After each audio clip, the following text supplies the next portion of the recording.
Am I on? Okay.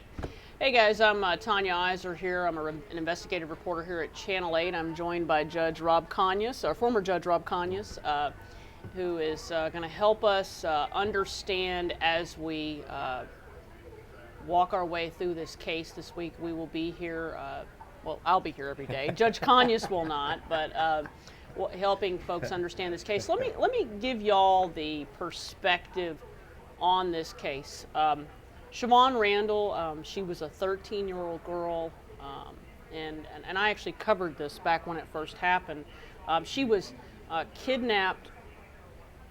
Oh, wait a minute, we have a little bit of sound coming from the courtroom. Let's listen to what's happening for a sec. Outside the presence of the jury, let the record reflect that the court had previously heard defense's pretrial motion, and I will read into the record the rulings of defense's pretrial motion. Item 1 is waived. Item 2 is complied with. Item 3 is waived. Item 4 is complied with. Item 5 is overruled. 6 is complied with. 7 is agreed. 8, 9, and 10 are complied with. 11 withdrawn. 12, 13, and are complied with. Off the record.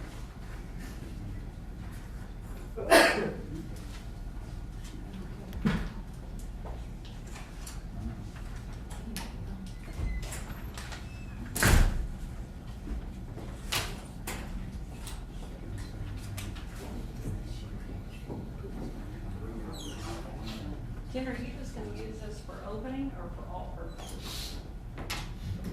Just for open, and then I'll move it way back if that's okay. Yeah, so I Yeah, so you can see. I'm going to have to be able to see you. Yes. It's just a calendar so that we can follow along. You have to back just a little bit, like it's running between the two of you, because then you can see. That'll be good. Okay. That way I can see. Okay.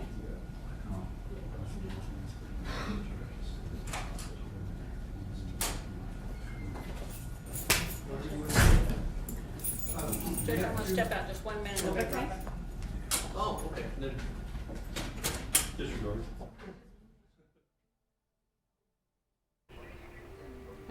Okay.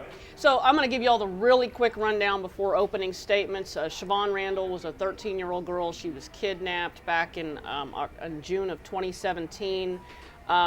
She was kidnapped from her aunt's home in Lancaster, and she was prosecutors and authorities say she was kidnapped and killed in retaliation for a drug deal that turned into a robbery.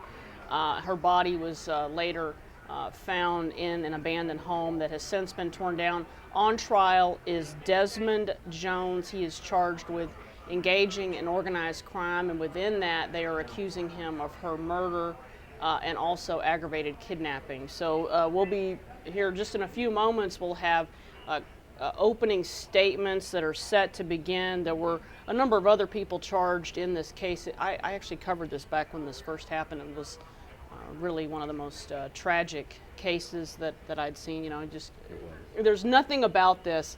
A little girl should never be brought into something this awful. Yeah. So, Judge, well, we're both watching this to see when this is going to get kicked off.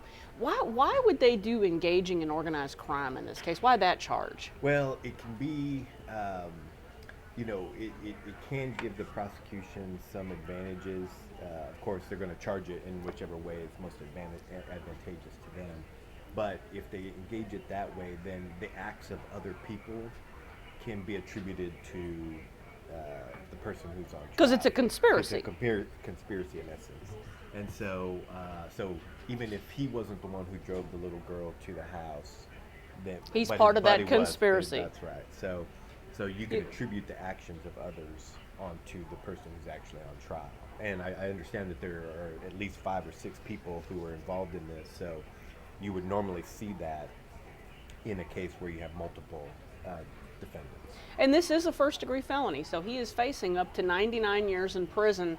Murder is the same penalty range, right. So even though the charge does not say murder, it is still the same penalty range. And if you look at the indictment, I've got the indictment here, up under the engaging in organized crime, they list the offense of murder, and they are alleging that he shot her with a firearm. And then they are also up under that indictment alleging the aggravated kidnapping and alleging that he moved her from one place to another. Now, what's interesting is there was another man that was killed in that abandoned house. Michael Titus was murdered. They've stripped that out of the indictment, and they've also stripped out the reference to him being part of a criminal street gang.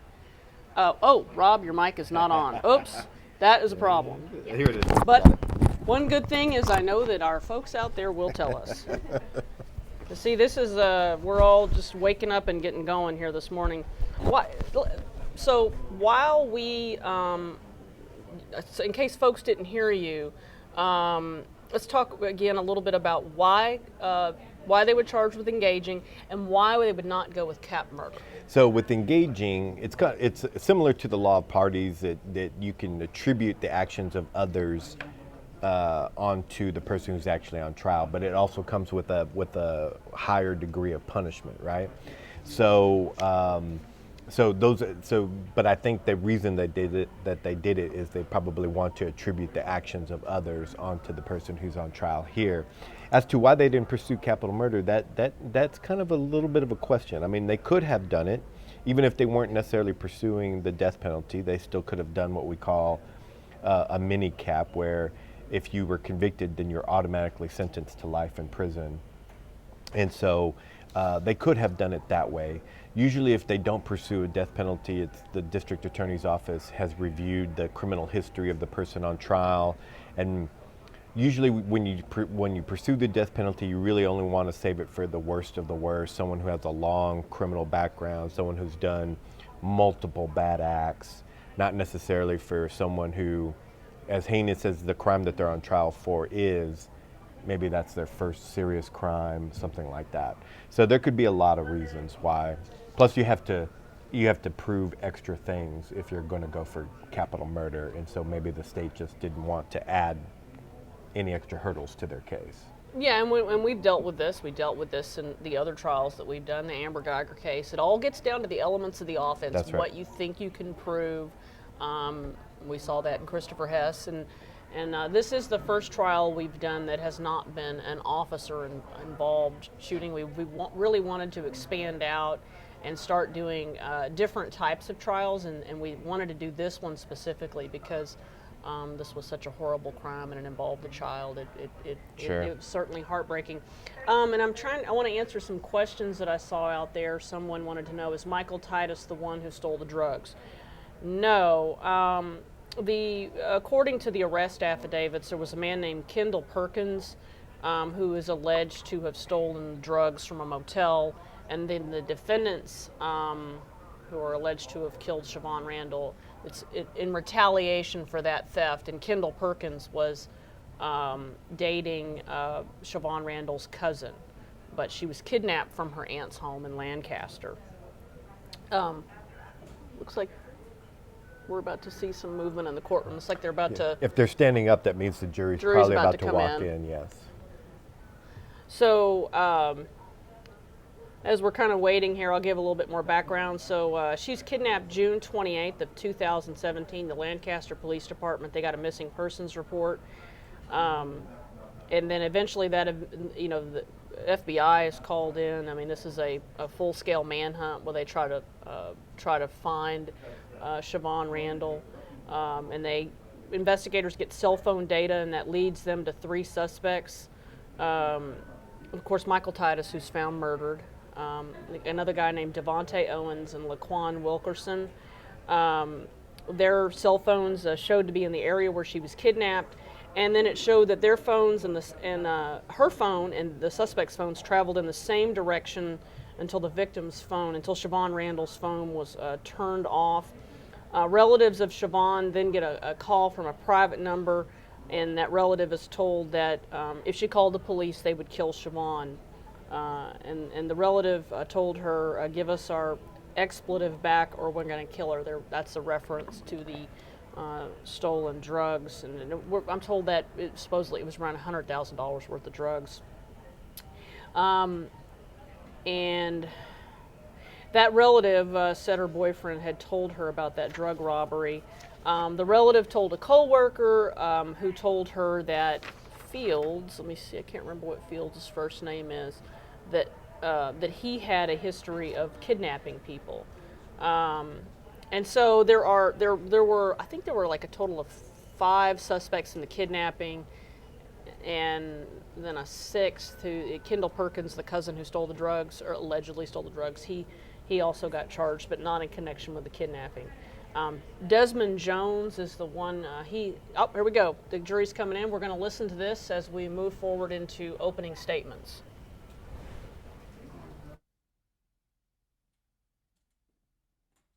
All rise.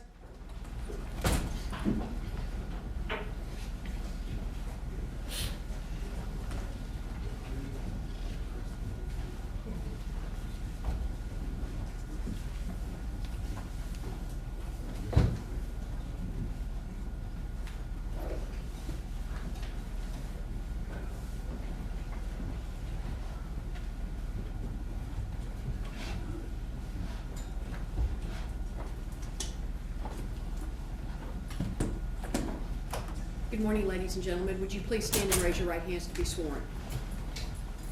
You and each of you do solemnly swear or affirm that in the cause style of the state of Texas versus Desmond Jones, you will a true verdict render according to the law and the evidence.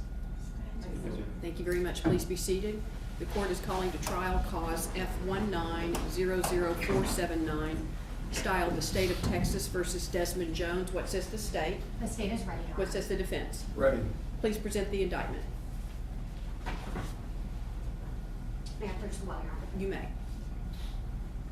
Indictment in cause number F1900479, in the name and by the authority of the state of Texas, the grand jury of Dallas County, state of Texas, duly organized at the July term AD 2019 of the 283rd Judicial District Court for said county upon its oath to present into said court at said term, that Desmond Armand Jones, hereinafter called the defendant, on or about and between the 26th day of June 2017 and the 1st day of July 2017 in the county of Dallas, state of Texas, did then and there, with intent to establish, maintain, and participate in a combination and in the profits of a combination, unlawfully commit the following offense or offenses: murder, in that defendant did then and there intentionally and knowingly cause the death of an individual, namely Shavon Randle, by shooting Shavon Randle with a firearm,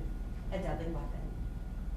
And murder, in that the defendant did then and there, with intent to cause serious bodily injury to Shavon Randle, commit an act clearly dangerous to human life that caused the death of Shavon Randle, an individual, by shooting Shavon Randle with a firearm, a deadly weapon.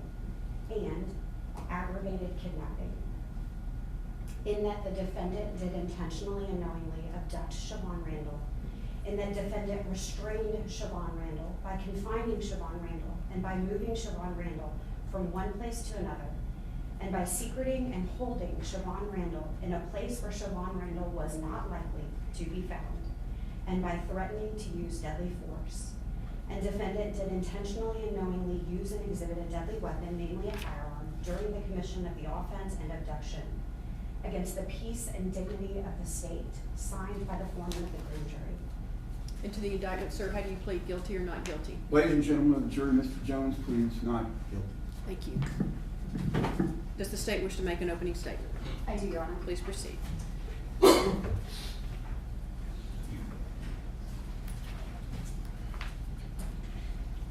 it please the court, Thank you.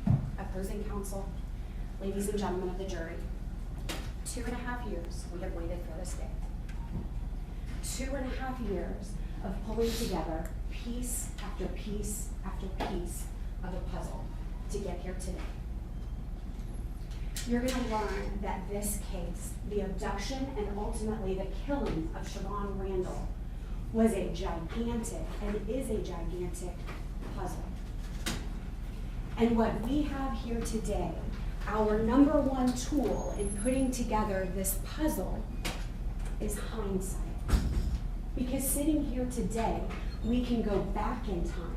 We can figure out which puzzle pieces come together, which puzzle pieces go to this puzzle, which puzzle pieces prove that Desmond Jones was part of the conspiracy, the criminal activity, the crew that kidnapped a 13-year-old little girl and ultimately killed her. In order to understand why we're here today, we need to go back in time. We need to go back to June 28th of 2017. We're going to use lots of days because as this week unfolded, as Shavon goes missing, as these puzzle pieces start coming into law enforcement, we cover the span of multiple days. So looking at Wednesday, June 28th, that's the day that Shavon goes missing.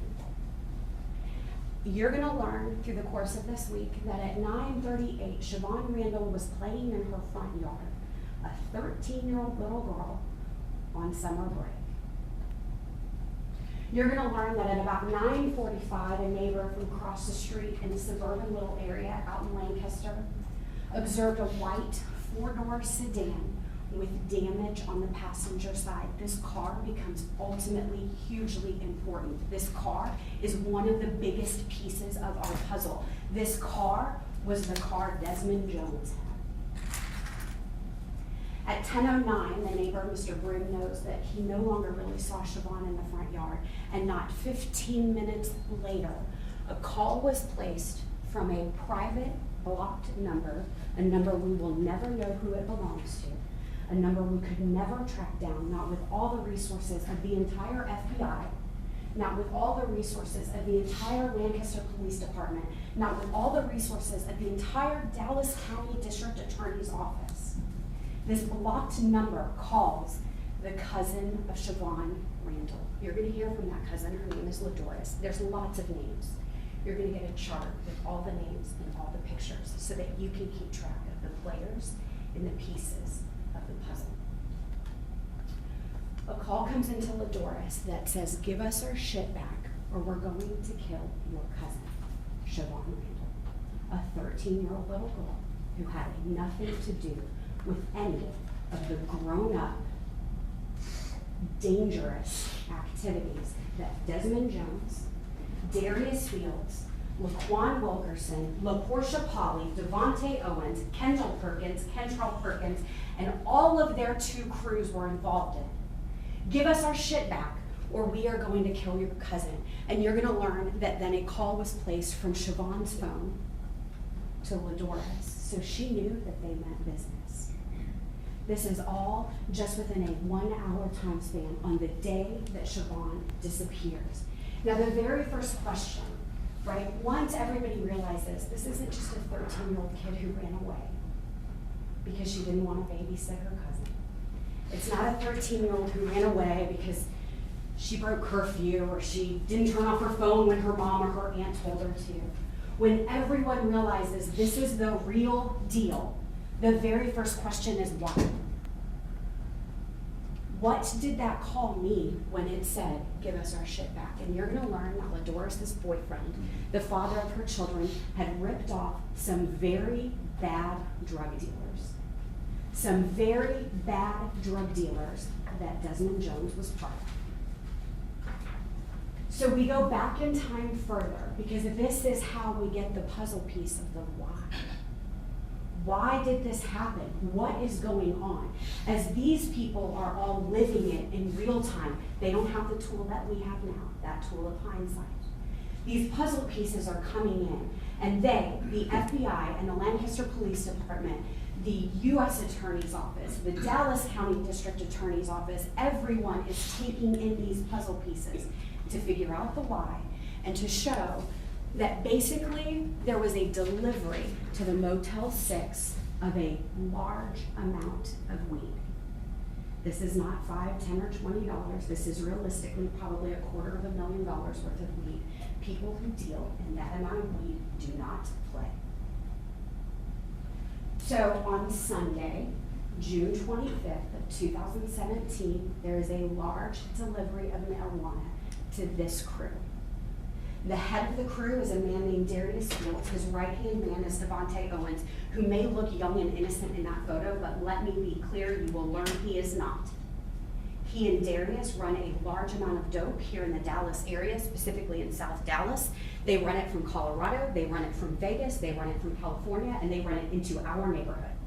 And they run with it all of their violent crime that the rest of these people help them with. You're gonna learn that Laquan Wilkerson, he goes by Chuck, as in Chucky. Chuck is their muscle.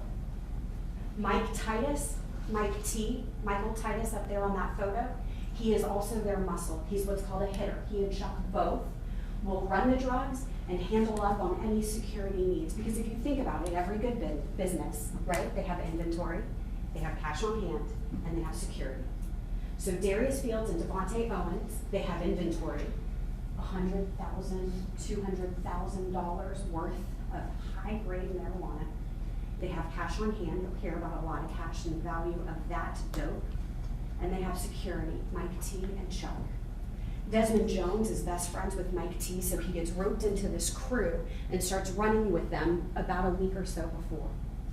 Desmond Jones is as part of this crew as everyone else. And the last person on our chart involved with this delivery to the Motel 6 down in South Dallas on June 25th, that Sunday night, is LaPortia Pauly. She's the girlfriend of Fields, and she's gonna be the reason, or one of the reasons, why all of this kicked off. Because you're gonna learn that after the delivery of marijuana, that's it, right there, that's it. I will tell y'all, and you will learn that social media is an important tool or piece in this case. You would think that criminals wouldn't take pictures of their criminal activity, but you're gonna learn that sometimes they do, and here we are. That's Mike T taking a selfie with bags and bags and bags of marijuana. That's Mike T taking a selfie with bags of marijuana at that Motel 6. You're gonna learn that Special Agent Shavon Randle went in, took his camera, took the exact same photograph without all the weed to make sure that this was in fact Mike T on June 25th at that Motel 6, showing that it's not just talk, it's not just the streets saying someone had weed. It's not just the streets saying someone got robbed. You're gonna learn that there is proof. Because on June 25th, the delivery to the Motel 6 happens. And then we fast forward to Monday, June 26th. LaPortia Pauly, that girlfriend of Darius Fields, she gets left alone in that motel. That is a rookie mistake by drug dealers. Anyone in this game knows that you don't leave a female alone with the drugs unless she is willing to be a hitter. You leave Mike T, you leave Laquan, Chuck, with all the drugs. Because if they were to get robbed, Mike T and Chuck would defend their property. LaPortia wouldn't, and that's exactly what happened. LaPortia gets left alone. She doesn't get left alone by Darius Fields. She doesn't get left alone by Devontae Owens. She gets left alone by Mike T. You're gonna learn that he was the weak link in this crew, and honestly, he probably set up the robbery himself. So he turned on his own crew to join another crew and make money, right? That's what all of this is about. The profit, the combination, it is to make money. So Mike T takes a call and sets up basically a drug transaction. And you're gonna learn that Mike T tells LaPortia, no, you're good, you stay in Motel 6, we'll be back. And it's during that time that Mike T's friend, Kendall Perkins, KP, comes and robs LaPortia. We can watch it happen, right? So we're not gonna be able to see inside the room to watch it happen, but here in 30 seconds, I'm gonna let you guys watch the robbery, because just like social media, surveillance video is gonna be another piece of our puzzle. It's another tool that once we have the hindsight, we can go back and collect to literally figure out what happened. Not what people say happened, but what happened. So you're gonna learn that on Monday, June 26th in the evening, Kendall Perkins, top left, his brother Kentrell Perkins, bottom left, an unknown person, and then some guy by the name Nell. We will never know who these people are. I have tried for 2.5 years Every single day I have worked on this case, and you will learn that we all have worked in order to fill and give you as many puzzle pieces as we can. But on June 26th, that Monday, you're gonna learn that there was a robbery. And here it is. It's 3.5 minutes long, and I'm gonna point it out as we watch it. So this is video from the Motel 6, and it tells us the time is actually off by about an hour. So what it says is at 19:09 plus an hour, at 6 on June 26th, this is a video of the Motel 6. And what we're gonna see here in just a second, I'm gonna make sure that it's officially playing, because I messed with it 50 times this morning to make sure it would play.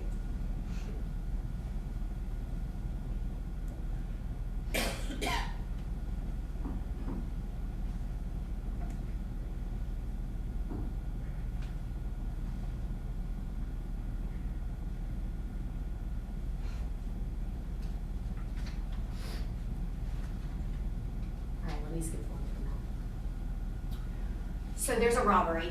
I'll get this to play here in a minute. But basically you watch two cars. One is a brand new white Camaro. That's gonna be our other crack in the case. A brand new white Camaro pulls up along with a second car. 4 males get out. It's these 4 males. They run up to a motel room. It just so happens that's the 5-minute time span that Mike T and Chuck leave. They leave LaPortia alone with a lot of marijuana in that motel room. And Kendall, KP, Kentrell, Nell, and the 4th male go in and they rob LaPortia. LaPortia, doing what any person who's just been robbed does, she calls 911, no. She runs up to the front desk, she calls Darius Fields. You're gonna learn she calls Darius Fields because when you have weed stolen, you don't really call the police, right? You might eventually, and you're gonna hear that she did eventually because she had a gun stolen. And Darius Fields told her, you better report that gun because if it gets used in a murder, it's coming back on you. They know how this game is played because they are the players of the game. So LaPortia, you can see right here, this is Darius Fields' phone, calls from the Motel 6 starting at about 8:23. And she calls Darius Fields, and not 10 minutes later, that's her waiting right there. There's another angle where that blue arrow is. Not 10 minutes later, Darius Fields comes up at the Motel 6. He's driving a blue Ford Escape. He flies into the Motel 6 parking lot. You can see on the video, which you're gonna see here later on today, maybe tomorrow, depending on how quickly we get through the testimony. You can see Darius Fields get out of the car and do what anyone who's just lost $250,000 worth of inventory slams on the hood because LaPortia and Mike T messed up. And you're gonna learn, so there's LaPortia waiting. She then calls 911 almost 1 hour later after she's had time to get her story straight with Darius. After Laquan and Mike T have come back, after she's had to face Darius Fields and tell him, this is what happened, I got robbed. You know who robs drug dealers? Other bad guys, other drug dealers, other hitters, right? You guys are all about to enter a world that you've never been exposed to other than watching the news while we are putting these puzzle pieces together. So LaPortia calls Lancaster PD. She reports that her cell phone, that some cash, a purse, jewelry, and 2 guns were stolen from her. Shortly thereafter, because of that white Camaro, and because it was Mike T who set up what was supposed to be just a buy-sell of the weed, they know who robbed them. Darius Fields and his entire crew, you're gonna learn, they have the name KP, they have his social media, they have his phone number, they know who his people are, they know that his girl is Ladoris Randle, Shavon's cousin. You're gonna learn that KP starts getting calls from Fields' phone at 8:45. The cell phones in this case are gonna be pieces upon pieces upon pieces of this puzzle. Because every time you take a phone call, you're gonna learn it pings off a tower. So someone, like the FBI, can come back later and show where you were. And if I were ever to go missing, if my phone is still on, that's hugely important.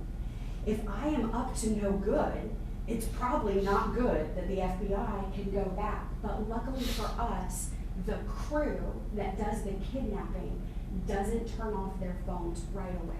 So we get a little bit of data, a couple pieces of the puzzle in order to figure out who was calling who and where they were. So you're gonna learn that KP, who is the guy who really kicks off the robbery, he starts getting calls from Fields at 8:45 that night. Within less than an hour, right after LaPortia's called 911, Fields already knows who's got his dough. KP gets a call from Mike T at 11:05. He starts getting calls from Devontae Owens at 11:31. All of that crew, Desmond Jones's crew, starts calling KP because why? They want their dope back. Either the dope or the money, or something bad is gonna happen, right? Give us our shit, or we'll kill the girl. Now, we move forward to the next day, June 27th, and you're gonna learn that basically the crew has a meetup. Over at 4607 Village Fair Drive, there is a store called Little World. There's like, we call it an arcade, but really it's an adult gambling room. There's a rap recording studio. It's a hangout place. In this strip mall, in the parking lot, it is a hangout place off of Village Fair. And you're gonna learn that from 1 o'clock to 2 o'clock, they, the crew, the kidnapping crew, have a meetup so that they can meet in person.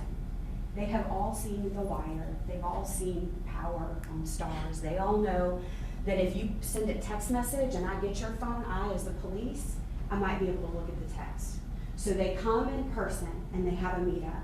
And for 1 hour, the pieces of the puzzle that are gonna be presented to you are that Owens, Wilkerson, Jones, and Field were all meeting up here at 4607 Village Fair, and they were planning their next move. Because at this point, KP's not answering the phone anymore, and they're figuring out, what do we do? How do we get our money back? How do we get our weed back? And how do we make sure that in our community, everyone receives the message that you do not steal from Darius Fields and his crew? And so here, again, video, another piece of the puzzle. You're gonna watch the surveillance video and you're gonna see, but these are the important clips. There's Fields' blue car, that same blue car that he slammed on the hood when he found out all his stuff had been taken. There's Devontae Owens walking up to the car. Here's a little bit right before. Again, that blue car is the one on the left, and on the video you can see it move around, so we know that it's Fields' blue car. And then that white car with the unique passenger side damage, that white car that Desmond Jones borrowed from his girlfriend, that white car that you're gonna learn he then provided and was used in the kidnapping of Shavon Randle. So after the planning meetup, this crew is pretty sophisticated, and you're gonna learn that they start doing surveillance. So later that day, they have figured out who KP is, who robbed them. They have figured out who his people are, because he's not taking their calls. They have figured out who his girlfriend, Ladoris, is. And from 10:32 to 11:21, you're gonna learn through the pieces of the puzzle that Owens, Wilkerson, Jones, and Fields are doing surveillance where Ladoris Randle works. She's working a job at that point over at Spectrum Cable. It's in Irving, it's a call center. And all of these phones are over there pinging, making calls, showing that they are all there. There are multiple calls between Owens and Wilkerson, and then Wilkerson, Chuck, and Fields. The surveillance then moves. So they go from Ladoris's job to her home. To her home at 1342, where her kids were staying at that point. She was staying off and on. It's technically her mama's home. 1342 South Ridge, that suburban house down in Lancaster. Owens, Wilkerson, and Jones. So Devontae, Desmond, and Chuck, all of their phones are down there doing surveillance from midnight to 1:30, watching the house, watching the traffic, watching the cars, watching the people. During that time, Fields, because he's the top of the group, he removes himself. And his phone is down near kind of Midlothian area. They're all calling each other, and in fact, Fields tries KP again at 12:30 while his boys are doing surveillance at KP's girlfriend's home. And that then fast forwards us to the next piece of the puzzle, the kidnapping. So from 9:51 to 9:58 in the morning, when we think about that first timeline where the neighbor saw her playing at about 9:30, and then by 10 didn't see her playing, and we have surveillance video of, wait for it, a white car with lots of damage on the passenger side, a white car with lots of damage on the passenger side that Desmond Jones provided. You're gonna learn that during that kidnapping, Devontae, Desmond, and Chuck's phones were all in the area of Shavon's residence, where she was staying, where Ladoris was supposed to be staying, or where the crew thought she was staying. And you're gonna learn that right after the abduction, Shavon's phone is now added into this, because we can watch her phone for a little bit, for the tiniest amount of time. But during that tiny amount of time, you're gonna learn from a cell phone expert who works for the FBI, Special Agent Sedgwick, that Shavon's phone, Desmond's phone, Devontae's phone, and Chuck's phone are all going from South Lancaster up 35, and they're all traveling together. You know why? Because they're in two cars and they've just kidnapped a little girl. You're gonna learn that Fields' phone is not with them, because again, he's smart enough and high enough to have removed himself, but there are calls going in between him and Chuck. Is there? Then as we move forward, Devontae, Chuck, Desmond, and Fields, he has two phones. All of those phones are meeting around the location where ultimately Shavon's body is found. Ultimately, Mike Titus's body is found too, and we'll get to that here in just a second. So that takes us from Wednesday, June 28th. This family knows that their daughter, granddaughter, niece, cousin, sister has been taken, and they have no idea where she's at.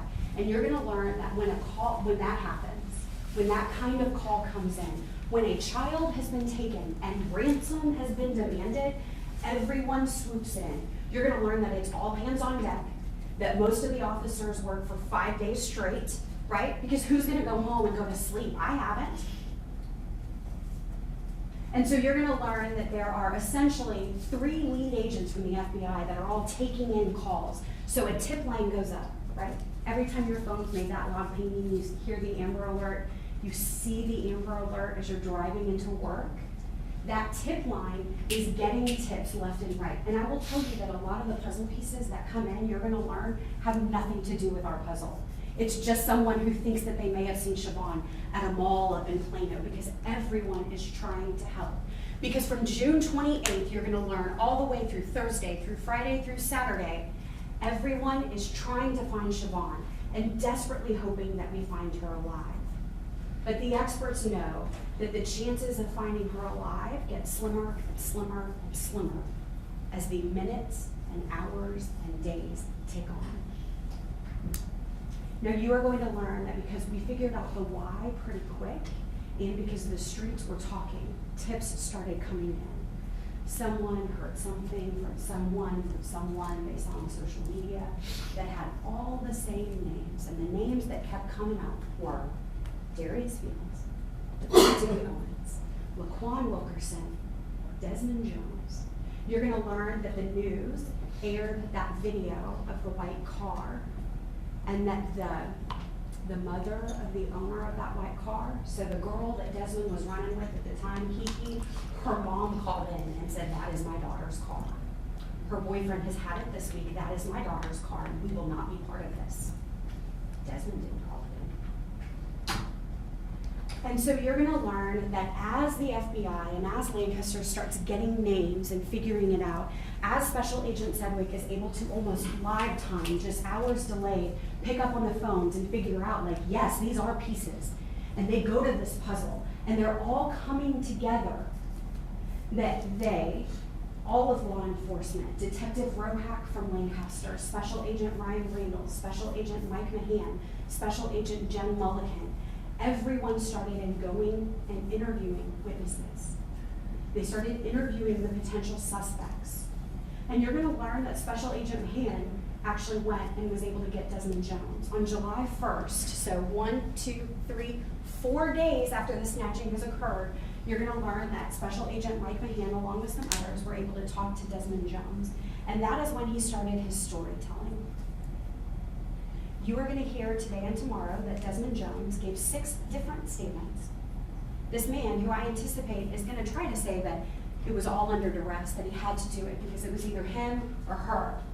You're gonna learn that he lied and lied and lied and lied before coming up with something semi-close to maybe the truth. You're gonna hear that on July 7th, Mr. Jones gave his final statement, and that was the statement where he admitted it was his girlfriend's car, that he acted as a lookout, and that this is what happened in the home that day. They, Jones, Mike T, Chuck, and Devontae, the 4, because Fields always removes himself, right? He's calling the shots from afar. Those 4 went and kidnapped Shavon Randle. They used 2 cars, that white car with the unique passenger side damage that belonged to Desmond's girlfriend. He tries to say that he didn't have any part of it, yet he knows details like she was brought out with a pillowcase over her head. You're gonna learn that she was brought out of that home, that she was put in the back of the car, that she had her hands bound behind her. A 13-year-old little girl with no weapons at gunpoint has her hands bound behind her with like a blue internet, an Ethernet cable.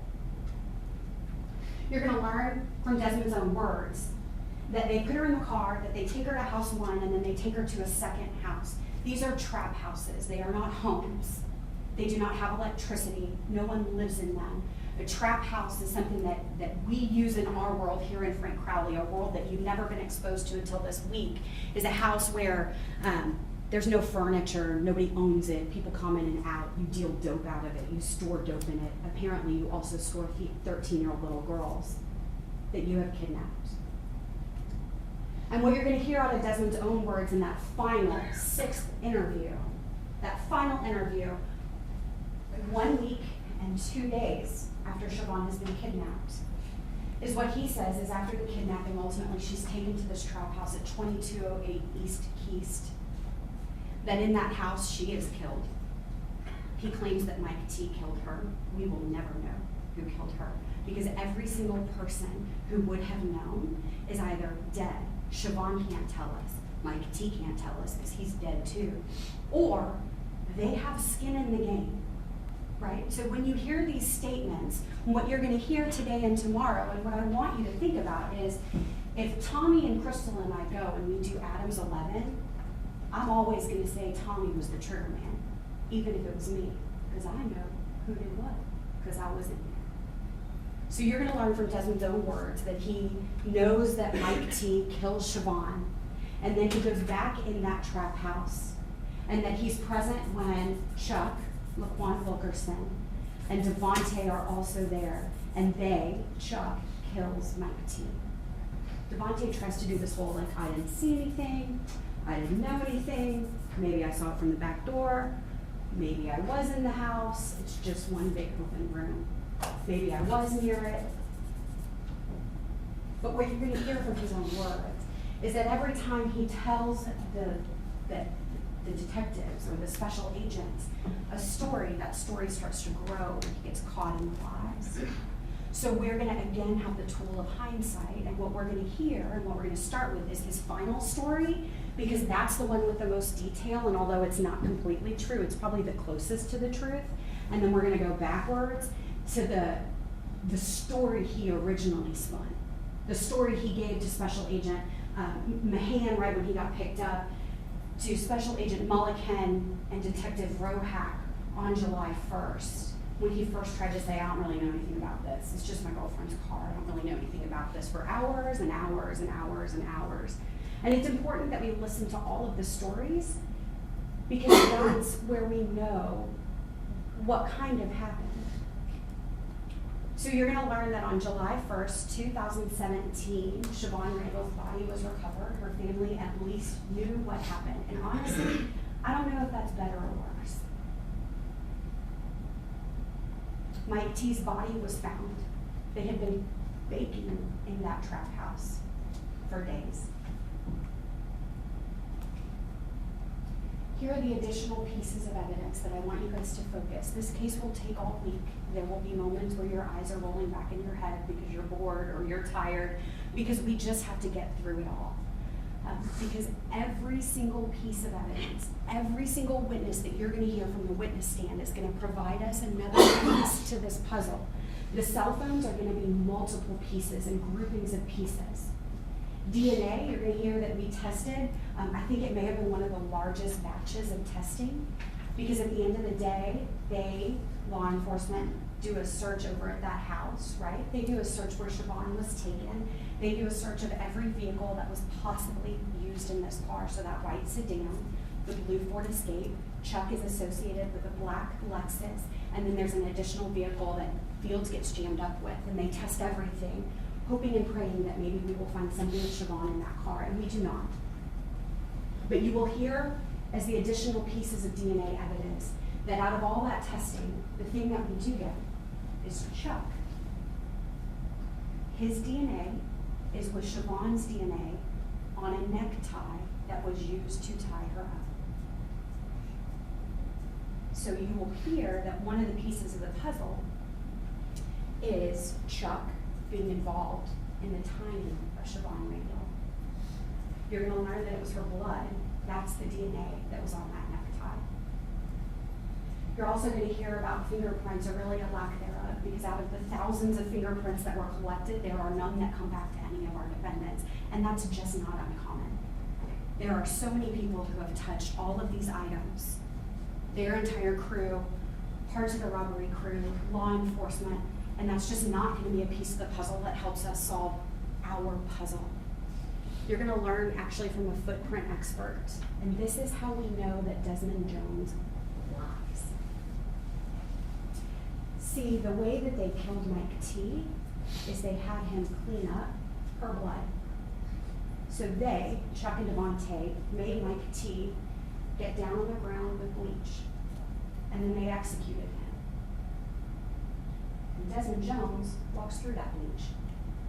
He then gets in one of the cars, Chuck's car, the black Lexus, and leaves a huge foot imprint in bleach on a black Lexus floor mat. And you're going to hear from a footprint expert that's going to tell us, we know, although Desmond Jones wants to lie about it, but you're going to learn that Desmond Jones was in that house, was near that body, because he steps in bleach and then gets into a vehicle, another puzzle piece. And then one of the biggest puzzle pieces with Desmond is going to be that white car that was used in the kidnapping. And finally, we get to all of his statements. So he gives 2 statements on July 7th. There was a recording malfunction, so they have to go back and redo it. July 6th, July 3rd, and then July 1st through 2nd. It's the early morning hours. And all of these statements provide you with puzzle pieces. All of the puzzle pieces then come together, and it's our job to lead through them. It's our job to start with the outline, right? Like you do in any puzzle, whether it's with your littles or yourself. We start building the border, the framework of what happened and on what day. Then we start filling in the puzzle pieces to figure out why.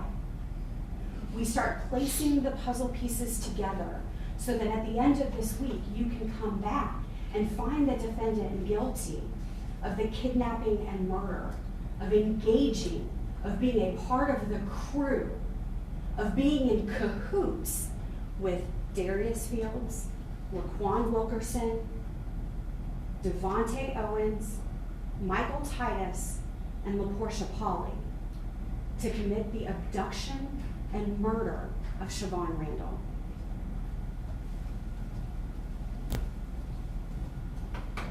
Thank you, Ms. Falk. Does the defense wish to make a statement at this time? We will reserve our right to do that. Thank you.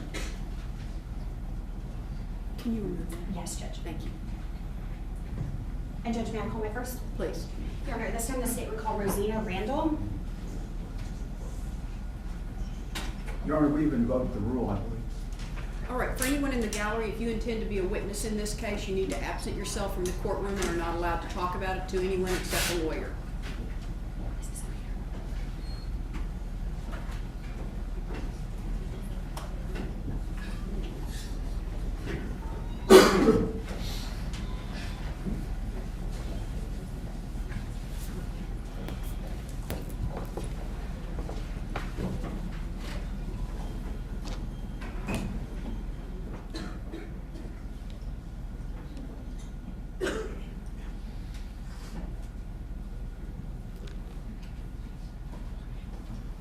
Ma'am, please raise your right hand. Do you solemnly swear or affirm that the testimony you shall give in this cause will be the truth?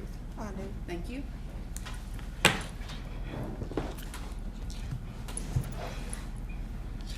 Hi, good morning. Good morning. May I proceed, Your Honor? Yes, ma'am. Thank you. All right, so before we get started, can you spell and say your name for us? Rosina Randle, ROSENINA All right, and Ms. Randall, you know why you're here today. I need you to say yes or no for me. Yes. All right, so I would like to just go in and get into it. Okay. So in order for us to understand your testimony, I do need a little bit of the family tree. So can you tell me how you're related to Shavon Randle? Shavon is my niece. That's my brother's child. All right, what's your brother's name? Charles Randle. All right. And back in the summer of 2017, how old was Shavon? 13? Was she living with you? Yes. How long had she been living with you? She been there about 2 years. All right. Who else was living in your home with Shavon and you? It was me, Shavon, Fabian, LaCassie, All right, who's Fabian? my husband. All right, and who's LaCassie? That's my daughter. All right, and LaCassie, how old was she back in the summer of 2017? I believe she was probably like 15 or 16. And does she have an intellectual or developmental disability? Yes. Tell us about that. She have Down syndrome. All right. Now, some adults or teenagers that have Down syndrome are able to communicate, and some really aren't. Tell us about LaCassie's ability to communicate. She can understand some things, and some things she really can't. She can like nod her head, and if you ask her a question, she'll nod her head and be like, yeah, or no.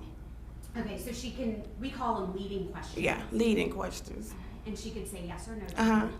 If you asked her, say, tell me what happened today, would she be able to answer that? No, she would not. All right. And in the summer of 2017, specifically on June 28th, so Wednesday, do you need me to pull out the calendar, or are you okay? I'm okay. All right, so Wednesday, June 28th, who was staying in your house then, that day? It was Shavon and LaCassie. Was Shavon being the babysitter of LaCassie? I'm not gonna say the babysitter, Okay. but she was there. They was there together. Was Shavon able to stay home alone at that age? Yes. And was LaCassie able to stay home alone at that age? No. All right. Now, were you working that day? Yes. Tell us where you worked then. I was working at Millbrook. It's a rehab center. It's a healthcare center. All right. How long had you been working there? About 3 years now, but then it was like about 2 years. Where is that located? I'm about to use all these big words. How close is it to your house? I want to say like 5 minutes away. So pretty close. Yes. What were your hours? 6 to 2 Morning or night? morning. So was Fabian staying home then, or was he at work? as He was well? at work. Where was he working? He worked at a construction company in North Dallas called Southwest Construction. What time would he go to work? 6 in the morning. So on June 28th, 2017, you and Fabian both would have left for work. Yes. And then at some point, did your day change? Yes, it did. Okay, tell me about what time that was. I don't remember what time, but I know it was during the early of the daytime. I got a When you say early, morning time? morning time. Okay, what happened? I got a call from the Dory saying somebody called and said they took Shavon. So Let me stop you there. What was the address where Shavon was staying? 1342 South Ridge, Lancaster, Texas 75146. And is that in Dallas County, Texas? Yes. All right. Now, you got a call from Ladoris? Yes or no? Yes. Where was Ladoris? I think she was at work. Okay. As far as you knew, she wasn't at your house. No, she wasn't at my house. What did you think when you got that call? That I was being punked. What do you mean? Like it wasn't true. Like somebody was playing a game with me. Was that something Ladoris would have done? No, but I couldn't put it in my head that it was true. And what was it exactly she told you? To go home and check and see if Shavon at home because she got a call saying somebody took Shavon. Did she tell you who called her? No, she didn't tell me who called her. What did you do? I hurried up and left. I didn't even clock out. I just got in my car and left and went straight to the house. Okay. And you said it was maybe 5 minutes away? Yes. And when you got to the house, what did you do? I unlocked the door. I started checking every room I had in my house. I checked the game room, the kitchen. I looked in the bathroom, the closet. I went upstairs. I searched the bed. I searched everywhere. You said you unlocked the door. Which door? The front door. Was it normal for it to be locked? Yes. You said that you started searching the rooms. Were you calling out? Yeah, I was saying, Shavon, Shavon. And she wasn't answering. She wasn't saying anything. Was it normal for her to not answer if you called for her? No, it's not. All right.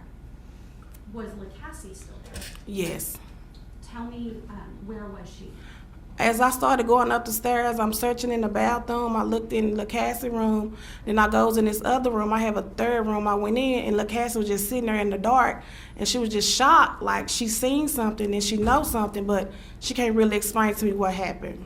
And that's because she's not able to. She's not able to tell me. All right. Was she, you said she was shocked. Was she crying? No, she wasn't crying. It was just an expression on her face that I knew like something had happened, but she just can't tell me what happened. And the room that you said she was in, what kind of room was it? It was a bedroom. All right. And you said it was dark. Yes. Was that normal? Yes, that's normal. Okay, for her to be in there. Uh-huh. Yes. Were you able to find Shavon? No. What did you do? I called 911. All right. How are you feeling at this point? I feel hurt. I'm sorry, like as you called 911. Oh, I was hurt. I'm really nervous because I don't know what's going on. I'm just trying to get to I'm trying to see what's going on. Where's my niece at? Okay. And so you said that you called 911. Uh-huh. Why Yes.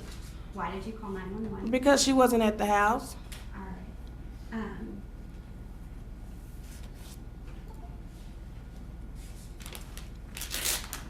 Your Honor, at this time, may I have permission to publish states number 2? You may. Thank you. So you said that you called 911, right? Yes, yes. And we actually have that 911 call, so I'm going to get it set up, and I'm going to keep asking you questions while I get this flipped over and started.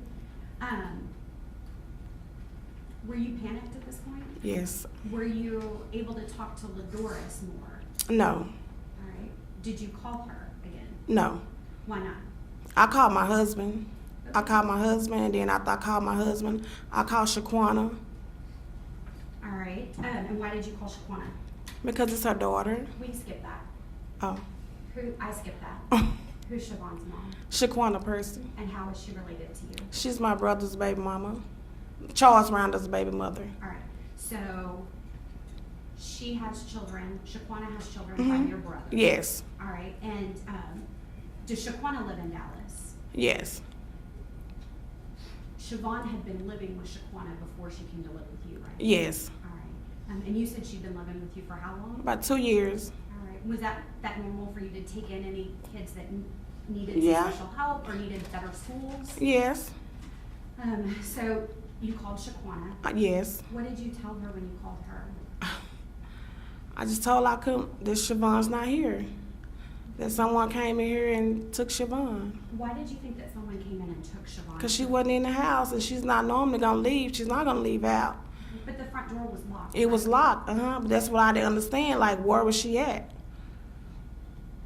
Did you see anything in your home that was out of sorts? When I walked in, I noticed that the couches and stuff was kind of messed up, like it was like a shuffle or something down there. Did Fabian come home? Yes, he did come home. Did Shaquana come over? Yes, Shaquana did come over. At some point, y'all have a large family, Yes. right? At some point, did everybody come over? Yes, To try to start helping. everybody came over. And you said that you did call 911. So Yes. Your Honor, at this time, may I have permission to publish the 911 call? You may. Thank you.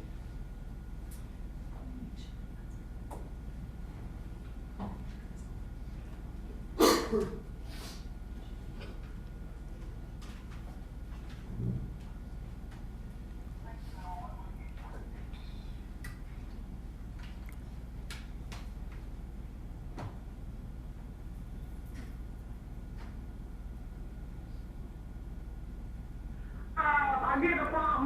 My daughter got a strange phone call down her phone saying they had my niece. I get to the house, my niece is nowhere in the house. Only person there was my daughter. Sorry, Judge. I tried to take my kids off the screen and mess it up. Hold on. 1342 South Ridge.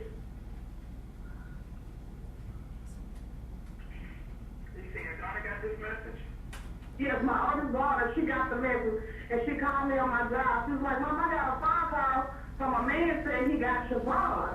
I was like, I don't know, so I left work and I come home. She's gone, but they left my daughter was here. My daughter was here by herself. Is Shavon in the same thing BOS? Yes, ma'am.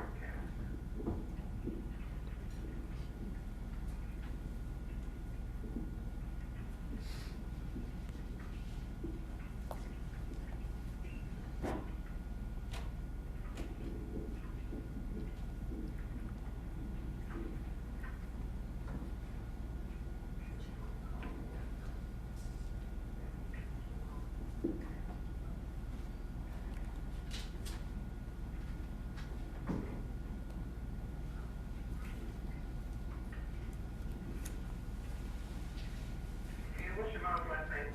Randle, R-A-N-D-L-E. She black or Hispanic? She black. What's the date of birth? 6/22, I want to say 02. Uh-huh. Does your daughter know what she was wearing last time she saw her? No, ma'am, she have Down syndrome, so she can't even tell me what happened. Is there anybody in the neighborhood that she could have possibly went to visit? No, ma'am, she don't never leave out the house, but it was like that was kind of strange, because she opened the door. I don't know what happened. Shavon has the Down syndrome or your daughter? No, my daughter has Shavon, don't have Down syndrome. So Shavon shouldn't have any normal physical disabilities. No, ma'am. Okay, how about, you know height and weight on her? Oh, no, ma'am, I know, ma'am, I don't. Okay. Is her hair, is it long, short, ponytail? It's curly, it's in a ponytail, and it's curly, so it's gonna be all over her head. Okay.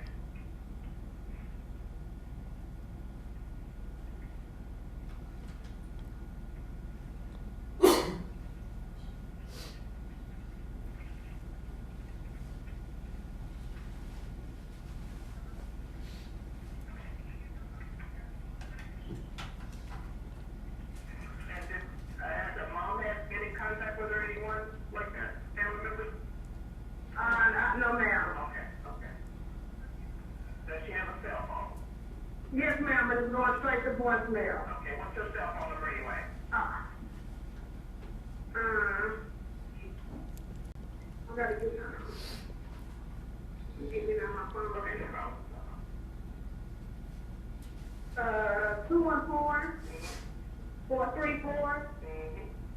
214-434-7377. Okay, keep going to voicemail. Yes, ma'am. When I called this morning, there was no. And then when my daughter told me she got that phone call in the came and I found that her cell phone, it was an Amazon was working, I came here. It's just dangerous. Okay. All right, I'm gonna go ahead and send off, what's your name, I'm sorry? I'm Rosina Randle. Rosina?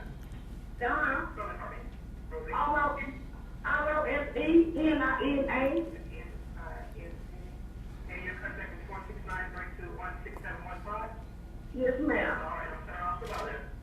Okay, thank you. Bye-bye.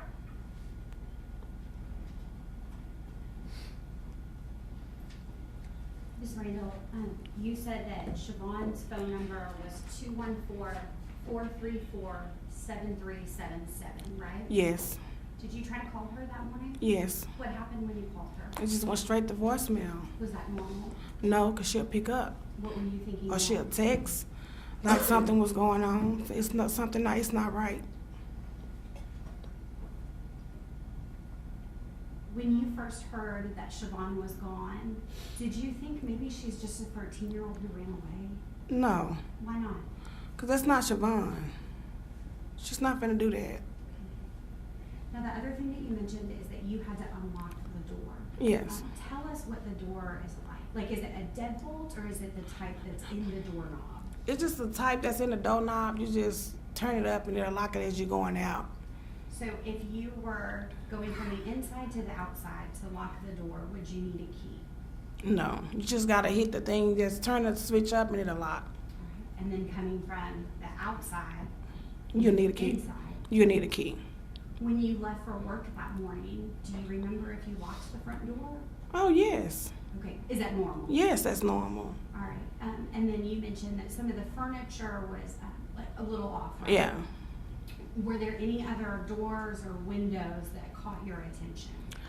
When I went upstairs in my room, I noticed somebody being there rambling like they was looking for something, but I still had no clue of what's going on. And which room was that?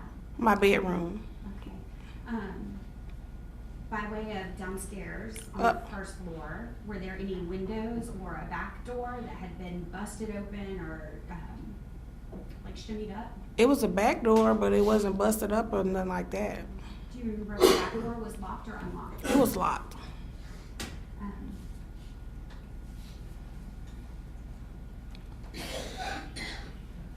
Now I'll pass the witness.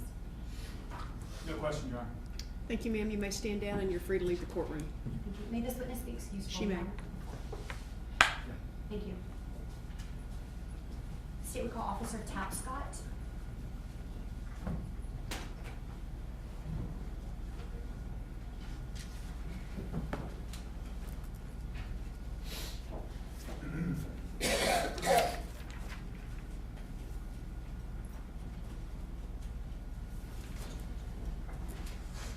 Good morning. You do solemnly swear or affirm that the testimony you shall give in this cause will be the truth? I do. Thank you. Hi, good morning. Good morning. Can you start by telling us your name and what you do for a living? My name is Jason Tapscott. I'm a police officer with the Lancaster Police Department. What's your assignment? What do you do? I'm currently a detective. In any special unit? Capers, crimes against persons. So what types of cases do you handle as a detective in capers? Typically family violence, assaults, robberies. Now, how long have you worked as a police officer in Lancaster? 13 years and 3 months. Taking you back to the summer of 2017, were you a detective in capers at that point? No, What was your job duties? I was a What were? patrol officer. Tell us what types of things you do as a patrol officer. Well, one, we are assigned to a district, so we typically drive around our district trying to prevent crime, see crime, make contact with citizens. We conduct traffic stops, take reports, and we do that over a 12-hour period. All right, and what type of, what was the time of the shift that you were working in late June of 2017? 6 a.m. to 6 p.m. Specifically on Wednesday, June 28, 2017, did you respond to a call? Yes, What type of call was that? missing person. And tell me how it is that you get assigned to respond to it. Each officer is assigned to a district. So when a call CADs up out of that district, when it's originated from dispatch, it's assigned to the district officer. And then, so it comes on your screen, and then you hit en route and go. Okay, and when we say call, we mean a 911 call, right? Any call. Okay. Hypothetically, it could be a 911 Yes. call. It goes to dispatch, right? Yes, And then dispatch would assign it if it's in your area geographically for you to go to. yes, Now, specifically, was part of your area 1342 Southridge Drive? yes. Now, I'm going to show you for the record, I'm going to be referring to State's Exhibit number 3. Down here at the bottom, this is Lancaster, right? Yes, And then in the center, we have Dallas, right? yes, All right, and then specifically in State's Exhibit number 4, this is a close-up of 1342, correct? yes, Now, when you got there, you said that it was a missing persons call. yes, Do you get any more detail when you're making a call like that, or no? yes. Without looking at the call sheet in front of me, I believe it was a 13-year-old was missing. Okay, so you have a little bit of a frame of reference, right? Yes. And why is it that you get that kind of information before you just walk into a house or onto a scene? Well, dispatch tries to get as much information as they can before we get to any call. What did your gut tell you when you got a call that there was a 13-year-old missing in the middle of summer? Well, I thought maybe she snuck out, typically, but you always have to be open-minded. You never know. But that was my initial thought. All right. Had you been to other calls before where 13-year-olds had either snuck out or run away? Yes, All right. Did this call quickly turn different? pretty quick. Why? When I arrived, this female outside noticeably upset, and I believe her daughter was with her. Okay, now let me pause you there. Yes. So I'm showing for the jury State's Exhibit number 5. When you say outside, it was outside of this home, right? Yes.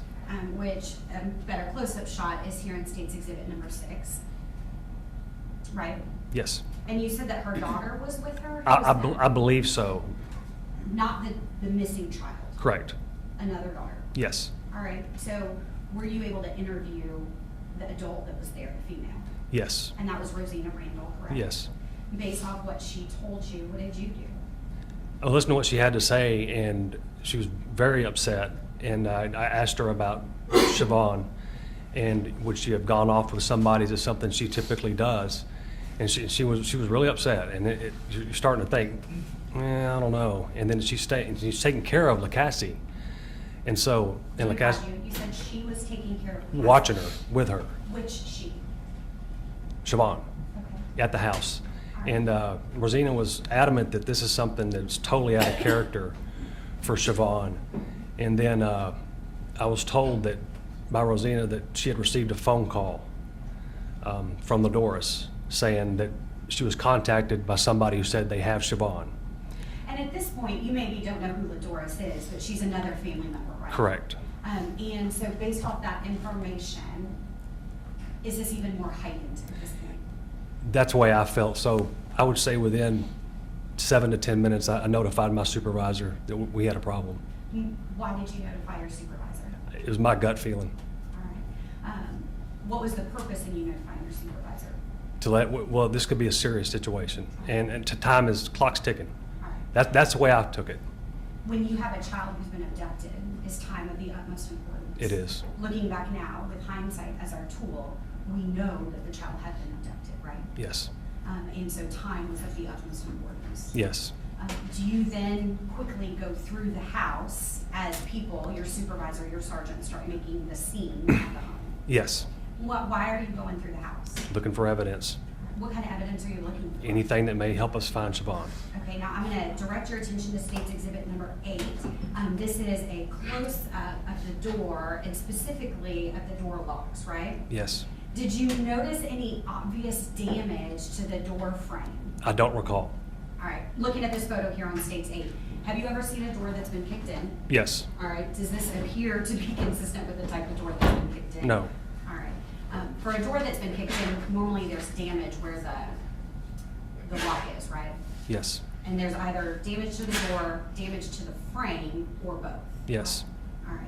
And you didn't observe anything obvious for the front door, correct? No. Now, moving into State's Exhibit number 9, State's 10, State's 11, and State's 12, what room is this? Living room. All right. And is that the first room when you walk into the home? I believe so. Now, moving over to States 13 and 14, this is just part of the kitchen area, right? I believe so. Did you notice anything out of sorts or obvious in the living room or the kitchen area? No.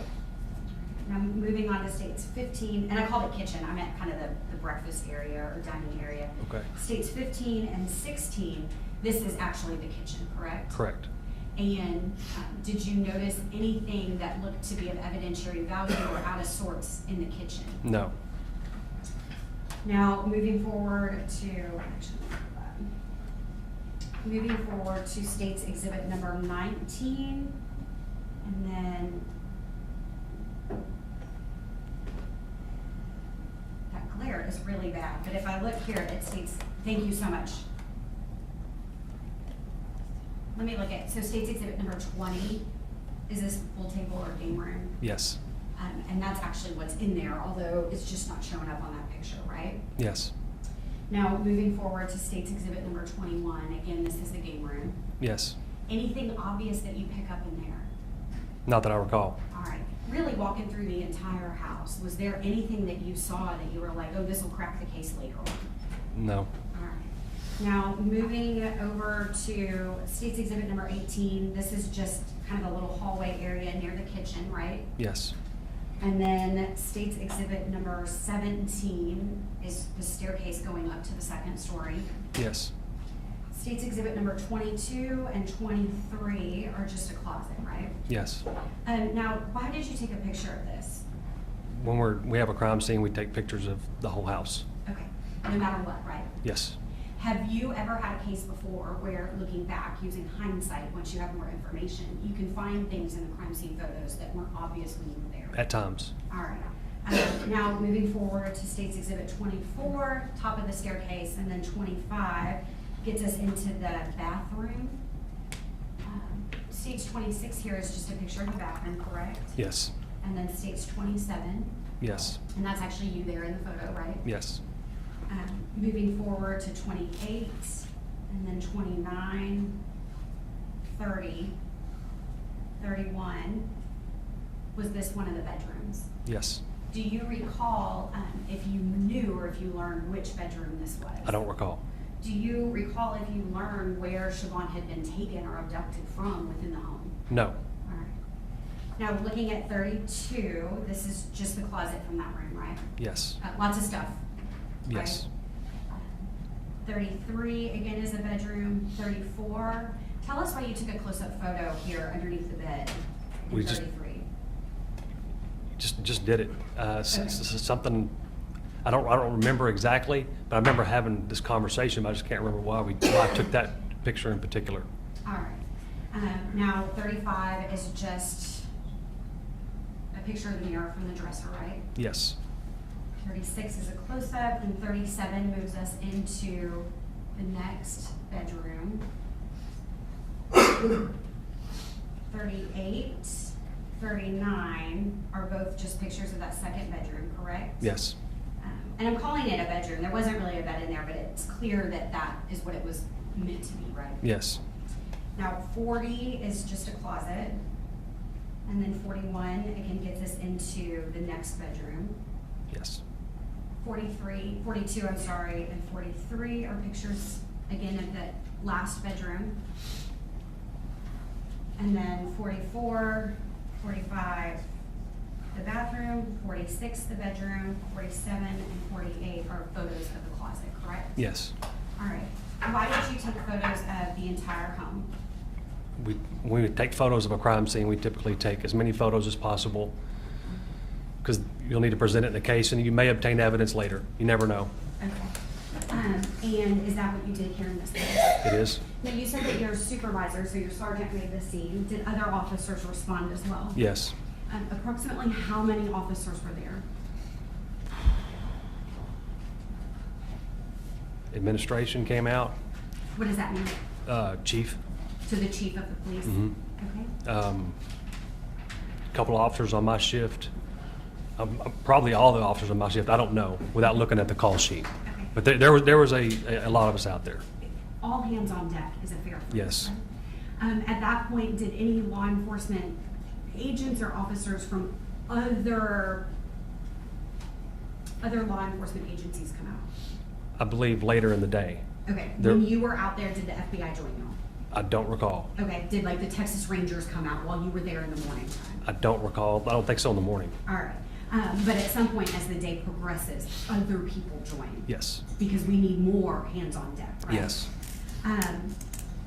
After you do all the photographs, did you interview any witnesses out there at the scene? I interviewed Rosina. Okay. We could not speak to LaCassie. She couldn't communicate with us. She indicated something was wrong.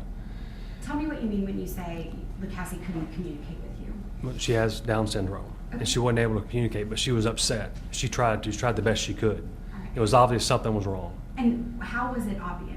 How could you tell she was It's upset? just very upset. I mean, I was there with Rosina, and we're talking to her, and you just know, you can see it in her body language, the way she's talking. Something's wrong. Okay. Just can't quite, she can't tell us. Okay, and when you say she can't tell us, I mean, she can't get the words out to verbalize Yes. what her thoughts were. Yes. But you said that she did confirm that something was wrong. Yes. How long did you try to speak with her? I don't recall.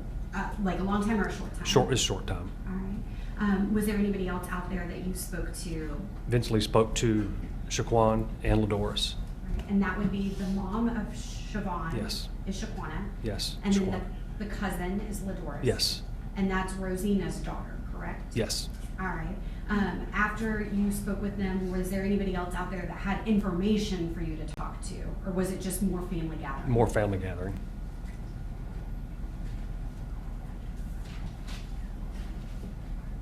Your Honor, I'll pass the witness. Detective Tasco, Yes.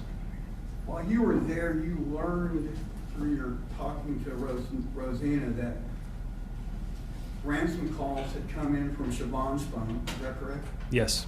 And from an unknown or private number multiple times, is that correct? Yes. Who was the supervisor that you got in contact with? Sergeant Logan?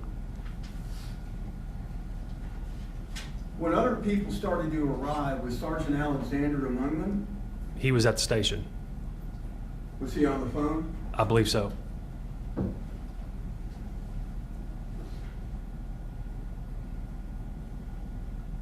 Thank you. I pass the witness.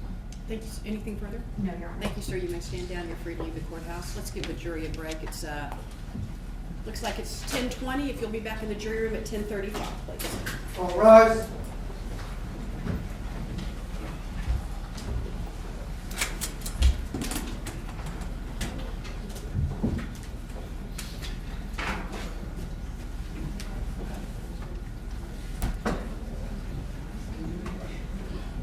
So, Judge, we just heard opening statements from the prosecutors and the first two witnesses, and the defense, they didn't give an opening statement. Why would they choose to not do that? They may be choosing to do that either because they want to wait till when they start putting on evidence, if they choose, or they may want to wait to see what the state's case is, and they can better respond to it in an opening statement.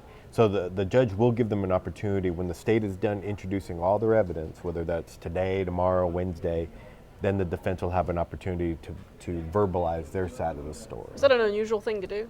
No, it's not unusual. It's some defense attorneys prefer to do it right after the state does it. Others prefer to wait so they can see how the case has transpired up to that point. So let's, I want to give you guys a recap of some of what is alleged in this case, because some folks have been posting and it's clear there is a little bit of confusion. The defendant in this case is Desmond Jones. He is accused in the kidnapping and murder of Shavon Randle. She was a 13-year-old girl who was kidnapped from her aunt and uncle's house in Lancaster. He's charged with engaging in organized crime, which is a first-degree felony, and up under that they have the murder and the aggravated kidnapping. And we've talked a little bit about why prosecutors would choose to go that route. What you told me earlier, Judge, is it allows them to bring in the bad acts of other people. That's right.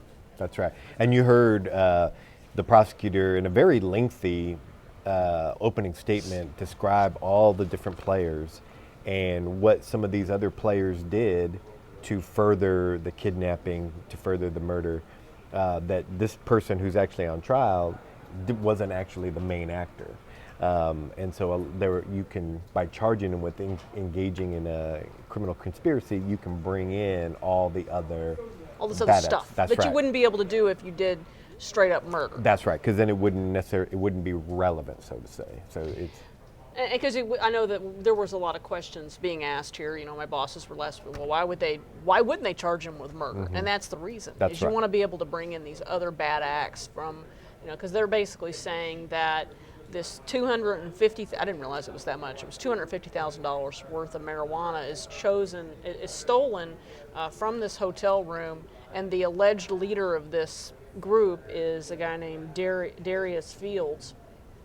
Now, just by way of background, Darius Fields, he was convicted in 2018 on federal gun charges, and he was sentenced to 8 years in prison. Now, he is still charged with engaging in organized criminal activity. There are also several others who are charged with engaging in organized criminal activity that have yet to go on trial. We got Laquan Wilkerson. He's still in the Dallas County Jail.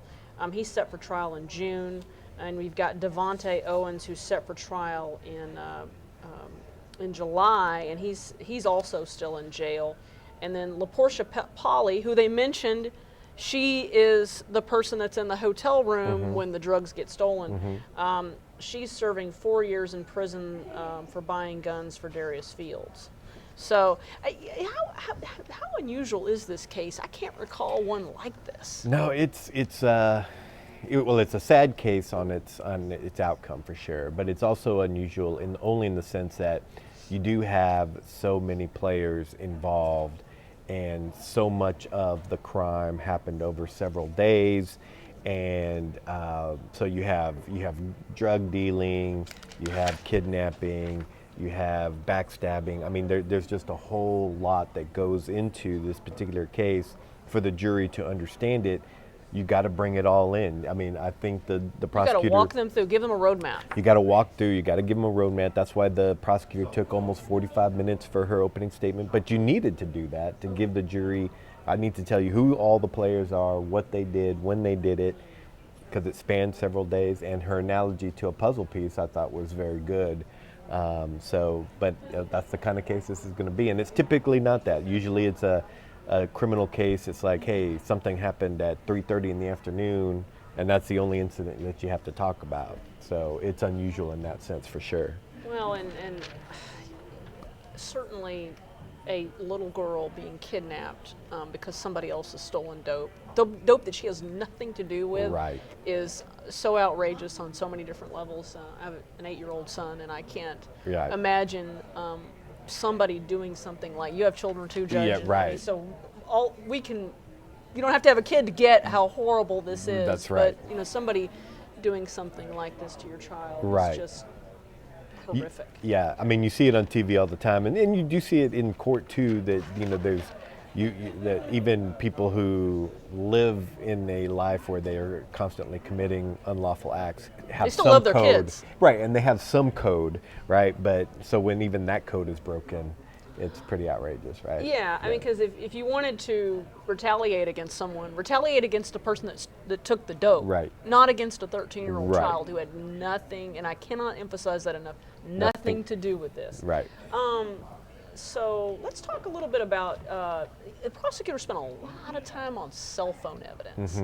How key is cell phone evidence going to be in this? I think it's going to be very critical. You heard the prosecutor lay out that not only were they following the cell phones of the 3 individuals who allegedly kidnapped the young lady, they were following her cell phone as well. And so I think it's probably pretty common knowledge that people understand that your cell phone sends a signal as you're driving down the road to different cell towers, and as it does that, that's the way that police or anybody could use to track your location. And so to put the cell phones of the accused next to the cell phone of the victim, and it's all moving There's together. no good reason for those to be No together. good reason for it to be together. I mean, it'd have to be a coincidence beyond coincidence that they're all driving. Yeah, I don't believe in coincidences. Yeah, so it would- Occam's razor, and I hate to get big terms here, but Occam's Right. razor is this philosophical principle that basically says that the most likely answer, the most likely reason for something is the reason, Right. not some other far-flung conspiracy Right. theory. So I would expect that sometime during this trial, and the prosecutor said so, that you're going to hear probably from 1, maybe 2 cell phone experts. I wouldn't be surprised if the defense has their own cell phone expert to say that's not what that's not what it really, Well, I'm that's not guessing- really how it works. And I'm guessing we're going to see like cell towers and little phones traveling along roads That's and what I would that kind of thing. That's what I would expect too. Maps and yes, exactly. And then DNA. So they talked about, what I heard was they were talking about the DNA on a tie. I guess a tie was used to tie Shavon. Right, and so DNA evidence, it is very strong. It can rule a lot of things in. It can definitely put people in certain places. It's not the end all be all. It doesn't tell you what happened. It just might tell you, okay, well, at some point this person was here, like in this particular case.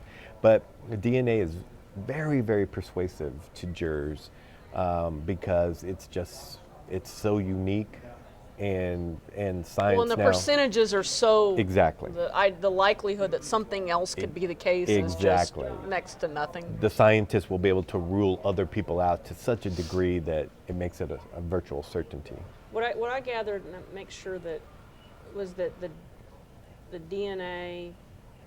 Did you catch who Chuck was? I got a little confused about who Chuck was. Yes, so Chuck, according to the opening statement of the prosecutor, this crew of people who had their marijuana stolen from them had 2 enforcers. She called them muscle. Chuck was one of these people. The deceased, Michael Titus, was the other. And so in the state's theory of the case, they're going to say that Michael Titus was the one who betrayed his friends, stole the marijuana, and Chuck was the other enforcer. I don't know exactly everything that he did. I can't remember the prosecutor laying out all the acts that Chuck did, but And Chuck's DNA is on this necktie. There you go. That So- is used to tie up Shavon Randle. And I noticed that the prosecutor made a point of telling the jury that they weren't going to hear anything about fingerprints being found.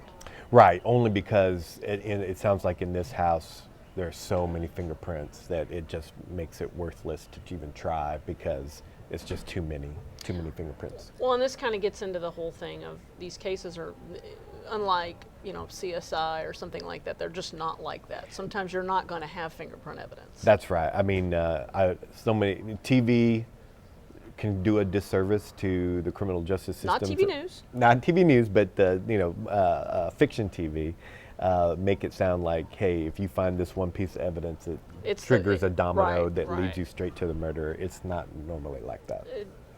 No. Yeah. Rarely is it that simple. It's been a while though since I've heard from a footprint expert. Right, and I would expect, when I heard that, I would almost expect the defense to really go at an expert like that pretty hard. There's this debate in the law between soft science and hard science. So like DNA would be considered a hard science. It's time tested over and over again. Something like footprint, a footprint expert, well, okay, lots of people are size 13 or whatever the evidence is going to be, just because my footprint walked through mud and there's mud in your office, does that mean I left it? There's a lot of, it's very soft. So it'll be up to the prosecution to really make that kind of expert valuable to the jury. And my guess is the defense would probably take an expert like that and really try to diminish their impact. I covered an exoneration that involved bite mark evidence, which was found to be extremely not scientific. Sure. That's, I think, an understatement. Yeah, no, sure. And I'm not saying the same thing here. Right. Oh no, you can read a bunch of cases. I mean, even things like arson. I mean, how fires get started and stuff. If the expert is not really an expert, or if they just don't really know their stuff, I mean, it can really undermine the case. And bite mark, I mean, now you're kind of getting away from things like DNA and ballistics. Like you said, time testing. Yeah. Yeah, but they're saying that Desmond's footprint is found in bleach, and that's going to prove he was in the house and was not merely just serving as a lookout. Right. Okay, so Robin Mallow wants to know how many are charged in this case. Okay, so directly charged in the kidnapping and murder, we have 4 people charged. And we'll go through them. Desmond Jones, he is the defendant currently on trial, charged with engaging in organized crime. And again, under that indictment, they have put the murder offense and the aggravated kidnapping. And by doing the engaging in organized crime offense, that's going to allow them to bring in the bad acts or the alleged bad acts of others. The second person charged in this is Darius Fields. He was convicted in 2018 on federal gun charges, sentenced to 18 years, and he, again, is also charged with engaging in organized criminal activity. Laquan Wilkerson, he's still in the Dallas County Jail. He's held on bonds totaling more than $1 million. His trial was set for June of 2020, also charged with engaging in organized criminal activity. And the fourth suspect charged with engaging is Devontae Owens, and he is set for trial in July of 2020, and he is also still in the Dallas County Jail, held on $500,000 bail. So none of these people have gotten out. Yes. Not surprising. And then there's a couple of other folks that are not charged directly in the offense. We have LaPortia Polly. She's serving 4 years in prison for buying guns for Darius Fields. She is the person in the hotel room when the drugs, this $250,000 worth of drugs, get stolen. And then Kendall Perkins, who is the person who is alleged to have stolen the drugs, is charged with aggravated robbery, for stealing the drugs, allegedly stealing the drugs. So that's kind of the rundown. There's a lot of players in this. That's why we're going to try to help you guys, keep a sense of what's going on. It's even hard for us to keep up at times because there's so many players in this one. We got 5 or 6 people that are all in this. But Right. I'm just trying to recall anything like this, and I think that's why we wanted to do this case, was because it's so rare to see something like this. No, it is very rare, and you can see the challenge that the DAs will have to kind of make sense to the jury, have this make sense to the jury, because they're the ones with the burden of beyond a reasonable doubt, the highest standard in the system. I mean, they have to convince the jury beyond a reasonable doubt that this is how it happened. And in a case that can be as complex as this, with so many people doing so many different things, there's a risk that the DAs may not be able to achieve that. Now it sounds like they got some pretty strong evidence, the DNA, confessions, cell phone tower, so they can do it, but you can also understand why it's going to take all week to do it. So Well, it's interesting that Desmond Jones gave 6 statements to the FBI. When they say it can and will be used against you, that's That's right. kind of not a joke. That's right. It's for real. And so, but he is the one who eventually leads investigators to this house where the bodies of Shavon Randle and Michael Titus are found. Why? Oh, I'm hearing a little bit of sound in our ear that maybe, let's see if we're about to start back up. It's hard, we're all we can see. It's hard for us to, we see the same seal behind us, so we're trying to pay attention to what's going on, because they took a brief break and then they'll be back. I'm assuming we'll hear from another couple of witnesses, but anyway, so Desmond Jones, he is the person who leads investigators to these 2 bodies. Why would you even choose to go to trial? well, my guess is, well, here the judge Okay. is coming in. Okay, the judge is coming in. Or the jury is, I guess.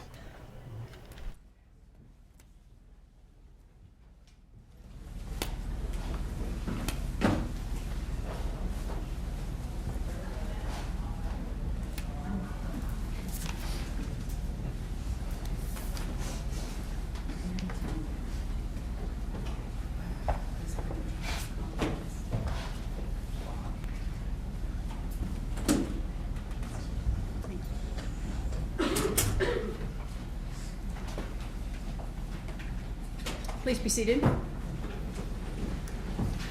Will the state call their next witness, please? Yes, Your Honor, at this time the state calls Special Agent Michael McCann.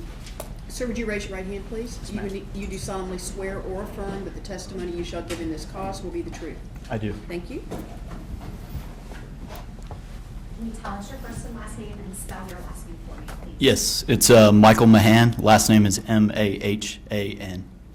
Who do you work for and what do you do? Currently, I work for the Federal Bureau of Investigation. I'm assigned to the Counterterrorism Division at a facility in Virginia, program managing international terrorism matters.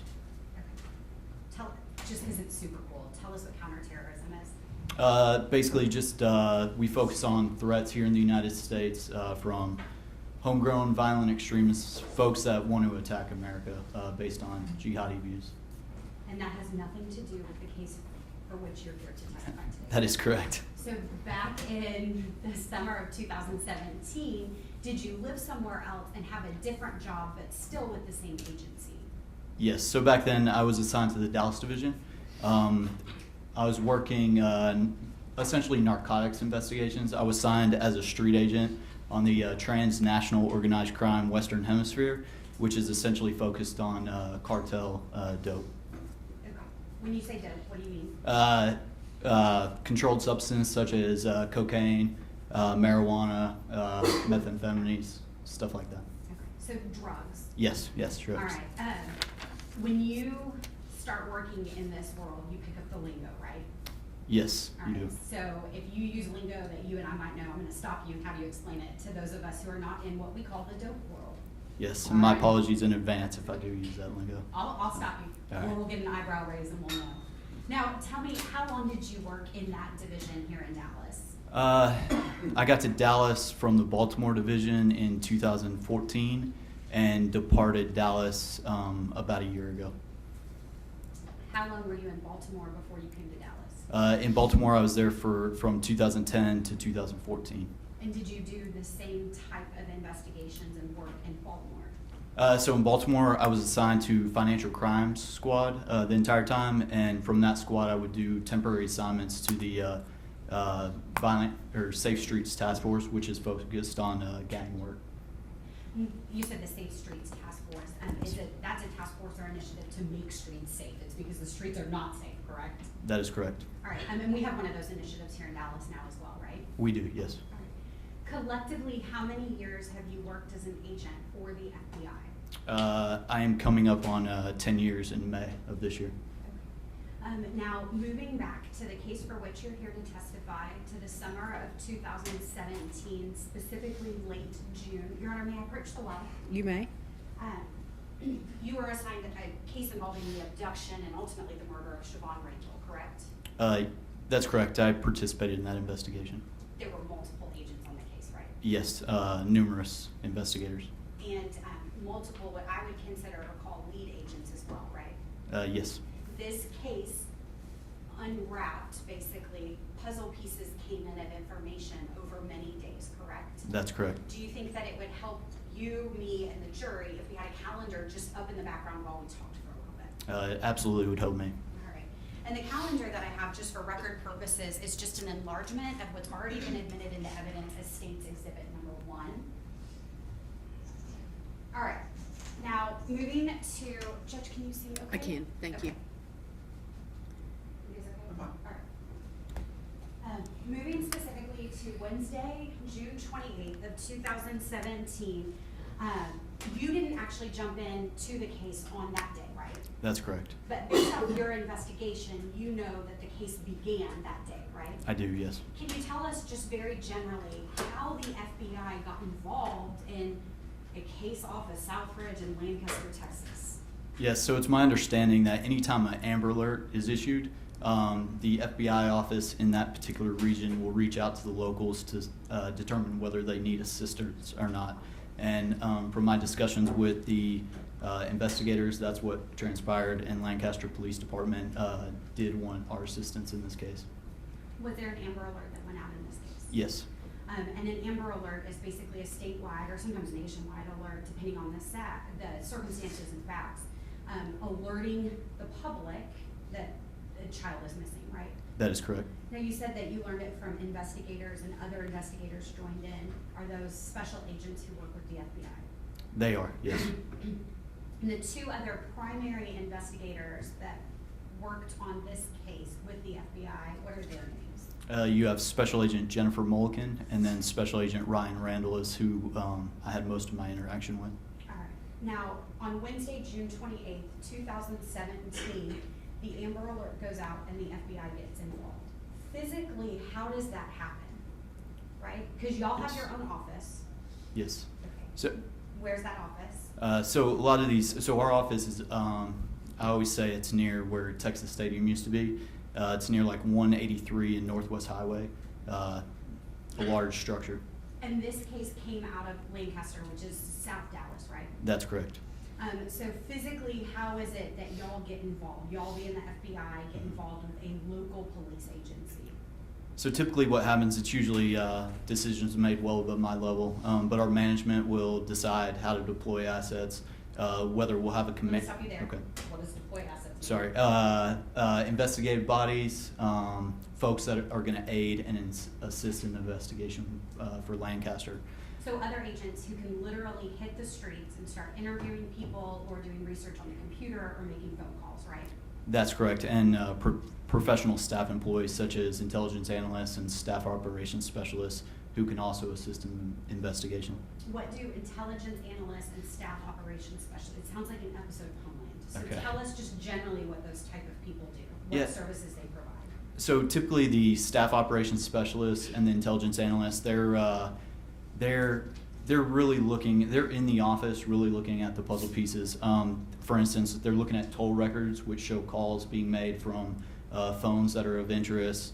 I don't know if they did this in this case, but they'd look at financial transactions, trying to tie, just essentially, agents will go out, cover leads, and then we bring it back and they help us piece the puzzles together, look at the grand puzzle rather than just, the interview that I did or the lead I covered. Now, you said that some of the intelligence analysts or staff operations specialists may look at toll records. What are Yes. those? So essentially, when you make a phone, I would equate it to like a bank statement. When you make a call, it's going to show who you called. Essentially, it's your monthly billing statement that you see, where it shows like all the calls you made outgoing, all the calls you made incoming. Same thing with text messages. And that's something that you maybe have been trained on, but that is not your expertise, right? That's correct. So working narcotics investigations, you learn pretty quickly that is one of your number one investigative methods that you use is to look at phone records. And in this case, we have a specific forensic expert who was the analyst that did all of our cell phone work for all of the numbers involved in this case, right? That is correct. I do not claim to be the expert on that, just to be clear. That's Mark Sedgwick, right? That is correct. And they'll get to hear from him probably in a few days, maybe Thursday or so. Okay. Okay? So it's all hands on deck, to be fair, right? Yeah, this investigation was very important to, I can say at least for myself, it was very important, and everyone else. When something like this happens, we want to put as much resources as we can to, return Shavon to her family. So. And on June 28th of 2017, when the Amber Alert first goes out, are you hopeful that we're going to be able to return Shavon to her family alive? We're always hopeful. Do you know that statistically it gets less and less likely depending on how long after the abduction the case is solved? Yeah, having worked these, unfortunately, that is typically the case. Is this not the first child abduction that you've worked? It's not, no. Now, on Wednesday, June 28th, you said that people are basically getting like investigative leads. Physically, where are you guys? Are you in your office? Are you at Lancaster? Are you sitting at, at a Starbucks down there? How does that work? Yeah, I do not know when the command post was set up, but the command post was located at Lancaster Police Department. It was not in our office. What is a command post? The command post essentially, it is where we all gather and organize to investigate these cases. So you'll have special agents, you'll have local law enforcement from Lancaster PD, you'll have the staff operations specialists, the intelligence analysts. We all gather there to essentially investigate this crime. And if there's not like a location on site, you guys literally bring in a trailer or an RV or a bus type thing, right? We do, yes.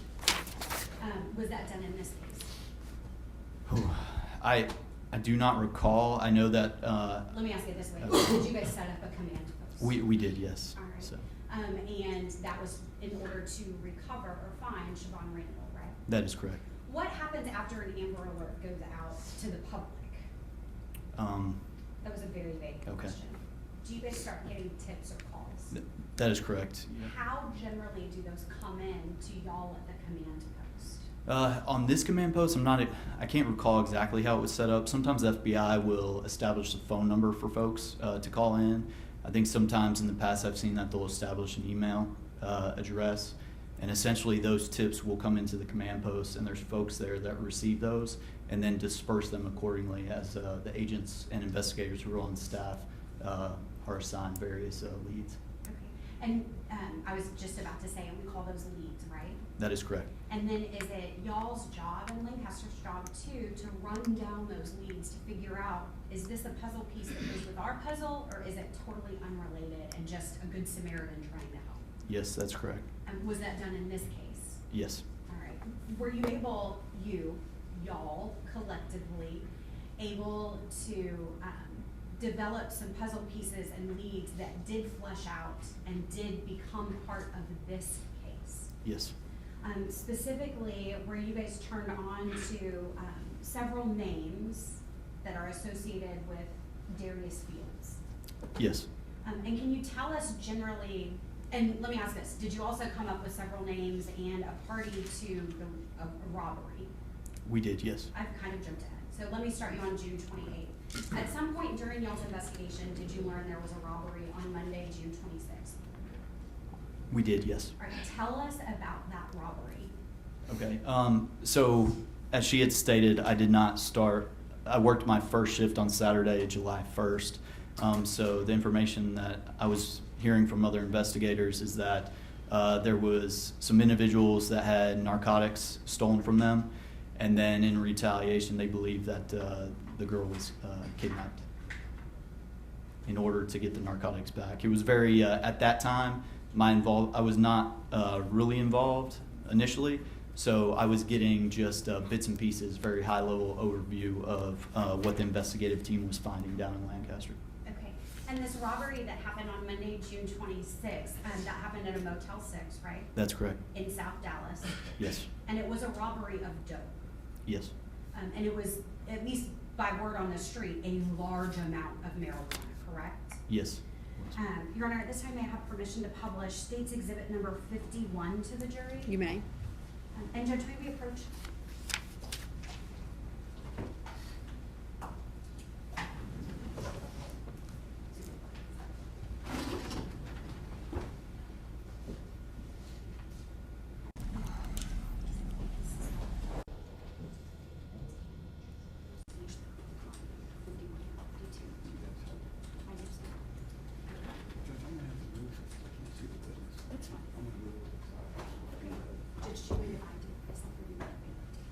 No, you can do it. Okay. Okay, now I'm gonna show you State's Exhibit number 51, and then we're gonna go on quickly to 52, but I'm also gonna give each juror a copy of the charts too, so they can keep them all week to follow along. We have lots of names in this case, right? I would say so, yes. And not only do we have lots of people or names, but we also have nicknames or street names as well. That's correct. All right, so starting with State's Exhibit number 51. Oh, sorry. There we go.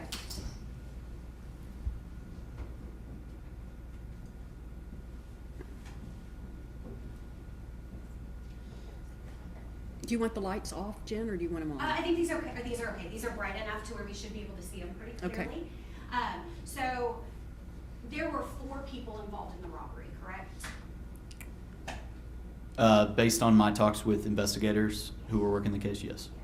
You weren't actually there for the robbery, right? That is correct. All right, so you can't tell us who was involved, but based off the collective investigation, we learned that it was a Kendall Perkins, which is KP, right? Mhm. You have to say yes or no, sir. Yes, I'm sorry. Thank you. And then Kentrell Perkins.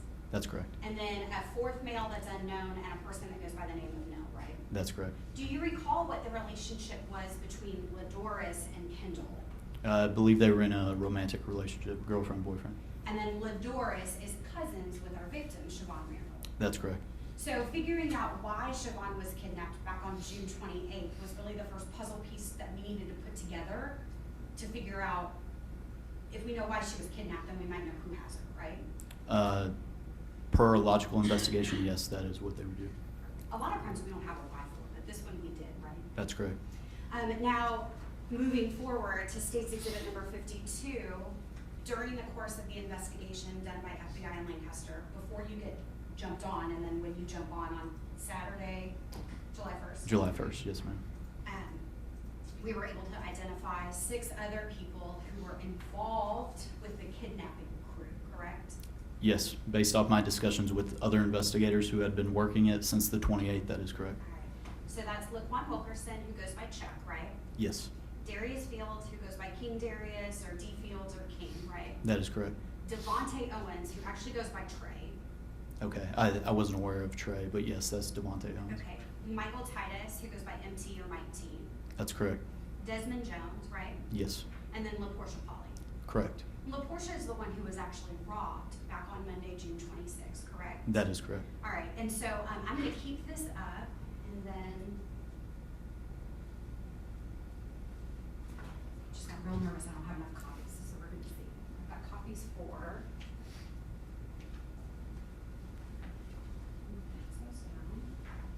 And just for the record, I am tendering to the jury what's been marked as states, or introduced actually, as states 51 and 52, which are just charts of who is who, both with the robbery and the kidnapping.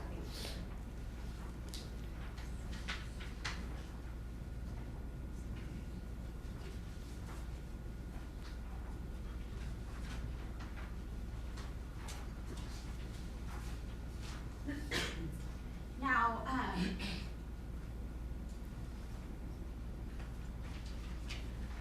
the various agents who were involved focused on the different suspects, right? I'm not sure. All right, let me ask it this way. Did you focus on one specific suspect? I did because I covered a lead that was specific to Desmond Jones. All right, and so the suspect that you focused on was Desmond Jones. That is correct. And when was it that he caught your attention? That would have been my first shift, which was Saturday, July 1st. And why was it that he caught your attention? There was a staff operations specialist who was a support employee that was seeing some phone connectivity that concerned him, and he thought that I know her as Puda needed to be interviewed. I think she was initially interviewed, and he thought it would be a good idea for us to conduct a second interview of her. What do you mean when you say phone connectivity? So there were some. He saw some suspicious calls with, I guess, some individuals that were connected in this, and he just wanted me to go out and talk to him and, see exactly what was going on. So when you say he, you mean the other, like intelligence analyst or staff member? Yeah, it would have been a staff operations specialist, Thomas Ainsworth. All right, and so Ainsworth told you should go talk to Jones because he's got some phone activity with the other players. Is that right? No, he told me I should go talk to Puda, who had suspicious phone activity. All right. So. Do you remember Puda's real name? I think it ends in William, LaQuisha William, maybe. How about Laurenisha Smith? I Laurenisha, can pull out yes, the that's four correct. binders and show it to Yeah, you. I'm and sorry. Through it, but Yeah, Laurenisha Smith. Yes, and in this job, I know it sounds silly, but you typically go by street names with these individuals because when you're intercepting them on Title III's wires. What does intercepting mean? When you're basically hearing their calls because you have an affidavit to secure those communications.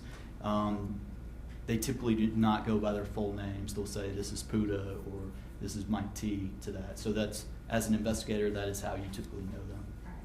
So you use the nickname, right? That is correct. So Puda became kind of not a suspect, but a person of interest, right? Yes, because she was providing information that I thought was incredibly important to the investigation. So did you go and you interviewed Puda? I did. What was her relationship to Desmond Jones? I believe they were, I don't know if it's biological, but it was described to me as a brother-sister type relationship. So she could have good information about Mr. Jones, right? Yes. And did you actually speak with her? I did. And was she cooperative? She was very. And after you spoke with her, what did you think it was important to do? Interview Desmond Jones. I wanted, once I talked to her, I thought it was imperative that I get in front of Desmond Jones and talk to him. And were you able to actually go meet with Mr. Jones? I was, yes. And is that on July 1st, Saturday of 2017? That was the beginning of, the interview. So it gets a little hazy there just because it went into Sunday morning, but I at least started my interaction with him on the night of Saturday, July 1st. Now, can you tell me where it was that you located Desmond Jones in order to talk to him? Yes, so I think the area might be named Pleasant Grove. It's essentially just southeast of Dallas. And it was at I guess you could say an apartment complex.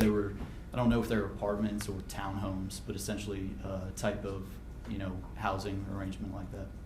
Okay. And was Desmond actually there? He was, yes. And who, if you recall, was he there with? You don't have to tell us the names, but were there other people in that home as well? Yes, so there was a female that was apparently his mother or godmother, and then there was a male there that I did not know who was. There was a very young child, maybe I describe as a toddler or an infant, and then Desmond Jones was there as well. Who was with you from law enforcement? So it would have been Task Force Officer Crystal Offray who was with the Dallas County Sheriff's Department, detailed to the FBI in Dallas. And then we were also with an individual by the name of, I believe, Officer Beecham from Lancaster Police Department. Now, you said that she was detailed. What does that mean? So that means she is technically assigned to, she works for Dallas County Sheriff's Department, but she is working with us on a daily basis. She's an individual that I worked with on the same squad when I was assigned to the gang squad in Dallas.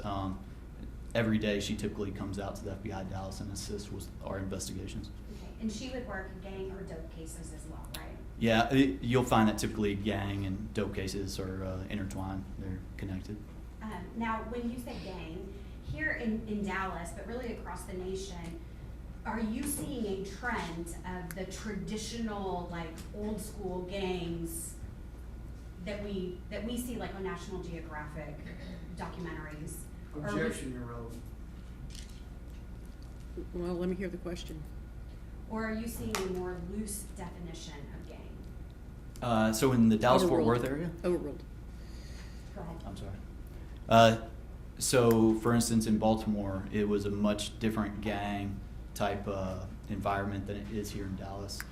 At least during my time in Dallas, I saw that it was more like neighborhood cliques, where in Baltimore it was very structured, where you had journals, minutes from meetings, and there was a very, very strong affiliation with the gang rather than kind of just the neighborhood clique, like very loose affiliation, which is down here in Dallas, in my opinion.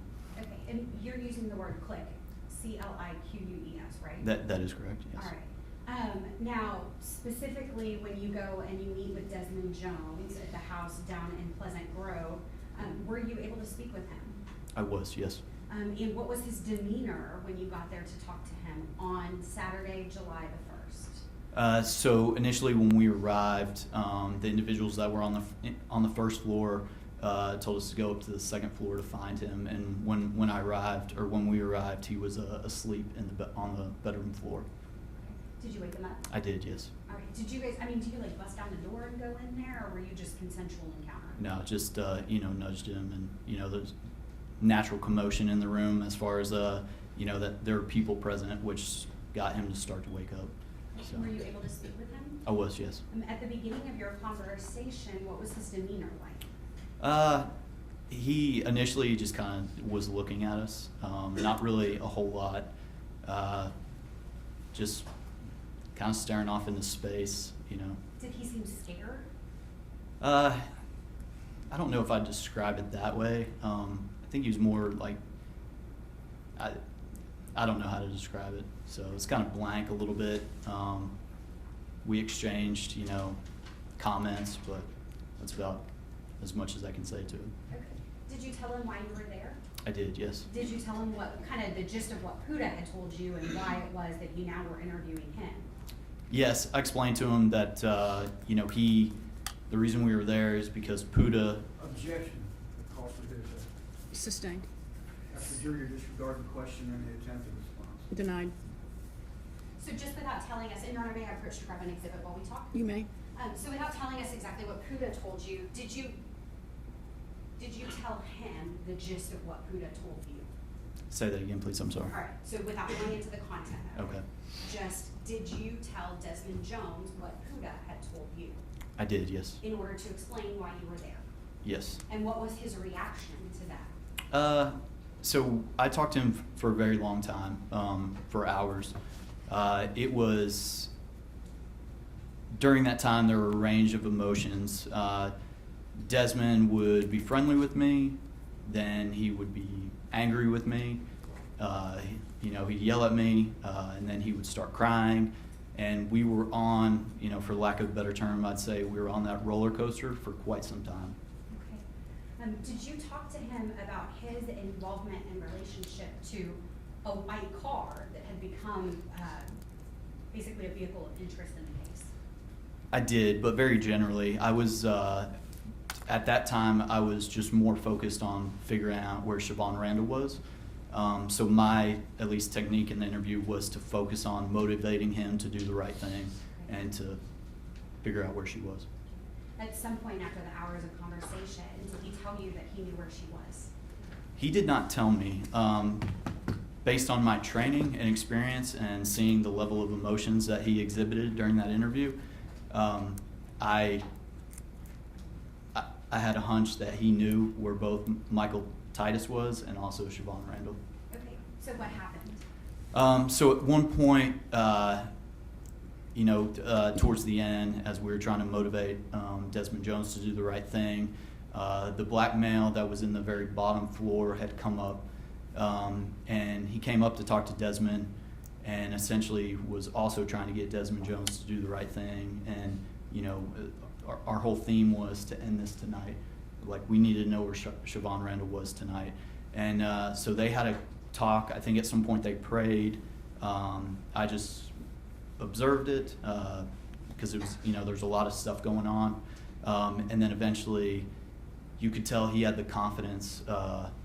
He had his confidence to, take us to where we were going to go. And he essentially he was like, all right, let's do this, and asked if he could smoke a cigarette. At one point he asked to speak to his godmother, which we allowed him to do both. And then essentially he looked at us and he says, all right, let's do this, or some comment to that effect. And then let's do this was like, let's end this tonight. Let me take you to Mike T. and or Shavon, right? That is correct. That is how I interpret it, because the entire theme of the interview was, let's end this tonight. I need to know where this little girl is. And throughout the interview, he demonstrated that he and Michael Titus were very good friends. And I knew something based on reporting from other folks that were not FBI, were saying that Michael Titus was dead, and also statements that Desmond Jones made to me during that interview alluded to the fact that Michael Titus was also dead. Did you believe at this point, when you're interviewing Mr. Jones on Saturday, July 1st, that you would find Shavon alive? I did not, but that is based on my history of working these. I of course, was hopeful, but I was not confident. Now, you said that basically Mr. Jones was like, let's go, let's do this. Mm-hmm. When he said that to you, did he say, I'm going to be killed if I take you to where Shavon and Mike T are? That night, I don't believe he said that. Now, on July 1st, what did y'all do, you all law enforcement, once he seemed resolved to take you to the body or bodies? Yes, so as I said before, I was with Task Force Officer Crystal Offray and an officer from Lancaster Police Department. I believe it's Officer Beecham. So Desmond got into the front seat of Officer Beecham's vehicle. Officer Beecham drove, he got into the front seat, Desmond Jones did, excuse me. I got in the seat behind Desmond Jones, so it would have been the rear passenger seat. And then Desmond's godmother, got into the seat next to me in the back seat behind Officer Beecham. And then Crystal Offray followed in a follow car behind us because we were not aware of where we were going.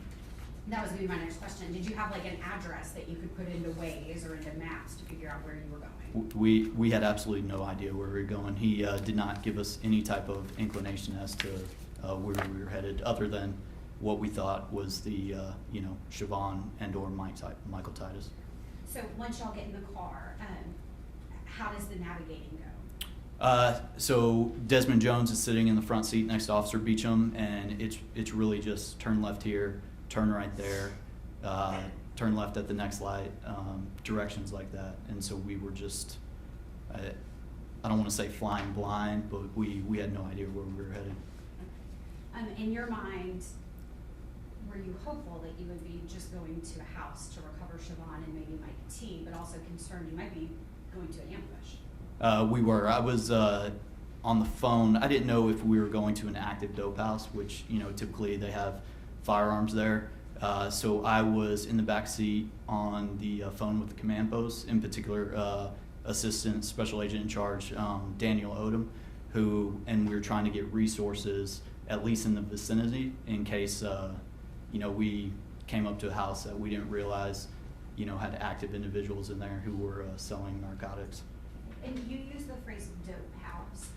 Is that just, I say home loosely, but it's a house or a residence or place where dope is stored and sold? That is correct. Usually it's an abandoned structure that people just use to deal narcotics to the community. And another phrase that we use in Dallas to describe it is a trap house, right? That is correct, yes. All right, now I'm going to show you what we've already introduced into evidence as State's Exhibit number 53. Ultimately, were you taken to an address at 2208 East Keast Boulevard? I do not recall the exact address, but that is the area in which we were. All right, I know it was, I can tell you it was near the intersection of Sunnyvale and Keast. And that is just kind of in the South Dallas area, right? That is correct. Near Oak Cliff. Yes, ma'am. And when you got to the location, and I'm going to put back up the photos of all of our crew. When you got to the trap house, you said it was at Sunnyvale and what? Keast, which is just south, I believe, of Illinois. All right. So when you get to the house, describe to us what the house looked like from the outside.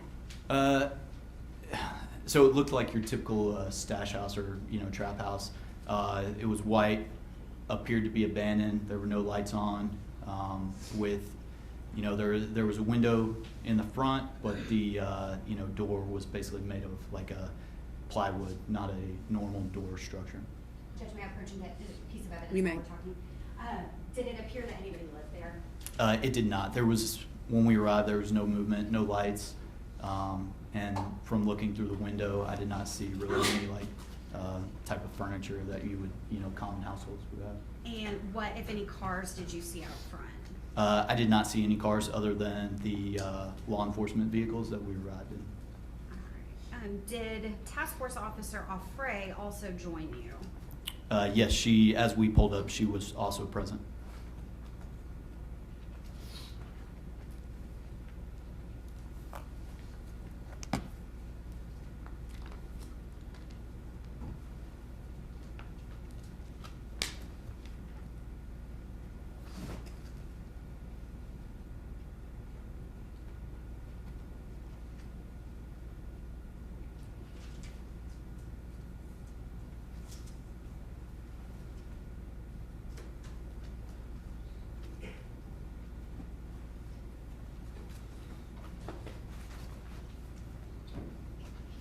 All right. For the record, I'm going to show you, this was just the quickest one I could find, but I'll be referring to State's Exhibit number 366, which has already been admitted. Is this a picture? This is kind of the side view of the house, right? That is correct. The front of the house is on the left side or the right side, if you recall? It's on the left side. It's going to be the steps there. Okay. That would be the front of the residence. And we can see here, I mean, there's plywood on it, right? That is correct. And is this how it looked, although it would have been dark outside Yes. when you got there? Yes, it was nighttime. And it was nice, and that was my next question, what time was it? Tell us who was present when you got to the house there at Keaston Sunnyvale? Okay, so as far as law enforcement personnel? When you first get there. Okay. Right, so Desmond Jones does the take a left, hang a right, go straight, y'all get there. Who all is there when you first make it up at that house? Yes, so Officer Beecham is there. Myself, you had Desmond's godmother. Desmond Jones was also there, and then Task Force Officer Crystal Offray was present as well. Do you get out of the vehicle that you're in with Officer Beecham? I do, yes. And what is the first thing that you notice when you get out of that vehicle? The smell of death hits you in the nose. Was this the summertime? It was, yes. Had you smelled the smell of death before? Just from animals. I had never smelled, a human body decomposing like that. Would you say that the smell was pungent? Yes, it was terrible. So what do you think at that point when you make it to this house at Keaston Sunnyvale? I knew that we had the location where we were going to find these individuals. When you say these individuals, who is that? I was under the impression that Shavon Randle and Michael Titus were going to be in that structure. And that was based off the entire investigation, but also Desmond Jones taking y'all there, right? That is correct. What is his demeanor like when y'all get to the house? Very quiet. Is he sobbing? No, he's sitting in the car, really not saying anything. Is he expressing remorse? No. Is he acting scared? No. At that point, what do I you? I will say there was one. Sorry, just to back up. There is one item that I recall when he made like a gesture to the skies as we pulled up.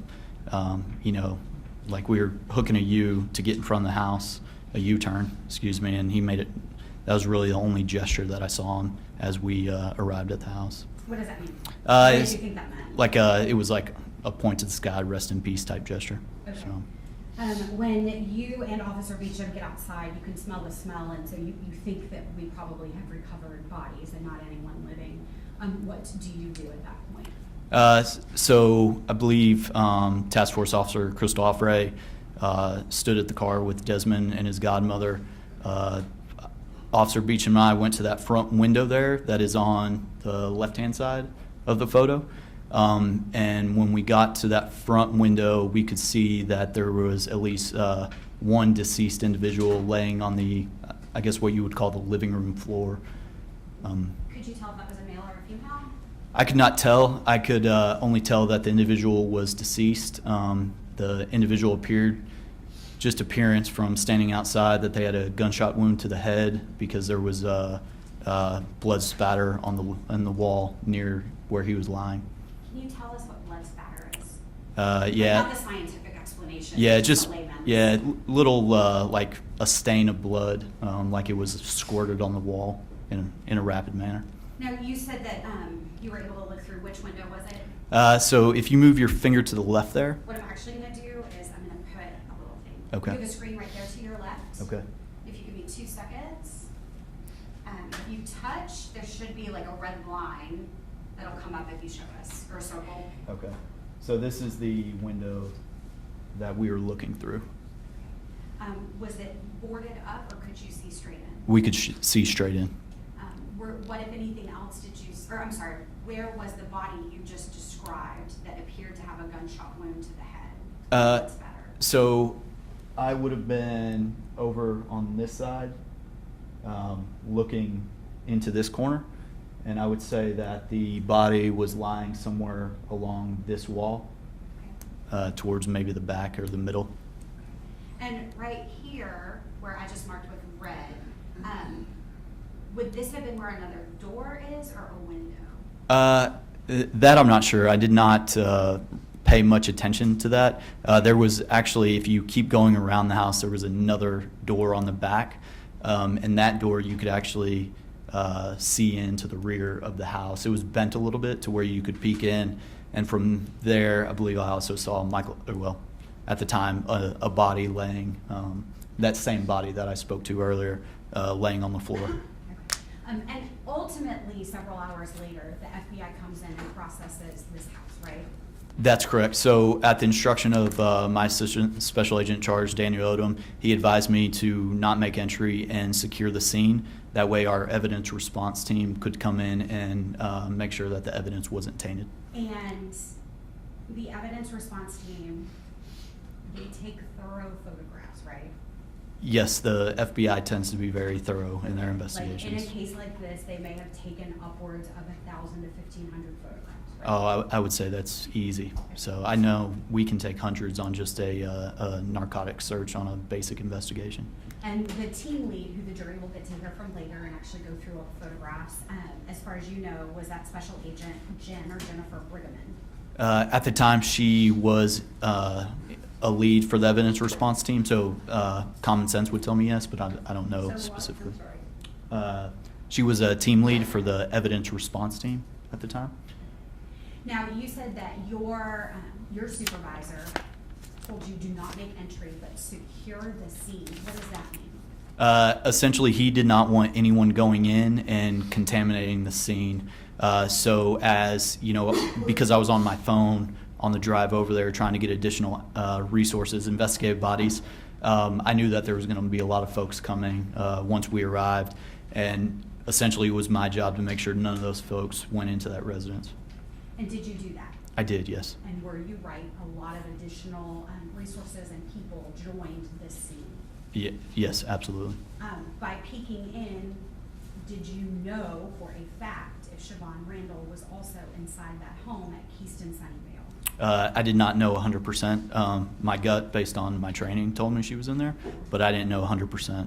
And the house that was at Keystone Sunnyvale, this house that's right here in State 366, is that located in Dallas County, Texas? I believe so, but I'm not. I don't know You've the already lines. forgotten all Yeah. the Dallas knowledge from your few years Yeah. ago? No. I mean, I would assume it was the city of Dallas, but I don't know the exact county lines. But I could ask somebody else who's more familiar with Dallas. maybe. That's correct. Yes. And maybe Brigham in, because she was the team lead on this one. Yes, I know we, to be honest, I don't even know if Lancaster is in Dallas County. So we were in between. Like, we started out in Pleasant Grove and then ended up here. And I'll be frank, that night I didn't even really know where we were because I was on the phone so much. I know we had Assistant Special Agent in Charge, Daniel Odom, was trying to get me to tell him where we were, and I did not know because I was trying to watch Desmond. I was trying to make calls. There was a lot of stuff going on. So. And you're also watching outside to make sure that this isn't an ambush, right? Correct, yes. Okay. So once you get out there, you said lots of people join. Does Special Agent Jennifer Mulliken also make the scene there at Keystone Sunnyvale? Based on a conversation with her, she was there, but I had departed before she arrived. So at what point do you leave this home? So Assistant Special Agent in Charge, Daniel Odom, arrived, and at that point he advised me to go to Lancaster Police Department, where the command post was, because that is where they took Desmond Jones, and he wanted me to do a follow-up interview with Mr. Jones. And when you say they took Desmond Jones, you just mean other officers? Yeah, some other law enforcement officer. I'm not exactly sure who. So roughly what time of day or night on July 1st, July 2nd is it when you go over to Lancaster? Station? It would have been near maybe midnight, maybe 1 a.m. I'm not exactly sure of the exact time. So we're getting into the wee hours of the night. We are, yes. On Saturday, July 1st, early morning hours of Sunday, July 2nd, do you actually interview Desmond Jones on videotape there at the Lancaster Police Department? Or is it someone else? I do not know. It was somebody else. All right. Do you know who it was that interviewed him? Yeah, I believe it was Special Agent Jennifer Mulliken and Detective Rohack from Lancaster Police Department. And Detective Rohack was the local police agency, Lancaster Police Department, and he was their lead detective for the local agency, right? That is correct. And then Jen Mulliken was one of the, I would call y'all lead agents. I know that you don't really call each other that, but her, Ryan Randle, and yourself kind of did the heavy lifting for the FBI on this case. Yeah, I would personally, I would say that Special Agent Ryan Randle and Special Agent Jennifer Mulliken were the lead agents on this investigation. Okay. Later in the week, so moving forward to Monday, July 3rd, Tuesday, Wednesday, Thursday, Friday, so July 3rd through July 7th, did you interview or speak with Desmond Jones again? I did on multiple occasions. All right. And I'm going to start kind of inverted. All right. So we're going to start, instead of going chronologically like we normally do, we're going to start at the end and then work backwards and kind of use hindsight. Okay. So specifically on Friday, July 7th of 2017, did you interview Desmond Jones? I did, along with Special Agent Ryan Randle. All right. And do you see Mr. Jones here in the courtroom? I do, yes. Can you, I know it's rude to point generally, but I need you to point him out and identify him by an article of clothing. Okay, yeah, it's Desmond Jones is sitting to the left of the individual in a red tie, and he's wearing a necklace, maybe a blue or gray dress, button-down shirt. And if I count just the chairs that are at the table, if I'm number 1, Crystal, Miss Biggins is number 2, what chair would he be sitting in as we move over? From you, I guess you could say. Just the chairs at the table. Okay, all right, the 4th chair then. Your Honor, let the record reflect that the witness has identified Desmond Jones. The record will reflect. So specifically on July 7th, you interviewed Mr. Jones, right? I do, yes. Why was it that you and Special Agent Ryan Randle went and interviewed him on July 7th? He had, throughout the entire time, he was making quite a few inconsistent statements, and that was towards the end, and so I don't know exactly who wanted to do a polygraph, but they wanted to do a polygraph exam to see if he was willing to take one. And throughout this, Desmond and I had built up a good rapport. So Ryan Randle asked that I go down there with him to talk to him. Why do you say that you and Desmond Jones have built a good rapport? We had talked to each other numerous times, and I felt I felt as though we had a good relationship from our talks. And it was good enough for you to be able to speak with him on multiple times, right? I think so, yes. Is there an investigative tactic like we've seen on TV before, where it's like good cop, bad cop, when there's multiple people interviewing a suspect or a witness? Yes. What was your role generally in all of these investigations, or these conversations? I would classify it as a good cop. I think I treated him with a lot of respect throughout that entire week. At any point during any of the conversations, did anybody like beat him up or hit him or twist his arm behind his back or anything like that? No. All right, and that would be an unacceptable tactic, correct? I would have issues with that, yes. Now, you said that there were multiple inconsistencies. Mhm. What does that mean generally? Just he would say things, and then later on in the interview, the statements would not match up with what he told me previously. So just, I'm always, anytime I talk to somebody, I always think the devil's in the details. So I'm a very detail-oriented interviewer. So when those details don't match up through the course of the interview, I know that somebody is lying to me typically. And in this situation, specifically your conversations with Mr. Jones, it's not only just during the course of one interview, it's during the course of multiple interviews, correct? That's correct. And would it be fair for me to characterize, some of them are just outright lies? Absolutely. Right, and we know that because later he would admit that he lied about, maybe what he told you or told y'all Saturday, July 1st or Monday, July 3rd, compared to what he finally tells you on July 7th. Yes, typically with him, when we interviewed him, each interview brought out a little bit more truth. It was, to be frank, a very frustrating interview because he knew more than what he was telling. So every time I went in there, it was a lot of work to try and get those details out of him. Right. And on Friday, July the 7th, were you able to get the most amount of details and kind of the biggest admission of involvement in this case from him? Yes. All right, prior to July 7th, he'd kind of been like, I don't know anything, my people might know something, and then more and more would be added to that involvement, right? That is correct. Is it common for suspects to minimize their own involvement in a case? Yes. Tell the jury what I mean when I say minimize or what we mean. So they'll, trying to think of the best way to explain it, but basically, like, if somebody is in trouble, and they were in the situation, let's say, just use an example of their friend stole gum, and and they get caught, then they'll say, oh, well, I wasn't at the cash register with them, I was in the deli department trying to remove themselves from the situation. I don't know if that was a good way to explain it, but. And do you believe that that's what Desmond Jones did during the course of all of your interviews with him? Yes. And specifically, you interviewed him during the afternoon on July the 3rd of 2017, right? I did, yes. Then on July the 6th of 2017, correct? Yes. And then there were 2 interviews on July the 7th of 2017. That's correct. Tell me why there were 2 almost back to back. So on July 7th, Special Agent Ryan Randle and I went down to talk to Desmond Jones about the polygraph, and when we departed the interview, I looked down, and he and I, Special Agent Ryan Randle and I, noticed that the interview was much longer than what was captured on the recording, and so we knew that we had an issue with our equipment. So what did you do? I believe Special Agent Ryan Randle, I know this from standing next to him, I believe he called the Lancaster Police Department, and they advised that they wanted that statement to be recorded. So we then drove to the FBI Dallas field office and obtained new recording equipment, and then returned back to Lou Sterrett, the county jail, and conducted a follow-up interview with him. Were you ever able to recover the additional part of what I'm calling the partial recording from July 7th?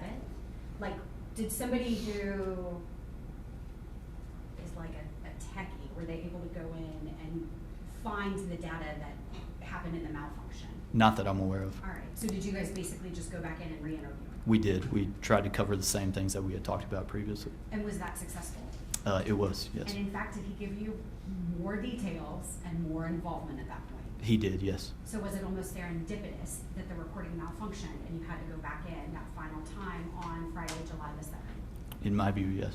All right, Your Honor, at this time I would ask permission to publish what we've already introduced and agreed to as State's Exhibit number 56, the partial recording, which is a 16-minute recording from July 7th, 2017. Yes, you may. In addition, Your Honor, I do have, We're gonna if it's a 16-minute yes, recording, we're gonna have lunch break after that. that was my thought. So if we Yeah. can start with that one, we'll do the short one and then take a break for lunch. I do have printed out transcriptions for each of the jurors, so I would just ask permission to pass those out briefly. We have Any- no objection. All right? And I do Granted. need, we did not pre-admit those last week, so I do need to mark one of them, and I'll do that here in just a second. Okay, and you have one for the court as well. Yes, Judge. Thank you.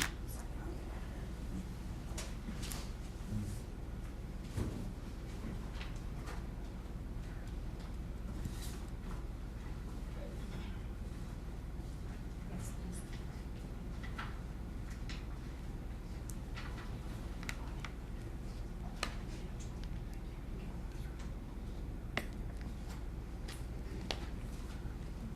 Is that right?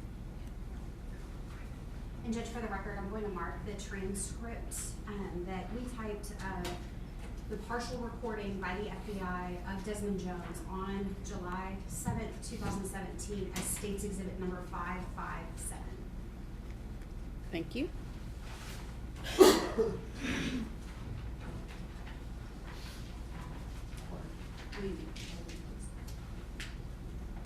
Judge, here's your copy. Thank you.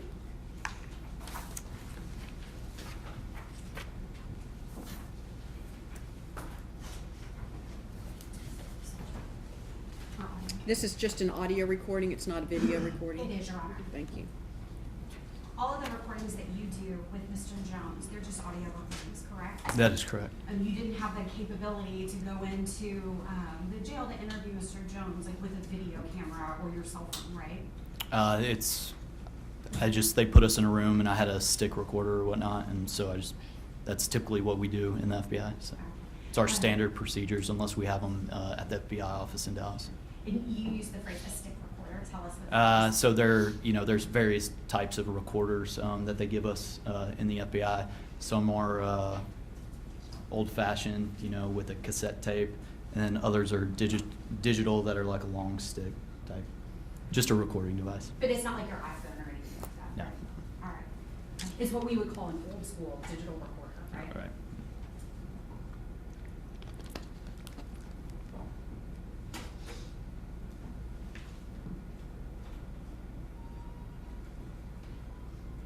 Alright, so today is July 7th, 2017.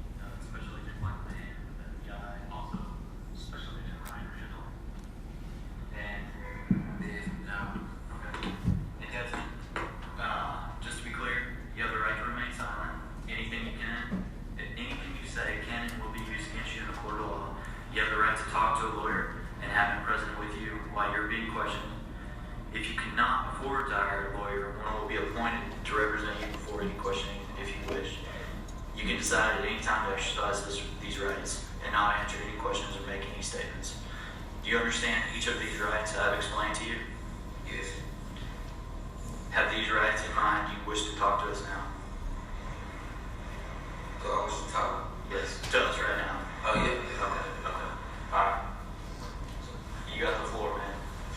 Alright. Yesterday, you asked me a question. The question was,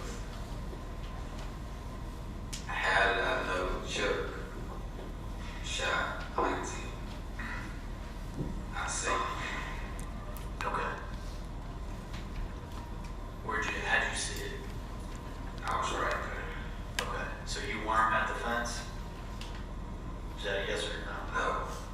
No. Okay, so let's start over and let's start over and go over the whole thing. So the story about you guys arriving in the black Lexus, is that still true? Yeah, that's true. That's true. Okay, That's so true. you guys you're in the back seat, Mike T's in the back seat, and Laquan's driving the black Lexus or Yes. Chuck. Yes. Right. Okay. What happens at that point when you guys arrive on what was the street? Oh, God. Okay. What happens at that point?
saw it with your own eyes? Okay. So how long were you guys in the house? Like 10, 15. Okay. And so the whole time, are you on that door, halfway in, halfway out? Yeah. Okay, so for those 10 to 15 minutes, what were they doing in that house? They was in the room, my wife in the room, then Which room? the back room. Okay, so let's talk about this for a second. Let's say that that's the front of the house, okay? All right, and then you have keys right outside, okay? And then in the back, you've got the door. The back door's right here, right? And this is where you're at, okay? Where in the house? Where are they wiping down the house? Wife in the back room. Where's the bedroom? From it. You're standing right here in the door, right? So where's the bedroom? I'm standing right there. Here. Put yourself in that situation. Standing right there. There you go. Where were they at? Because you can see them, right? Oh, see them? Yeah. Mike T. shots. In the room. Well, I could you see them from where you were standing? Not when they go to the room, I can't see them in the room. Is the room that way? Like, this back up, like if you walk in through the back, you walk straight.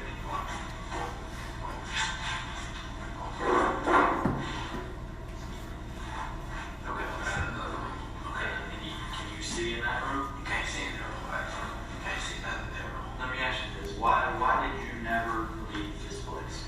Why did you never leave the door open? It's kind of weird. Okay. Yeah. Cause that's, he just told me to sit right here. Okay. Who told you the child? So, yeah, like, she moved off, like, we got to do what they say, like, yeah.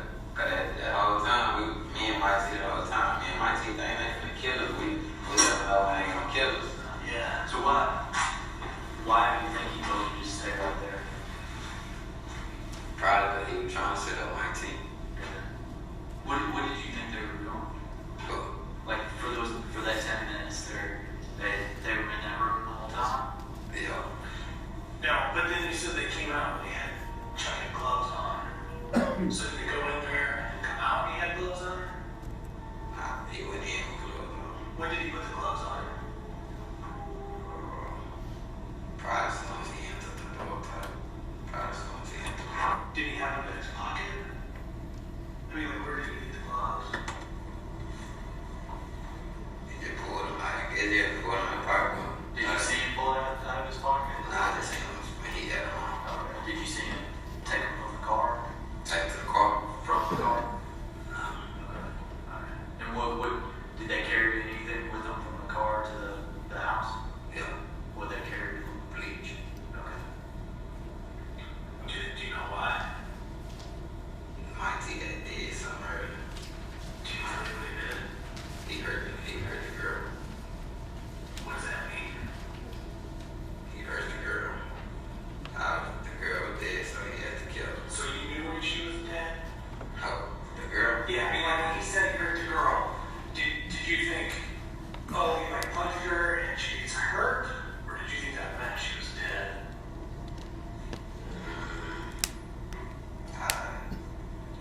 Did you ever ask him what happened? Well, I asked him. He just said he fucked up. Who did you think he was talking about? Who, my T? Yeah, like what girl? I didn't talk about the baby mama. Ladoris? Yeah. Nah, that's Ladoris is the one that was in the hotel. That was the portion. Oh, well, Ladoris. Yeah, Ladoris. Is that KP's girlfriend? Yeah. Okay, so you thought they were talking about KP's girlfriend? Yeah. Okay. So, who was carrying the bleach into the house? Mike T. Mike T. What was McClung or Chuck? What was he carrying? He had a pistol in his pocket. Okay. So let me ask you this. You guys are going over there. What do you think you're going over there to do? Because there had to be some type of conversation going on when you guys were driving over to that house. Oh, what I was going? No, like what did they discuss why they were going to the house? They just, every time Chuck and he'll meet up with Devontae, whatever they talk about, they go. They don't let me and my T didn't know nothing. Okay. All we knew was they were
instructions to open the whiteboard. whiteboard? Okay, how's he hold the board? He held the board like this. Okay. Board like this And side. where's Mike T? So Mike T. Yeah. Where's Mike T standing? Right there. Okay. So Mike T bends down. Yeah. Okay. Now what? Mike T got sit down. Okay. So that's the first shot right up under his chin. Okay. And then what happened? When he hit the ground, I seen him hit the ground. I jumped. Shot him again. Boom. And how was that? Shot. Okay. He was standing up. Mike T was laying on the ground. Yeah, Mike T was down. Okay. So Chuck didn't go to his knees or lean down. He shot him standing straight up. He had me close, but he wasn't too far from her. He wasn't too far from her. He wasn't far from her. Where he shooting at that point? Think that he, Okay. And you're standing right there. How far away were you at that time? And he's right there. Mike T right there. Okay. Chuck right there. So you're 2-3 feet away from it. I can see. Okay. I can see. Okay. So tell me, after that happened, what happened after that? We left. Okay. What did Chuck say? He left. He didn't say nothing. Did you say anything? Like, what the fuck? Heard you something under? I thought he was finna shoot me. I thought it one time ago. Like, outside. I thought it was one time. Thought he finna turn around and pop me up. Me and Mike T ride together. And they been saying they gonna kill us both. They gonna kill us both. So I was just praying in my head, just like shaking. I was shaking. So look. Then he met up with that's when he met up with Devontae. Hold on real quick, let's take it step by step, alright?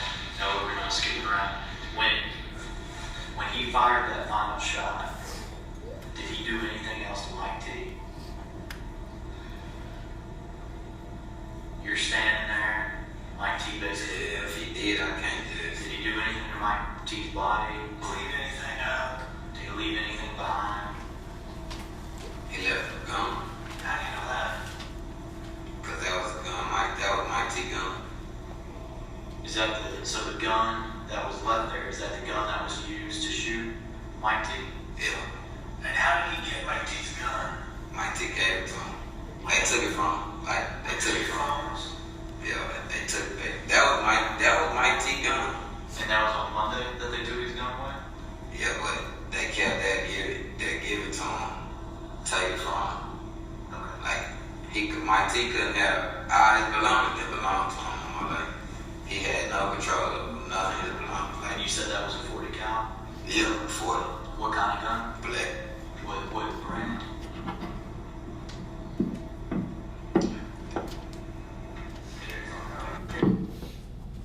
Okay, and that's where the recording cuts off. That's correct. But to be clear, the interview continues. It did, yes. And so after lunch, we'll hear from the second recording, which is at roughly an hour that y'all did once you realized this recording malfunctions. Okay. Is that right? Yes. Okay. Yes. Well, I guess you Sorry. don't know my schedule, but there is a second recording that we're gonna hear from, right? Yes. Is that it? Now, okay, Judge? All Yes. right, members of the jury, it's almost noon. If you'll be back in the jury room at 1 o'clock, please. All rise.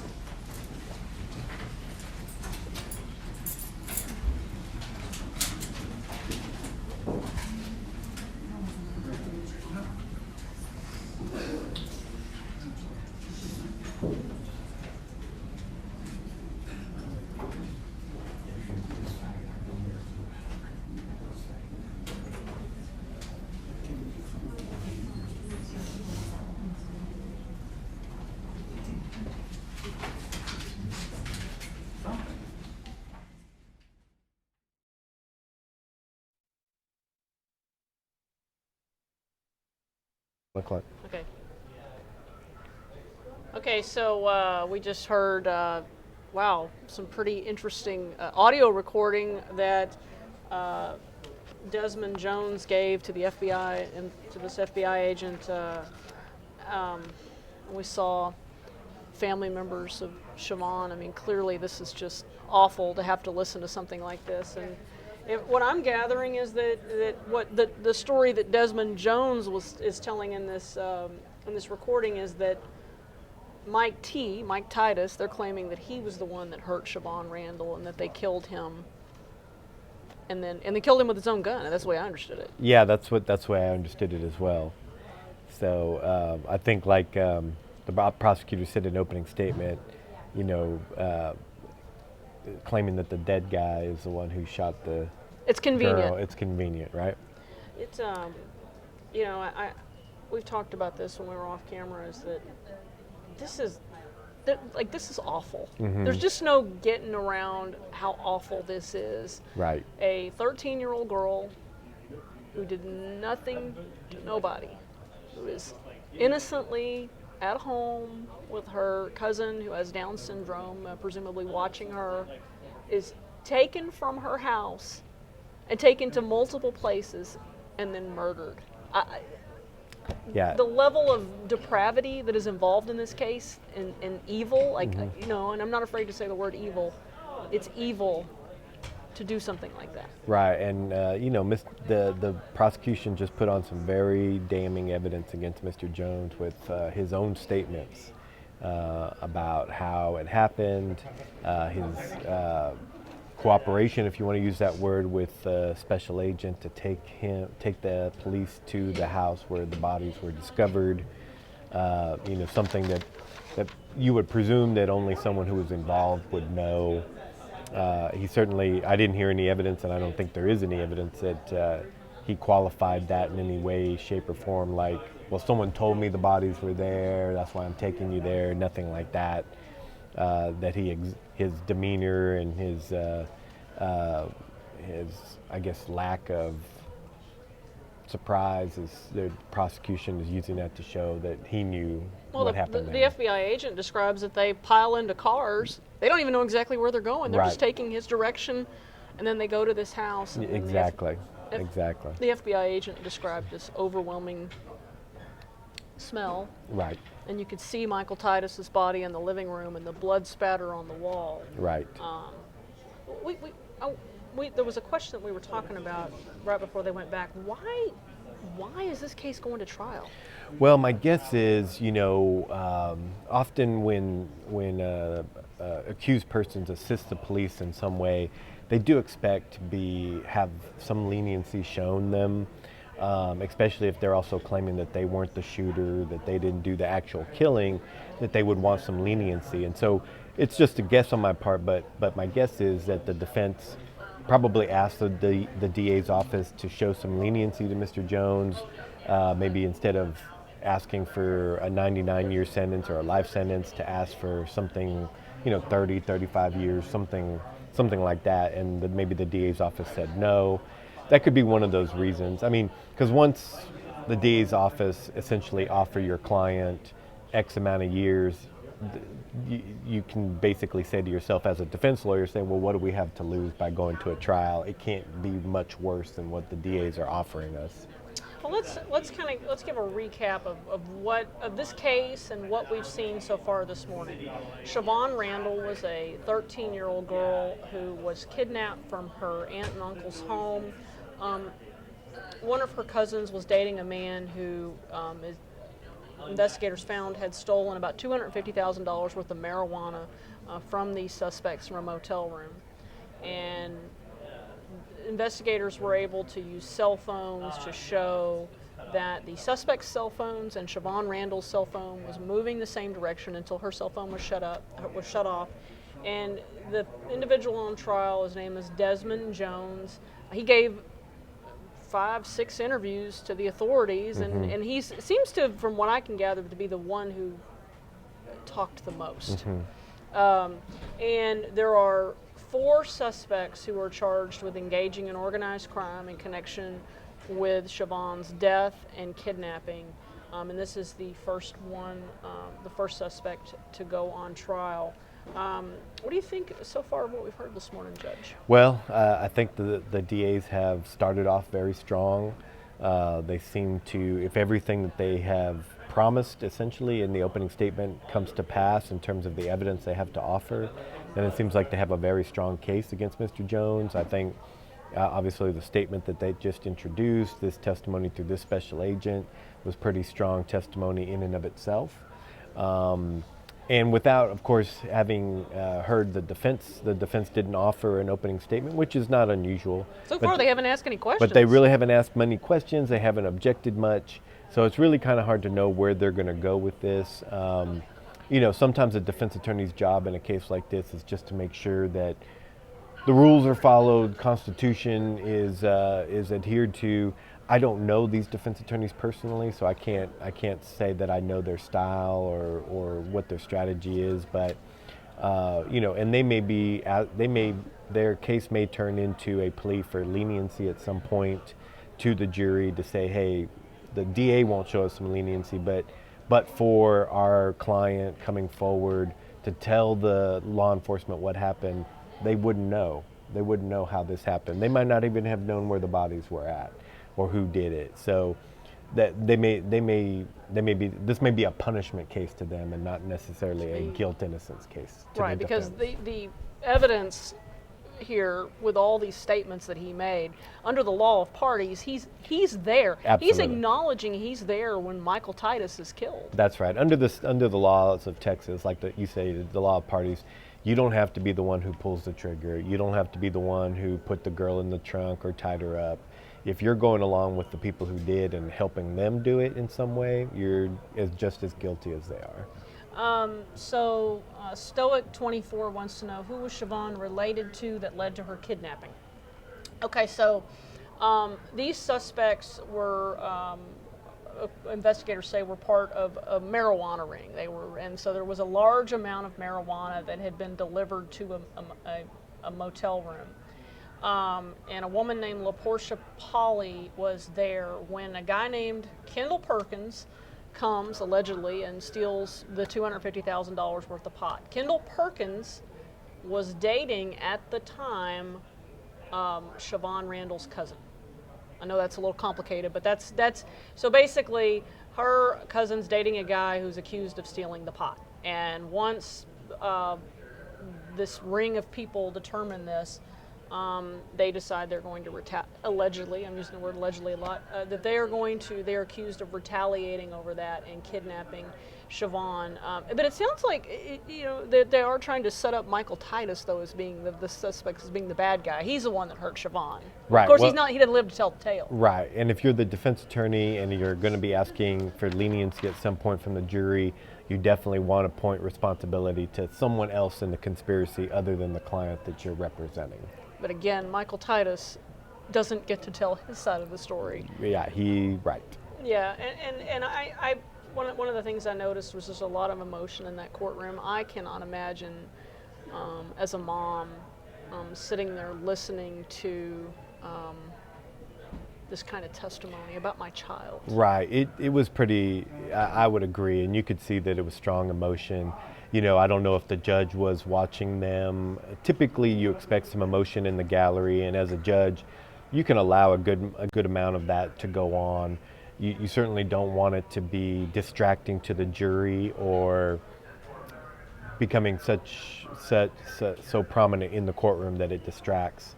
And maybe now the defense might say, well, what's going on in the courtroom is providing an unfair environment for my client to be tried in. But listening to 16 minutes of a guy describe this kidnapping and what happened is hard. It's hard. I mean, I don't Yeah. I don't know how you get around that. Yeah. Well, Judge Conyers and I are going to go have lunch. We'll be back at a little bit before 1. We'll recap again when we come back to kind of walk folks through that have missed stuff. But this trial's moving pretty rapidly, and we'll expect.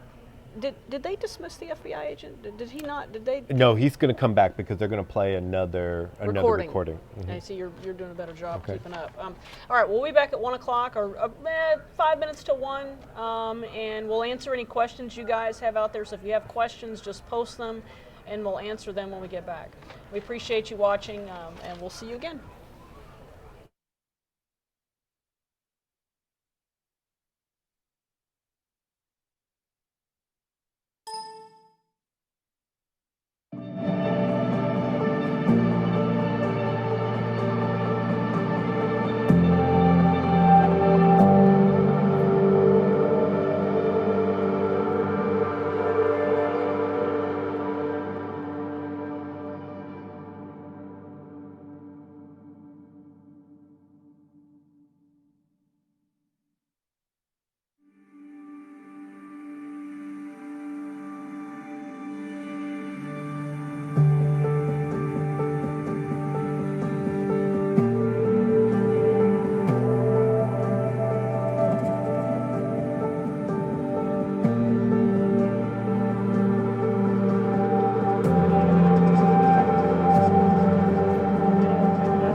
I'm Tanya Iser, an investigative reporter here at Channel 8. I'm joined by Judge Rob Conyers. I hope you've been watching this morning. A lot of interesting testimony so far. I want to give folks who are just coming into this kind of a quick rundown of this case.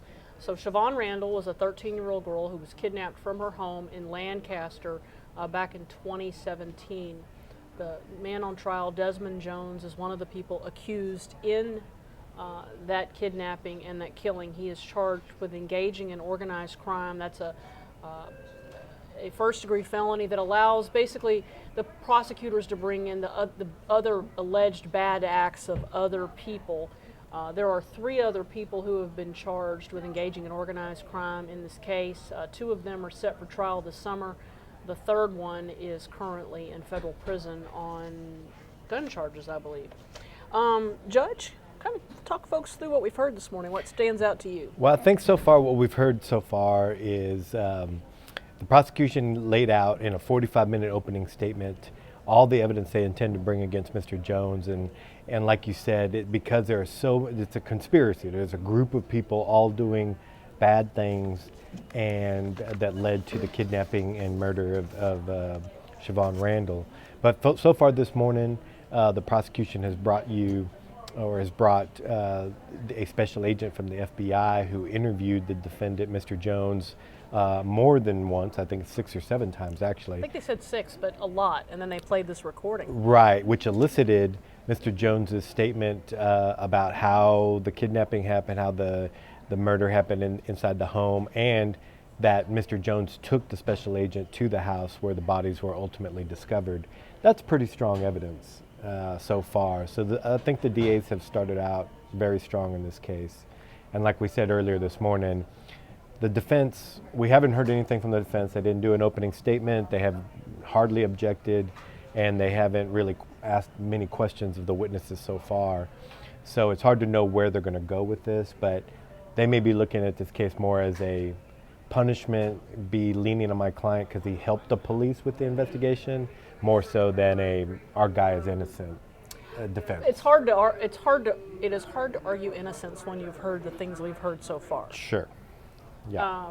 And that 16-minute recording, that audio recording that they played just before they went to break, on that recording you heard Desmond Jones describe how they went to this house and how Chuck, that's Laquan Wilkerson, how he had gloves on, and then they're describing how Michael Titus is the other person who was killed in that house, he was allegedly involved in this kidnapping conspiracy. And Desmond Jones said during that recording that when Michael Titus bent over, that Chuck, Laquan Wilkerson, shot him, and he's saying that he did it because, quote unquote, Mike T, he hurt the girl. So it sounds like they're trying to make Michael Titus out to be the bad guy for killing the girl, or killing Shavon Randle. Of course, Michael Titus is no longer around to say what he did or did not do. Right, and the prosecutor laid out in opening statement that's a very convenient defense. So. And then he also said that on that recording, he said, well, I thought he was going to shoot me. I thought he was going to turn around and pop me, which it feels... It's interesting to me that he gives statements not just like 1 day, 2 days. It seems like he's giving statements over the course of about a week or so. Right, and that's not usual, at least in my experience, for the police, for the law enforcement to go back to a person in Mr. Jones's situation multiple times. But it's also equally unusual for a person in Mr. Jones's case to talk and talk and talk over a course of several days to law enforcement.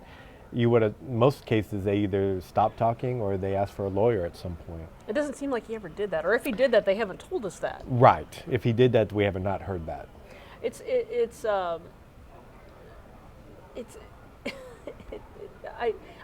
been a long time since I've seen somebody give so many statements, and I think that the prosecutor said in her opening statements that he's going to say that he was that he never went inside, right, or something to that effect. But they are going to bring on a footprint examiner, and we talked about how unusual that is. Right, and so so far the outline we've been given through the lawyer's comments and statements is that there's going to be experts involved, DNA, footprint. Some of it, as we discussed this morning, is hard science like the DNA. Some of it's going to be soft science like a footprint expert.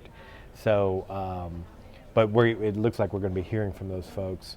And cell phone records, I think, are also going to come into play pretty prominently. Be pretty key because Yes. investigators have cell phone evidence that shows that some of the suspects, that their phone is going in the same direction as Shavon Randle's phone until it is turned off. Right.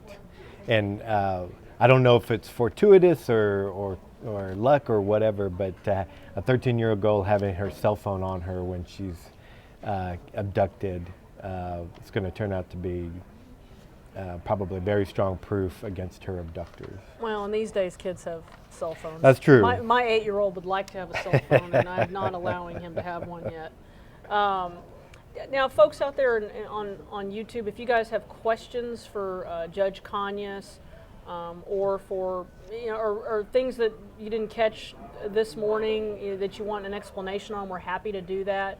Mahogany Queen was asking for a recap. Well, this morning we heard opening statements. The defense waived their right to give one. Then we heard from Shavon Randle's aunt, who described coming home, finding Shavon missing, and then getting this phone call. She gets this phone call from her cousin, or from a relative, I'm not sure of the relationship, from a relative who is dating this guy named Kendall Perkins, who the investigators said is the one that took the drugs, who set in motion this course of events. And then we also heard from a Lancaster police officer who is the first one on the scene, and then we heard from this FBI agent. Do you think we're going to see the defense start to ask some questions here of this FBI investigator? Well, I would think so. I mean, if nothing else, to elicit from the special agent if he thought that Mr. Jones was helpful in the investigation.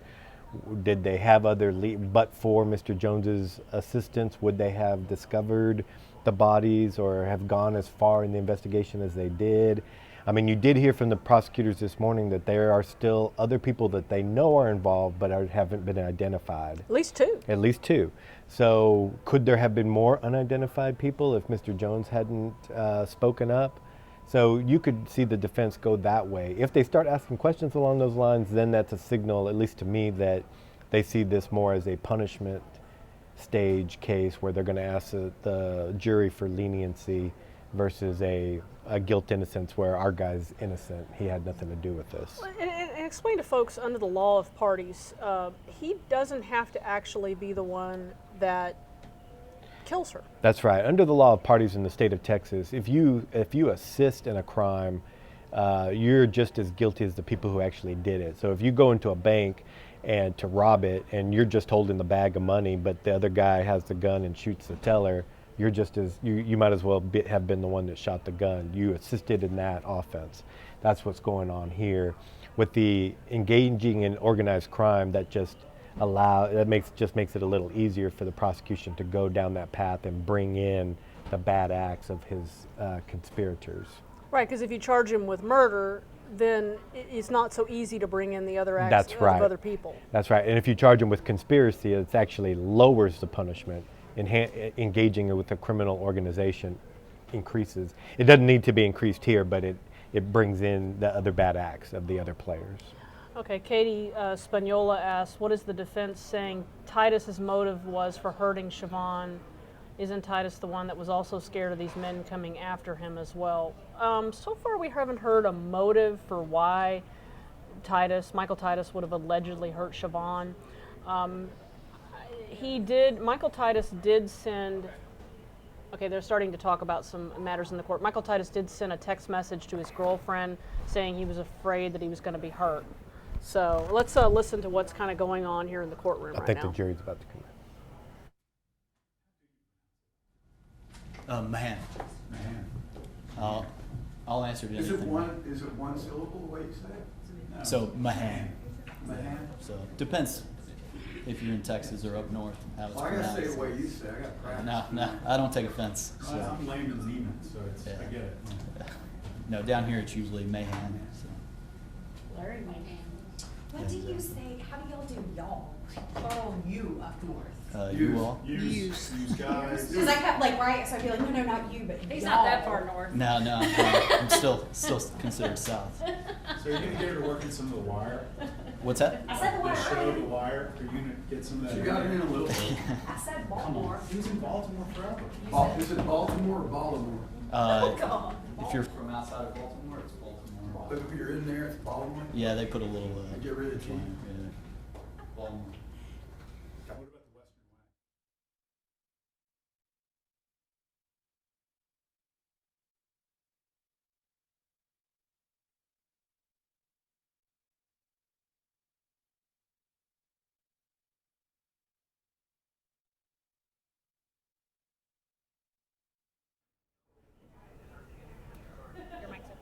Way? Okay, folks, we're waiting for the jury to come back in. Obviously, we will stop talking the moment we hear something happening in the court. Okay.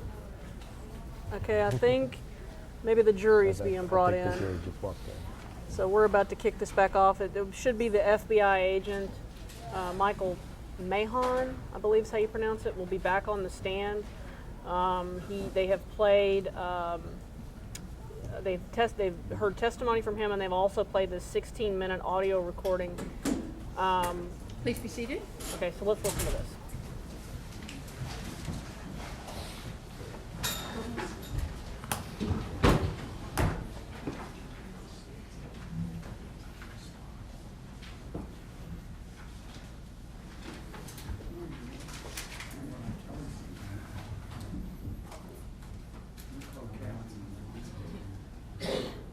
Ms. Falk, please proceed. Thank you. Special Agent McCann, one thing that I realized when we jumped into the interview that we just listened to, which was State's Exhibit number 55, I never clarified, but at some point the house at East and Sunnyvale, Shavon's body was recovered from her home as well, right? Yes, once investigators made entry on that, at a later time I was not there. I was informed that she was in there deceased. And the male body that you all saw, that was Mike T's or Mike Titus's body as well, correct? That is correct, Michael Titus. So then when we jump forward a week to July 7th, your interviews with Mr. Jones, and when we're talking about that, we're talking ultimately about the two bodies that are recovered in the house over off East. That is correct. All right. Now, the next thing that I want to do is walk through what I've already introduced last week as State's Exhibit number 57, which is going to be the full interview that was done on July 7th with yourself, Special Agent Randle, and Desmond Jones. And now you told us because of a broken recording, we went back and did a second interview, right? That is correct. And at this time, Your Honor, we did already introduce State's Exhibit number 558, but I would just ask permission to give the jurors each a copy of the transcript of the longer interview from July 7th. You may. Do you have The interview that we're going to hear now was done prior to the one that we heard before lunch, is that right? after the one that we listened to before lunch? Okay. So, just so that we clear up on the record, and then I want to make sure that all the jurors are clear too. On July 7th, you and Agent Randle did a long interview, but it was cut off because of recording work, right? Yes. That was the one that we all in this courtroom listened to before trial. Yes. I'm sorry, before lunch. Well, before lunch. Okay. Then you and Agent Randle went back to speak with Mr. Jones again, right? Yes. And that is the interview we're about to listen to, the full recording from July 7th, right? Oh, okay, yes. Do you want a copy of the transcript? I think I actually have one. Perfect. Your Honor, at this time, may I have permission to publish State's Exhibit number 57, the audio recording? You may. Thank you.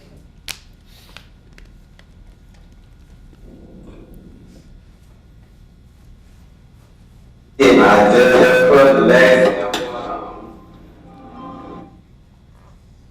Fix.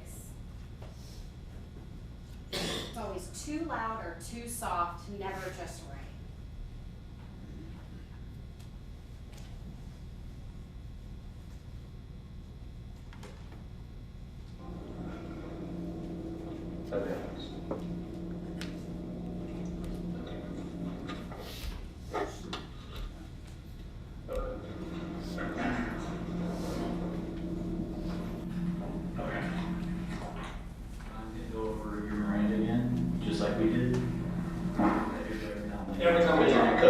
Oh, no, that's understood. As long as they ain't telling me no bad news. Yeah, no. So, you have the right to remain silent. Anything you say can or will be used against you in a court of law. You have the right to talk to a lawyer and have him represent you while you're being questioned. If you cannot afford to hire a lawyer, one will be appointed to represent you before any questioning if you wish. You can decide at any time to exercise these rights and not answer any questions or make any statements. Do you understand each of these rights I've explained to you? Yes, sir. Having these rights in mind, you wish to talk to us now? Yes. Okay. So basically, we're just thinking about it. We just need to get a little more clarification. And like we were saying earlier, especially given the fact that we're thinking about doing a polygraph on Monday, right? So I know it seems repetitive, but I want one more time to just kind of walk through. What's that? I agree with y'all, like. Yeah, okay, yeah. Like, like I never heard that word. No. It's like street slang, like what y'all asked me, I understand that. Oh, yeah. I agree with that. Like, it's understood. Okay. Understood. So Tuesday, you're with Devontae, Mike T's with Chuck, and you're driving around down to Lancaster looking for KP's baby mama or the house. Is that right? Oh yeah, Tuesday. Monday and Tuesday. Monday and Tuesday. Okay. Right? Like not really Monday. It really was like Tuesday, cause Monday that's when they got robbed. Right. And they were trying to set me up. So were y'all down there driving around most of the day on Tuesday? All day Tuesday. We drove by KD, Greenville, Mama house, wherever it is. We drove by his house. We drove by all that stuff. Then they set up at we set up at Big T. And they would talk. They were meeting with people, big time, other big time drug dealers. Yeah. Saying what they gonna hear, getting information. But they got the whole rundown on KP family. Yeah. Everybody. I don't know how they did it, but we got all the locations. They got all the locations. So when did Devontae tell you at that point did he tell you that the goal was to take KP's girlfriend or baby mama to try to basically take her hostage and hold her in return for the drugs? Yeah, but once he come find KP, they were like, well, we finna get somebody, right? Somebody's finna get got. I don't care who it is, somebody's finna get got. Okay. But the goal was to get his girl. Okay. But they said we sat outside his job, we never seen him. Yeah. But in reality, I did see him.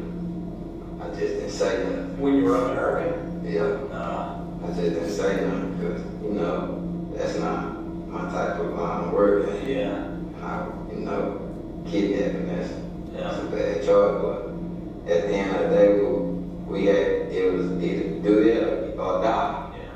So we went out there, we sat out there. I seen the girl. Just, I didn't say nothing. I just let her drive off. Yeah, and he didn't see her. No. No. I just let her drive off. But then once we come find her, later on at night we drove by the house of Langston. And they sat out there for a little minute. There was a black Buick outside. I guess that was their mama car. Because we seen the picture. It was a picture on Facebook they showed. And that was the same car in the background. So they sat outside and wait to see the baby mama pull up, but she never pulled up. Yeah. So later on that night, about 1 or 2, we left. Okay.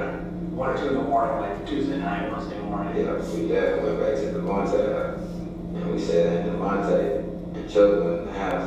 They made me and my T sleep in the car. Okay. All right, so then on Wednesday, what time did y'all get up and head down that direction again? Do you know what that time was?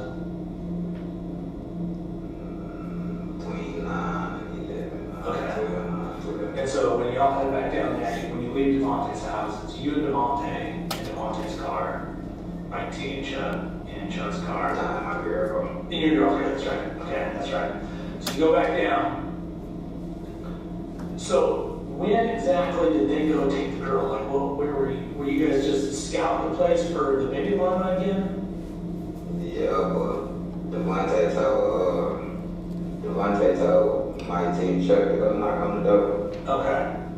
And when they knocked on the door, they walked in. But when they walked in, I guess the baby mama wasn't there. And the Chuck told them, they told Devontae what was in there. And So did Chuck call Devontae and say, baby mom's not here? Yeah. But they was on Chuck and Devontae was on the phone with each other. Them only two people that had phones. okay. They called Devontae like, shit, grab. So where were you and Devontae at when all that went down? In his car. Where at though? Were you close by? Yeah, How far away? not far. Were you on like the street watching? Somewhat. Like, right there, top. So did you know at that point that they kidnapped the What was that last part? Top. Like top part. park? Like top part. Like the top part of the street, like. Yeah. Top part of the street. But could you see the house? We can see the car. Okay. You can see them. I mean, you see them when they walking out there. You see. So you can see Chuck, Mike T, and the girl. You saw all three of them get into the white car. Okay. How were they like taking her out of the house? Like how they did it. Yeah. Hold on, we get done. Yeah, sure. Like this. So they walked her out with their hands behind her back. Yeah, they had. Who had their hand? So Chuck had, and at this point you could tell it was a little girl, right? Yeah, Chuck had it, but they put like a thing over her face. With a bag or a blindfold? Pillowcase. The pillowcase? I think that's what it was. Okay. So she couldn't see? She could see, bro. Like, you know, the one, then, you know, the sun, when it's sun, it like, if I put it like this, like, Yeah. I can still see it out. What color was the pillowcase? Brown. Okay. Do you remember what she was wearing when she walked out? The little pajama pants. Okay, the same one she was wearing. Yeah. Look, you saw her later. So Chuck has both her hands behind her back, holding her. Okay, and then when they get to the car, where Chuck put her? In the back seat. Who was in the back seat with her? Anybody? No, just in the car and Chuck. So, yeah, like, what he did, who was driving? Was Chuck driving? Nah, my team drive. So did Chuck get in the back seat with the girl, or did he get in the front seat? Nah, he got a back seat. So are you and Devontae, are y'all basically like the lookout to make sure y'all are good, or what are y'all doing? They just watching them, Okay. like, they just watching them. Did you say anything to Devontae, like, what the fuck? You know, that's not the baby mama. I didn't know who it was, but you can't, like, if me and Mike T say something, we get yelled at. Y'all, stop talking. Y'all keep talking, y'all not really fucked up, losing the pound. I really want to pop y'all right now. Y'all ain't got shit else to say. Y'all don't need to talk or say nothing else. Just listen. Just listen, like, that's all we could do. If we said something, like, if we were to say something that was the wrong thing, he gonna pop us. Yeah. Like, so we just kept quiet. My mom knew, our people were blowing our phones up, like, blowing us. They can't talk right now. You can't talk. So, okay, so after you see Chuck and Mike T put the girl in the back of the white car, where do you guys go? To that house and could. You sure there's a house no good? Positive. Which house? The house we found, Mike T? The one I told you about, the other house, like, the other house. So all five of you at this point. Nah, me and Devontae,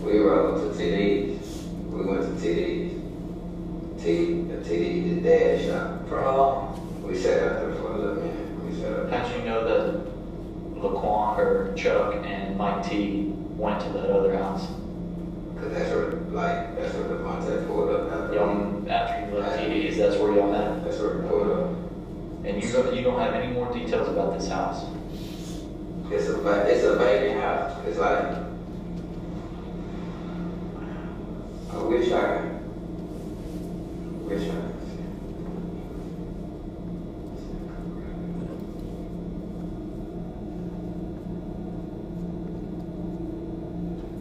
I know it's a house that's shot up. It be clubbers in it. It be clubbers in it. Like, it be clubbers in it. And the lady said it was a man named King that said that they also. At the house on the club? Yeah, it's a man that named King that be hustling at that. Let me stop it right there. Give Ms. King a second to catch up. One part that I just heard, did he say cluckers? There was cluckers there? I'd have to re-listen to it. I can go to the transcript. Okay. If I recall, that meant like crackhead, I believe. Okay, that's what I was gonna Okay, ask you. yeah. Like, what is he referring to? I think in the transcript he explains that it's like a crackhead. Okay. So And then the other thing that he said there in the transcript, I think we're.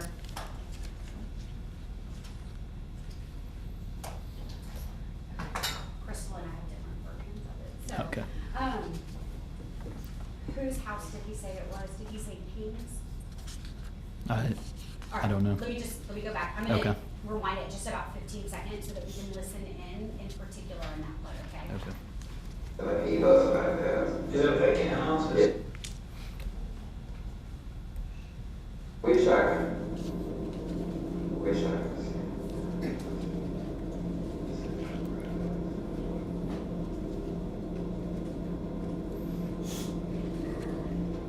I know it's a house that's shot up. It be clubbers in it. It be clubbers in it. Like, it be clubbers in it. And the lady said it was a man named King that said that they also. At the house on. Okay, he said a man named King that be hustling at the house like he hustles at the house. Was there a person identified as King or King Darius in our case? Yeah, that'd be Darius Fields. And so if we go back to our chart, which was already introduced, Darius Fields also goes by King Darius, right? Yes.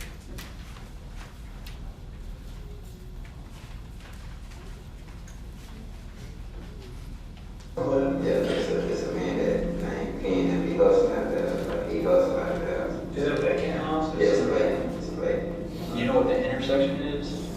Like, what The the. cross streets, the two intersecting streets. So, I just wanna make sure that. Like, when I get out today, I can ride through there, like, have a girl get in the car, I get one of these girls' car, and I ride to, like, try to trace it. When I do that, but at the same time, I call it, so y'all can know what I'm doing. Well, I gotta just, like, I don't know the streets, Yeah. but I had to, like, work, like, like, make try to remember, like, drive and see what streets he turned on. But I know if I keep driving, I can figure out what I said. Let's talk about when you guys were at that house though. When you and Devontae pulled up at the house, you went in, right? Nah, I stayed in the car. I stayed in the car. And then on time I went in. But you can see her in there? Yeah, you can see And how can you see her in there? like through it's like window, like through the window, it's a crack. It's like it's you can see. But if you walk through the bedway got a clear view of the whole inside, like from the bed you see out straight through there. So did you go to the back? Yeah, I walked to the bed. So you didn't just stay in the car?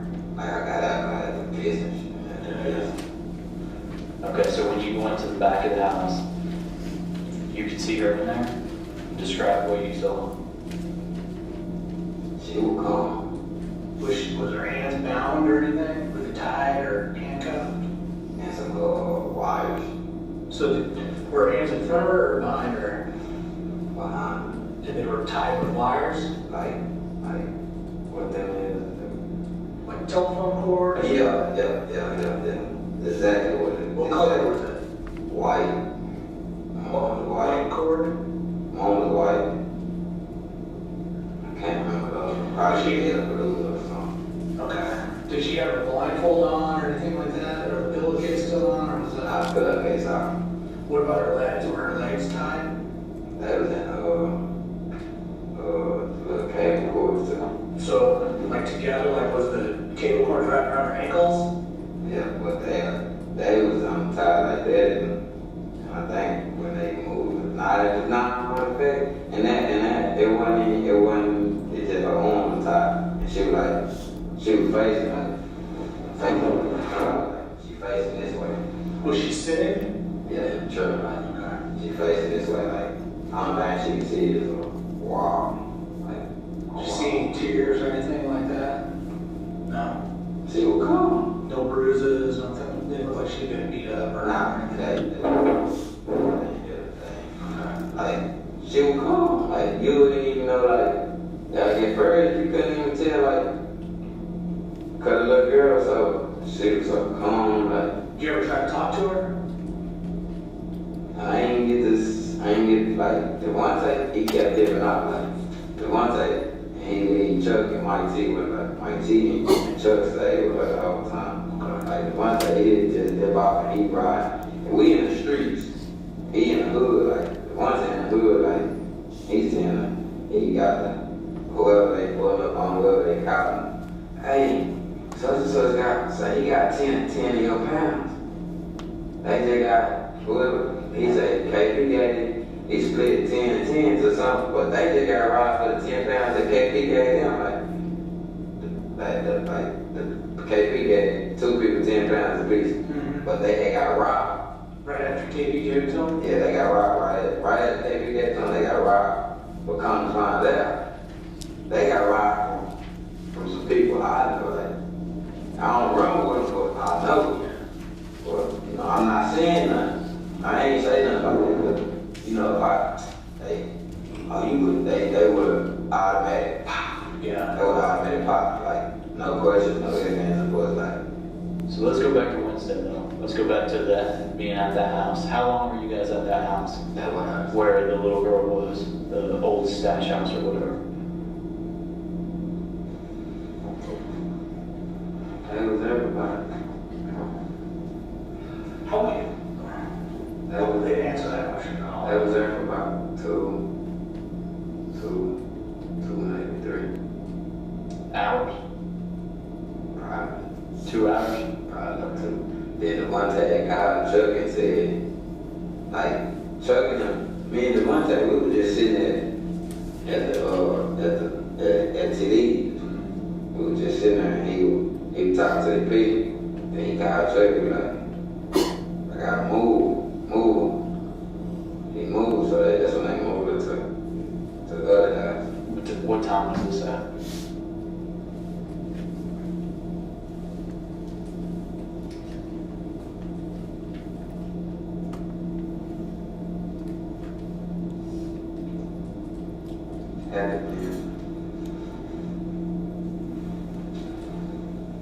It was daylight, so it was sun, and there was sun inside.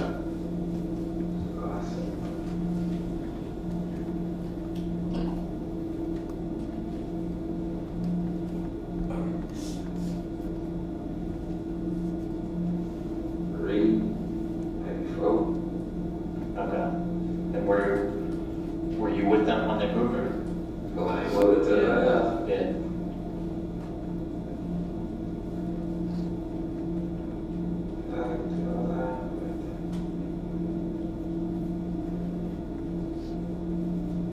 Just tell me what you saw when they moved her to the other house. What you mean? Like who put her in what car and all that? Oh, Chuck put it in the car. Okay. Chuck and Mike T put it in the car. In what car? What car is that? Oh, in the white car. The same one? Your girlfriend's car? Yeah. Okay. Was she walking or did they carry her? But nah, they pulled the car to the back, and she came out the window, like, it wasn't like they carried her out the window, like, so she wasn't falling. Okay. It wasn't a high fall, like, it wasn't a high fall. Like, Was she walking? Was she? Oh yeah, she walking. Okay. She walking. She got in, but they ain't abused her or nothing. Like they ain't rough on her. Okay. They just. Did anybody sexually assault her? No, yeah, not that I seen. Not that I seen. How are we gonna be able to figure out where this house is on the cliff?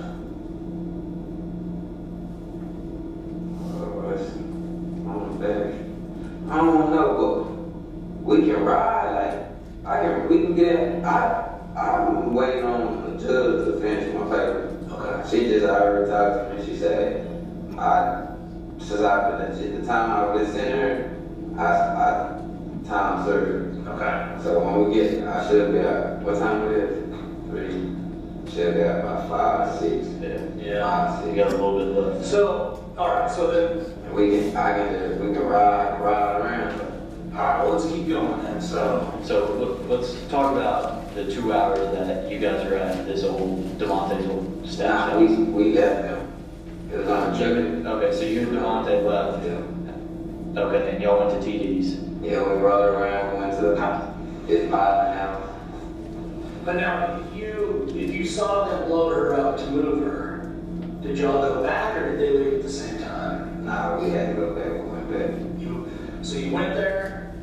The ones when they dropped off, first dropped off, we left. The ones I got a phone call while we were sitting there, one of his partners, he was like, From who? What time was that phone call?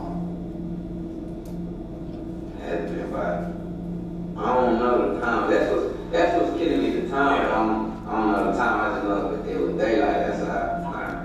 He get a phone call, he was like, come on bro. I was still sitting down, partner he had a dog, I'm trying to talk to him, I'm trying to mess with the dog. The one say got mad, bro, stop doing it, bro, the dog kill him. I'm telling him like, bro, I got dogs, my family breed dogs, I'm playing. He get mad at me for talking to the dog, bro, I said, shit, alright, bro.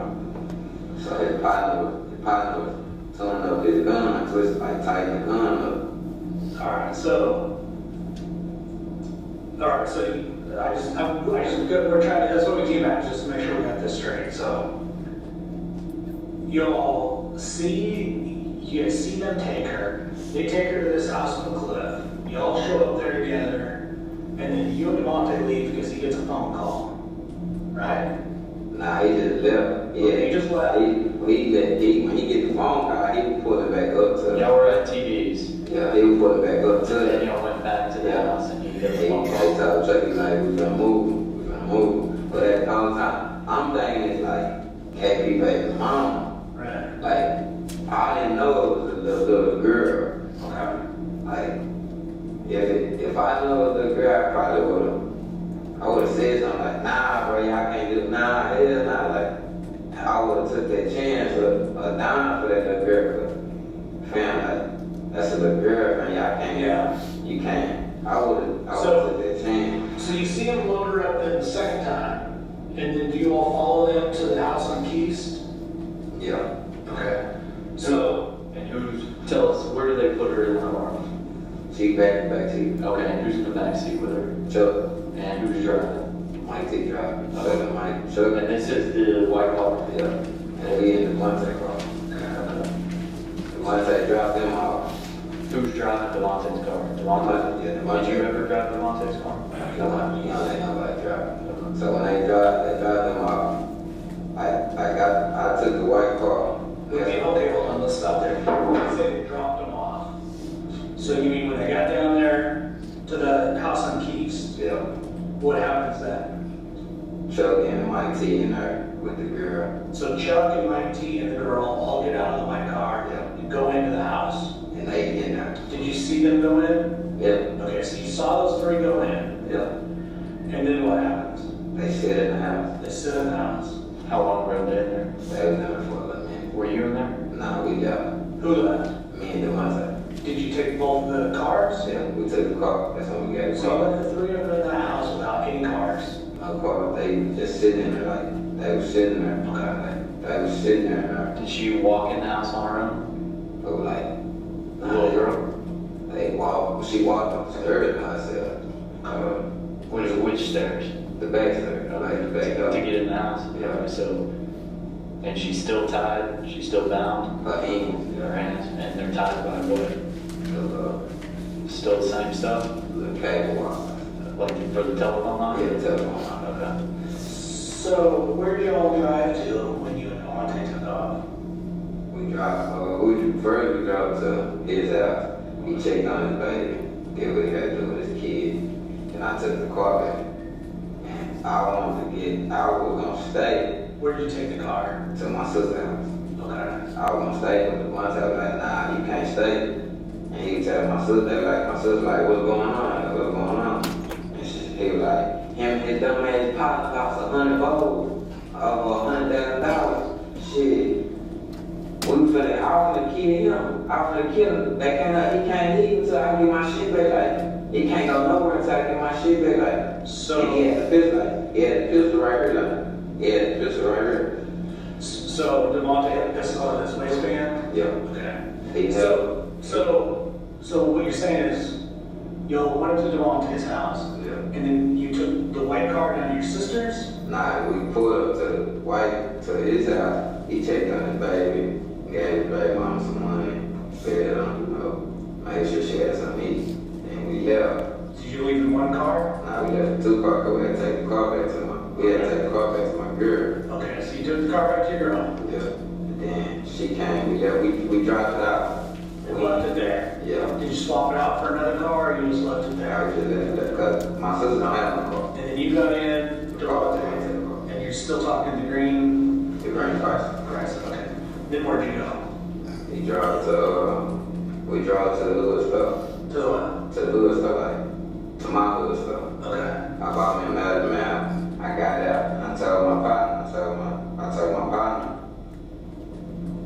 like, he my baby mama boyfriend.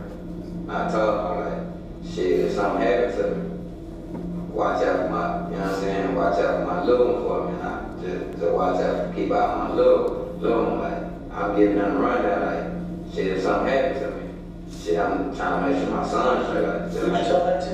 to my baby mama boyfriend. What's his name? What is it, man? Steve, some shit like that. What's he go out the street? I don't know. What do you call him when you see him? My baby mama boyfriend.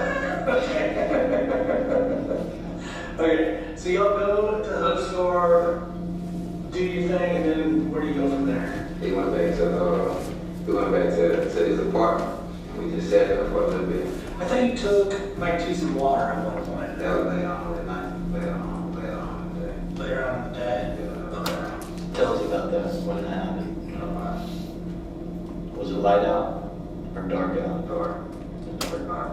Light, dark, light, going dark. Did you go over by yourself or with Devontae? I went by myself. He sent me by myself. What were you driving? The black list. Okay. So, where was Chuck? Chuck was with my team. So, But when I pulled up, Chuck wasn't there. it was just Mike T. Yeah, it was just my team. Chuck had walked out to the store or something. I guess. And Devontae, when I pulled back up on Devontae was like, go tell Mike, go pick up Mike T, go get Chuck. And just tell him to leave. Just leave. Why? Huh? Why did you tell him just leave? He got a phone call from somebody. Devontae? Yeah, Devontae got a phone call. He was like, go pick them up and bring them straight back to me and tell them to leave. When I got out there, that's when Mike T was like, I fucked up. I fucked up. He hurt the little girl. So, What you said earlier was when you told you it hurt the little girl, you knew. and What did that mean to you? he hurt the little girl. What does that mean, though? He killed the little girl. He killed her. Did he tell you how? It's the only way he know how to kill the person. I know, but we're trying to figure out exactly what happened. What he told him. Did he tell you, like, she did something to piss him off and he had to shoot her, or She seen his face. that was it? So he was so worried that she saw his face. But I was telling him, like, when he told me, I was like, bro, we not in the rock. Like, they got us against our will, fam. They got us at gunpoint. We at gunpoint, fam. Like, we at gunpoint, fam. They threatened to kill us, man. They threatened to kill us, man. So, like, tell me this, because I can't ask Mike, right? yeah. Did he tell you, like, did he shoot her in the head? What did he do? He shot. No, he shot. How many times did he say? Probably. My kids made twice. Once or twice. Okay, did you see it? Did he tell you? Nah, I've never seen it, but he told me. Like, he told me he shot. Okay. He told me he shot. Like, he told me he shot. But I didn't see him shoot. Like, I didn't see him shoot, but he told me he shot. Was Chuck with him when he shot her? Chuck was coming down the street. I know. Like, I know, but you said you dropped the three of them off and left him there. Do you know if Chuck saw Mike T shoot the girl? nah, my fact, he couldn't have, because Chuck got Chuck came back and he had, because he had his shirts. I don't know, he had to go back and get his shirts. When you saw Mike, after he said he hurt, did he have like blood on him? He was shaking. He was shaking. Like, jumping, like, scared and hurt. Like, But you didn't notice like spots of blood or anything on him? Did he still have his gun with him? yeah, he still had his gun. Mike T did at that point. Yeah, but when he got in the car, Chuck done took his gun. Like, the one time he took his gun. Okay, so I'm trying to figure this out. So Mike T tells you that he just killed the girl, and Chuck comes walking back down about the same time. Yeah, like, but I picked him up coming from the Sunville store. Like, Did you go inside and see the girl after Mike shot her? no. Okay. So you and Mike get in the car, and then you pick Chuck up, Yeah. and you drive back to Devontae's? Yeah. Okay. So you leave the girl there alone. Yeah. How long do you stay at Devontae's? To the light door. Do you tell him what happened? Who? Devontae? Yeah. He knows. It might to me, Chuck told me. Like, he got real mad. Chuck did or The Devontae? ones that got real, when I said he got mad, he got mad. Him and Chuck left us, me and my T in the car. They took a walk. They came back. That was Devontae. He was like, my T gotta go. You heard Devontae say that? I heard that Chuck did. What do you think you meant by that? My T gotta go first flight home. Meaning I kill him? Yes? That's they lingo, that's how they talk. No, that's why I just want to confirm. Yeah, when they say they're gonna send somebody to tell you something, they're gonna take their first flight, they going to. It's no more seeing them. Like, that's their lingo. Like, that's their lingo. My T got to run down how they talk, what's the code and everything. Like, Yeah. so I know when he said that, yeah, it was time to go. Yeah. So then was it right after that when you all got in the car and went back down to the house? Yeah. Okay. And who was in the car? Me, my T, and Chuck. Who's driving? Chuck.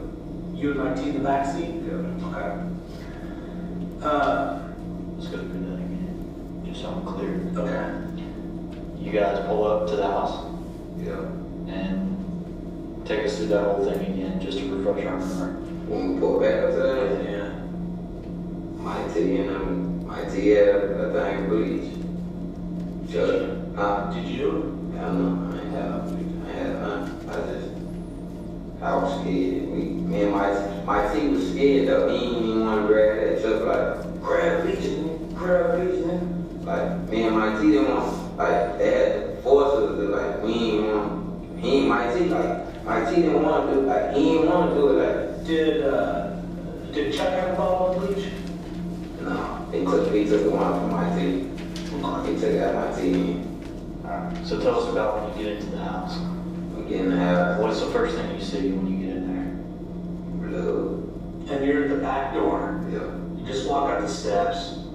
And when you say the first thing you see is blood, just My describe. back, we see the blood and I see the girl. You saw what? The girl. She was laying on the floor when you first walked in? Yeah. Okay. They moved. there? Was she face down, face up?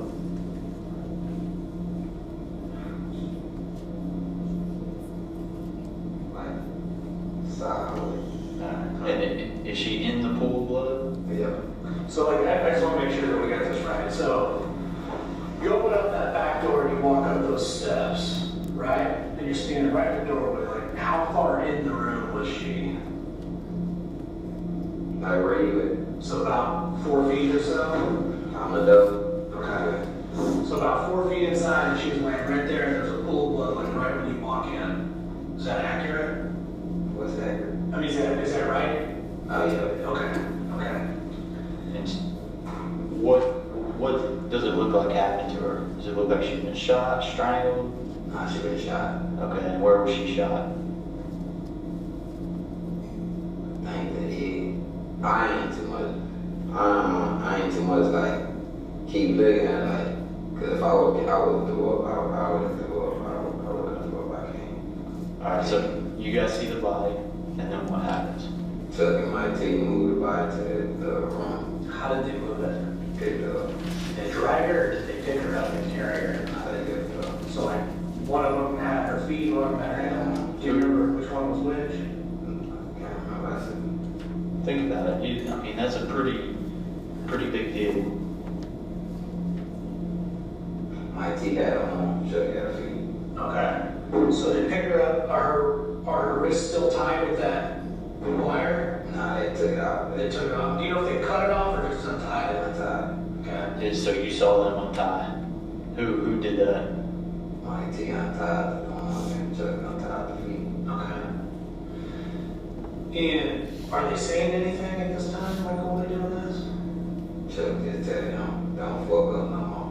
Okay. Did they have what's on their hands? Did they have anything? Both of them have gloves? Yeah. But my T took his out though. Okay. What color were Mike T's clothes? Yeah. What color were Yellow. Chuck's clothes? Both had yellow gloves on? Like dishwasher gloves, kind of? The one you clean the bathroom. Yeah, That's the bathroom. Okay. So they lift her up and they carry her into the bathroom. Do they just kind of toss her in there? Or do they like place her like a certain way?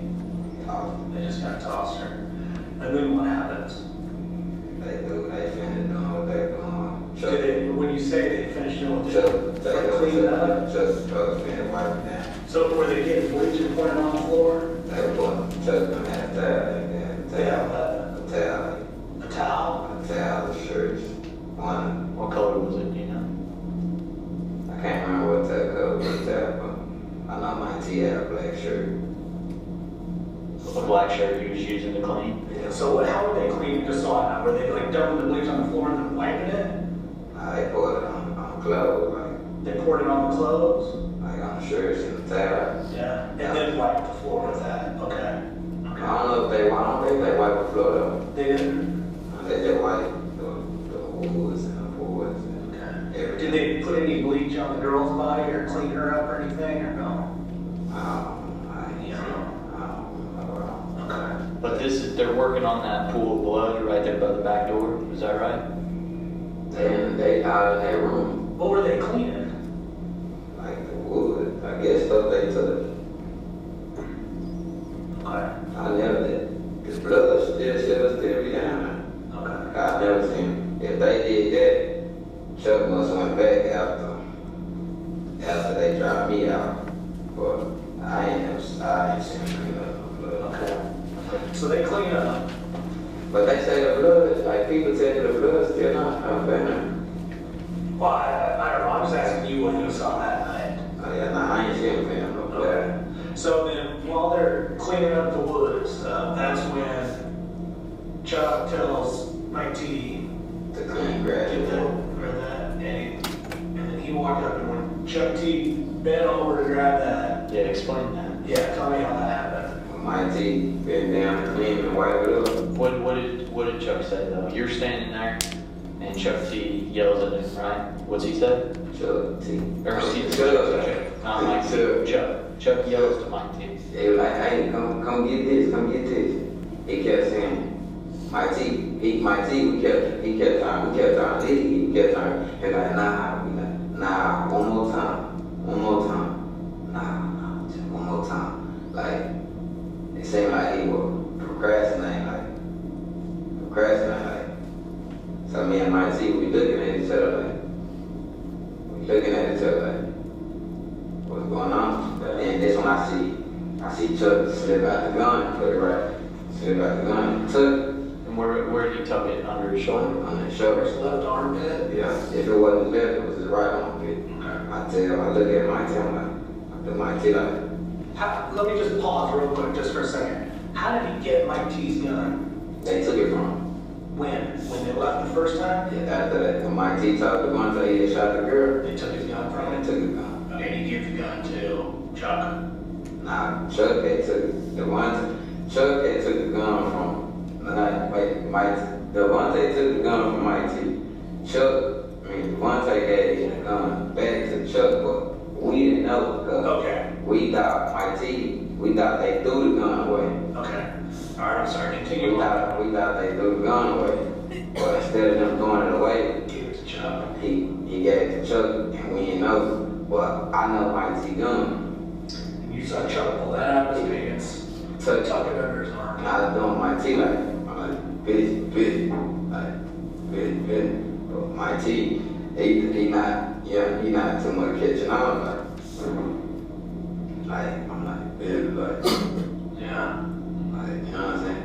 And then when he told my T, like, clean, he like, wipe it down for me.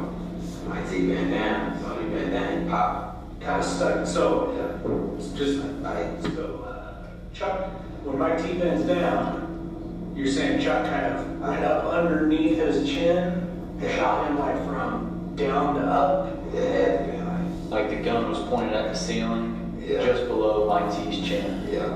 And that was the first shot? Yeah. Okay. And then what happened? Mike T hit the ground. I jumped. Like, down. Yeah. Like, damn. Like, shaking. Like, I'm thinking he's gonna shoot me, but he shot Mike T again. Okay. How did that shot go? He did. So Mike T is he laying on the floor? Yeah, Mike T laid out. He not moving. He can't move no more. He shot again. Like, where at? I think the head. Yeah, the head. He shot Do you twice. remember where it had in the head? Okay. I don't remember. I know one for her. Okay. Underneath your chin. Yeah. The other one probably was somewhere around her. Somewhere around. Then he turned around and looked at me. Not to death like that. Yeah. Then he looked back at my T. He shot again. He put the gun down. He shot again, like a third time? Or just twice? I think I heard like 3-4 shots. Okay. But I don't know if he shot 3-4 times. Okay. But I heard 5 shots. Like I heard about 4 or 5 shots. You were standing right there. Did you see 4 or 5 shots? Because when all this happens, you're just a few feet away, right? Like, but when that first shot hit, I'm out of it now, like, Yeah. I'm praying like I just close my eyes, shaking the whole time. After this, I can't talk no more. Like, after this, I literally said nothing, I said nothing, like, I was blank. My first time saying something, I couldn't even say nothing to them when they first started talking to me. Like, I think my first time since talking to them was when he came to my mom's house. And but when y'all first started talking, I wasn't just saying too much. I wasn't. Yeah, but I still zoned out. So I know it's hard, but let's go back there because you started to say something and then I think I cut you off. After Chuck shot Mike T, what did he do? He put the gun on. What do you mean he put the gun by him? He placed the gun by him. Okay, and then on the ground? Either on the ground or in his hand or something. Okay, But he put it by my teeth. okay. And then when they pulled back up on the one thing, Okay, so hold on, let's time out. Take us to lead and what happened when you left. he go straight to the one thing. So were you in the passenger seat, Chuck was in the driver's seat? Yeah. You went straight to Devontae. Did you talk at all on that trip back up to Devontae's? Not a word. Not one word. And what were you about to say? Until I cut you off? When he pulled up on the one thing, the one thing was like, is it done? He's like, yo. You make it look like a suicide? He's like, yo. So, in my whole time, they had set it up. Yeah. That was the plan. I didn't know they set it up. Yeah. What? And they talked a bunch of times. They like, you say something, I know where your mama stay, I know where your sister stay, I know where your kids stay. He said, I will get out, I will get out. Yeah. So I'm just like, my sister, I told my mama, but like, just how it started out breaking. My mom, I did the same thing with my mom until she pulled up on my brother now, and they got it out of me. They got it out of me. And shit, my mom like, I knew it was something, cause you not acting, you wasn't yourself. Like, that's not the regular, like, this not the regular you. Like, just how y'all interrogated me, she did the same thing. Yeah. Like the same thing got out. So right after that, did Devontae took you home? He didn't take me home. He had took the truck take me home. Okay, and The one take car in a black Lexus. okay, were you in the front seat or the back seat? I was in the front passenger seat. Okay, and what time was that you dropped you off at your sister's? Like in the morning, Thursday morning? like 2, 3. Was that Puda's house? Yeah, who that? Okay, and did you go inside Puda's house? I sat outside. She didn't let me in. She called my mama. My mama pulled up. And that's when we pulled up on my brother. And they were talking to me. They kept asking me what happened. Okay. And that's when I told my mom and I told them what happened. Let's go back to when you, right after Joe shot Mike T. Did Chuck tell you to do anything right after that? So you just stood there? Did he tell you to clean up or anything like that? Nothing. Did you ask him why the hell you just killed Mike T? I didn't say nothing. Nothing. I don't say anything to you. Come on, let's go. I was still, he had left, but I was still standing there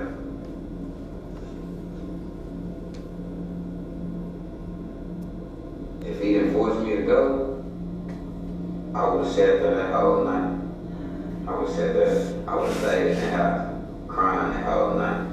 I would have sat there, like, I would have literally sat there, like, until the police or somebody came, like, I literally would have sat there, like, come on, bitch, come on. Come on, dude. But I'm just,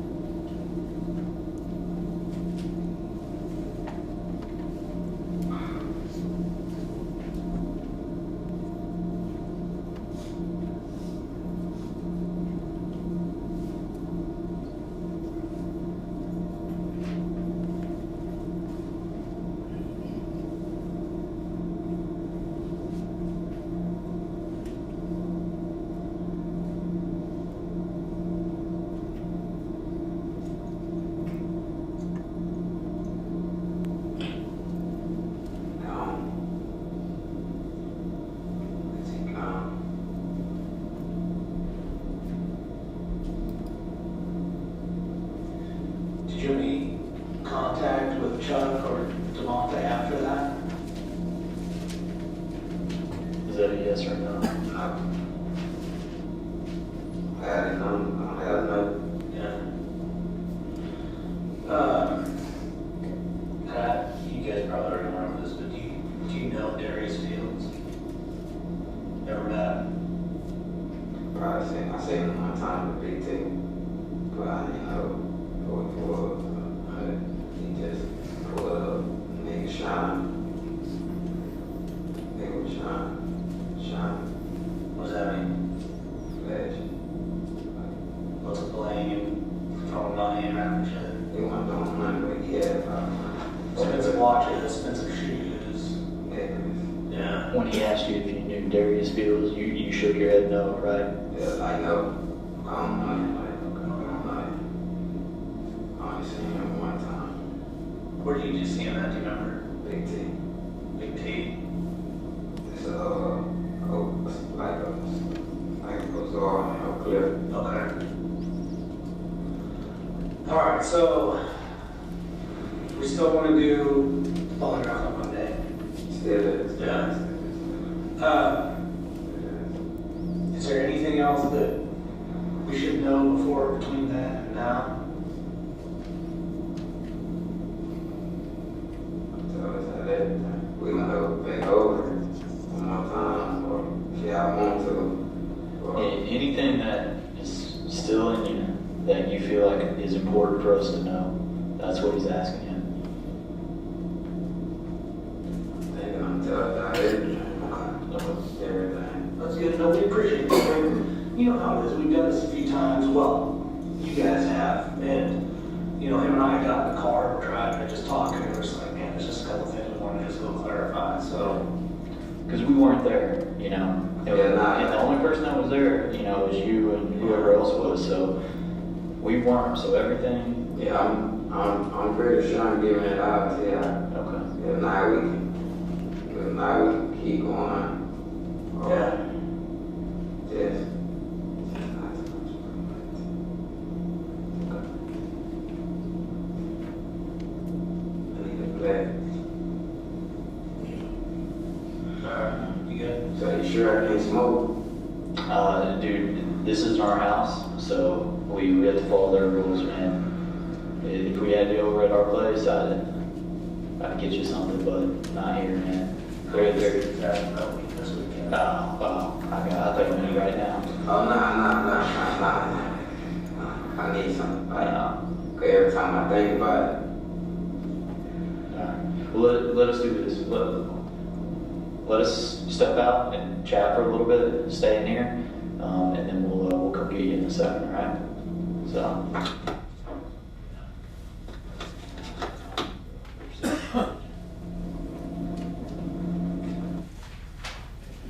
Okay, Special Agent Mahan, in regards to this was the final statement that was taken by law enforcement from Desmond Jones, correct? To my knowledge, yes. By way of your involvement? That I was involved with, yes. All right. What was the big piece kind of the overall puzzle, the big piece of information that Mr. Jones gave you about his involvement in the kidnapping that you didn't have before? That he served as a lookout when the kidnapping was taking place. Prior to that, he had only provided a more minimal role. Per him, yes. Okay. Your Honor, may I approach the board? You may. So I'm super visual, so I thought maybe it would be helpful if we added just some detail about the statements and what happened, kind of the pieces, so to speak, that you can fill in. Okay. So the two interviews that we just heard, what date were those done on? That would have been on Friday, July 7th, All right. both of those interviews. And so it was a 16-minute interview and then the 1 hour interview with Mahan and Agent Randle, right? That's correct. And then the other one that I think we can add here now, before we get into the other statements earlier in the week, when was it that you found Desmond and then he helped you find the bodies of Mike Titus and Shavon Randle? So I located Desmond Jones on Friday, June 30th. Okay. And then, it might have been into the early morning hours of Saturday, July 1st. Okay, and when did he take you to find the bodies? In between those 2 days as well? Yeah, it would have been the end of Friday, Friday, June 30th, maybe into Saturday, July 1st. So I'm gonna put that up there. The actual kidnapping, that was Wednesday, June 28th, correct? Yes. And then the other piece that we've talked about through Desmond Jones's statements in your investigation was the robbery of the dope at the Motel 6. That was on Monday, June 26th, right? Yes. All right, so let's throw that up here. Now, the next thing that I want to cover with you is this whole moving backwards and using our hindsight to listen to his statements. You also interviewed Mr. Jones on Thursday, July the 6th, correct? I did, yes. And that is another, maybe like an hour, hour and a half long interview, right? I don't recall the length, but I remember talking to him. It wasn't, there is one that is super long, right? That would have been on Monday, July 3rd. All right, so moving backwards, the next one that I want to listen to with the jury is July 6th. Do you recall, before we start playing it, maybe take a stretch break or a break this afternoon before we get into that, but why it was that you went and spoke with Mr. Jones on July 6th, having last talked to him on July 3rd? I believe the reason for that one is just because we continued, well, on the July 3rd statement, we continued to get inconsistent statements that we knew weren't accurate. So was it important for your investigation basically for you to take another run at Mr. Jones? Mm-hmm. Yes. And during that run at Mr. Jones, that conversation on July 6th, did you get additional and different information? Yes. The same to be said for both interviews on July 7th? Yeah, that was usually the case. We would get more information from him. Okay. And that was the one consistent in your interviews with him was that they were inconsistent, correct? That's correct. And we continued to interview him because every time we talked to him, we would get more information. So more of the story. All right, at this time I would like to publish the next statement, which was July 6th. I think it's about an hour and a half long. All right, let's give the jury a break, please. It's about 5 after 2. If you'll be back in the jury room at 2:20, please. All rise.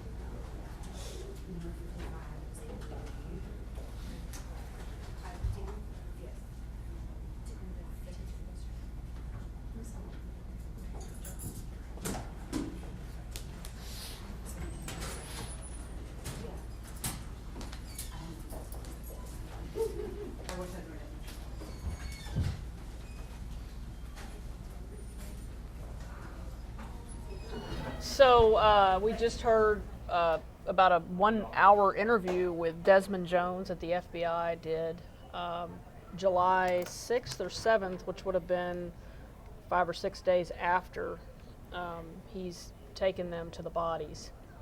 I'm trying to, okay, we're just watching here in the courtroom. You can see him being let out. The jury is on break for about the next 15 minutes. I think, I don't know about you, Judge, but the hardest thing is listening to this description of this little girl that she's bound with telephone wire and covered with a pillowcase, and then shot and then thrown in a bathtub. It just, it's kind of hard. I can't even, my mind cannot completely wrap around what was done to this little girl. Yeah, it's pretty brutal testimony.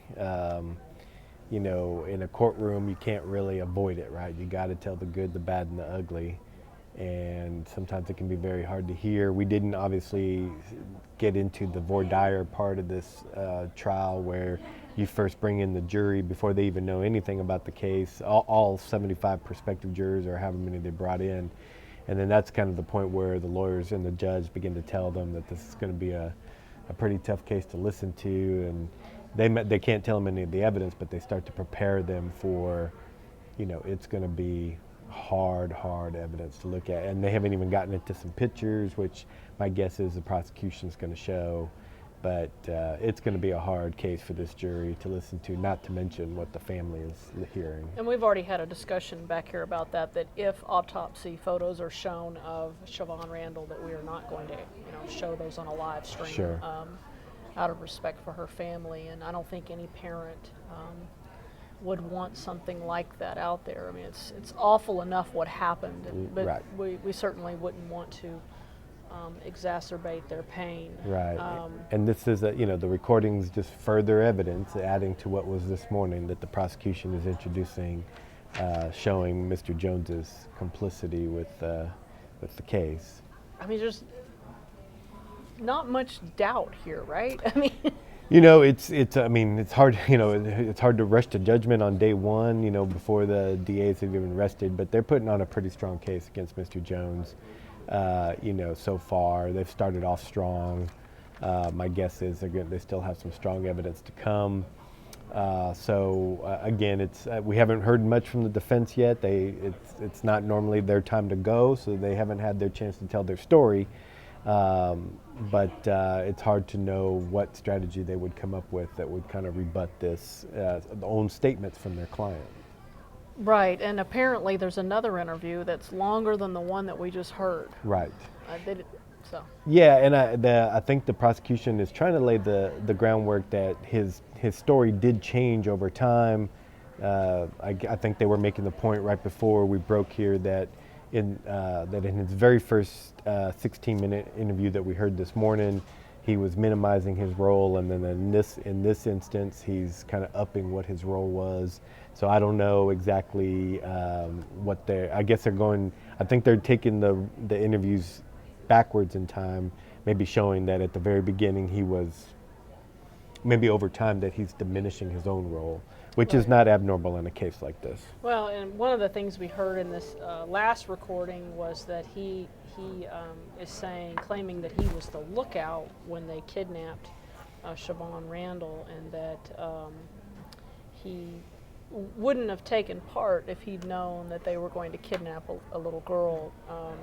According to what we heard, was that they couldn't find Kendall Perkins. Kendall Perkins, for those who haven't been following this, was the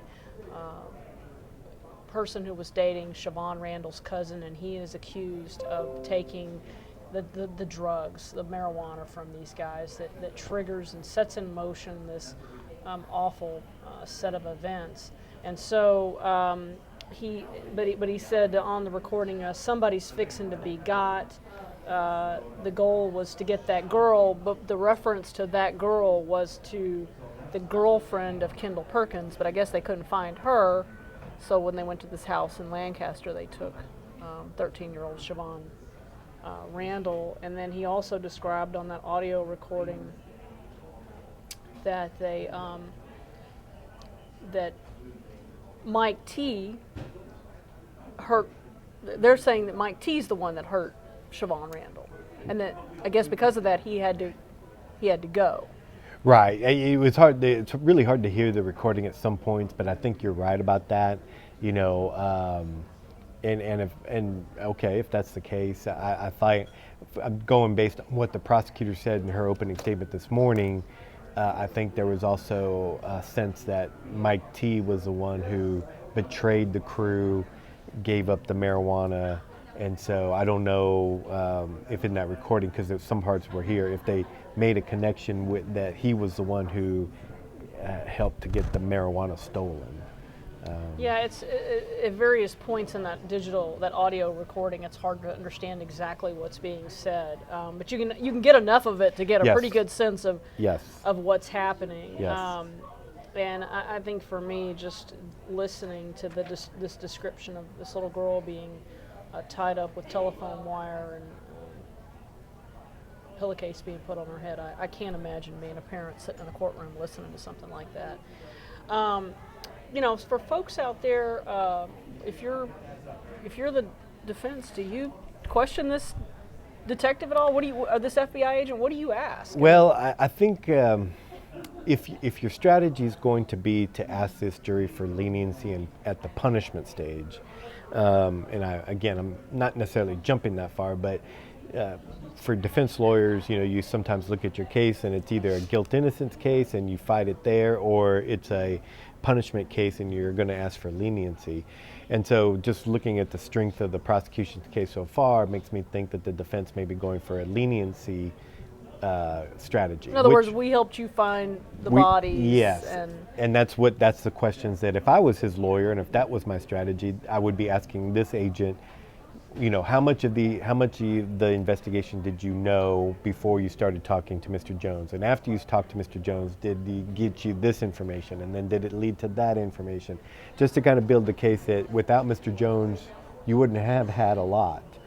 we stated earlier, in the prosecutor's opening statement, she acknowledges that there are other people involved, but they still don't know who they are. Right, at least 2 people out there. Yeah, and so... Which is amazing that we could be 2.5 years removed from what happened here and not know the other conspirators. That's right. And so, but could their case even have been worse, or would they have less information but for Mr. Jones's interviews or confessions? And so maybe defense counsel wants to point out that Mr. Jones has been a help to this case, even though he didn't do anything to stop the kidnapping or the murders.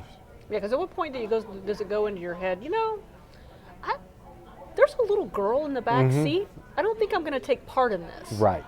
Yeah, and and then the law does provide that in a situation like this, if you're part of this crew, if you're part of this conspiracy, and you back out or you help the police stop the crime that's about to be committed, you can then get some leniency under the law. And so if he had done that, but he doesn't. But he doesn't. If he had done that, then his case would have been much different. So the law takes that into account, but he obviously didn't. He didn't avail himself. He didn't do anything to stop the kidnapping or the at least that we've heard so far.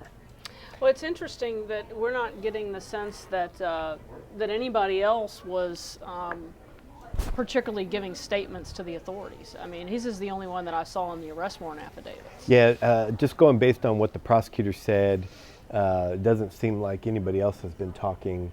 It's hard to know, what has transpired in those 2 years. Like you were mentioning in the opening this morning, 2 of them are in federal prison right now, and the others, I think, are in the Dallas County Jail waiting trial on this case. So it's hard to know what cooperation, if any, they had offered. Obviously Jones is not agreeing to testify against any of the others. Not that the prosecution needs him to agree, because they have these confessions, but that may be a reason why he's being tried first,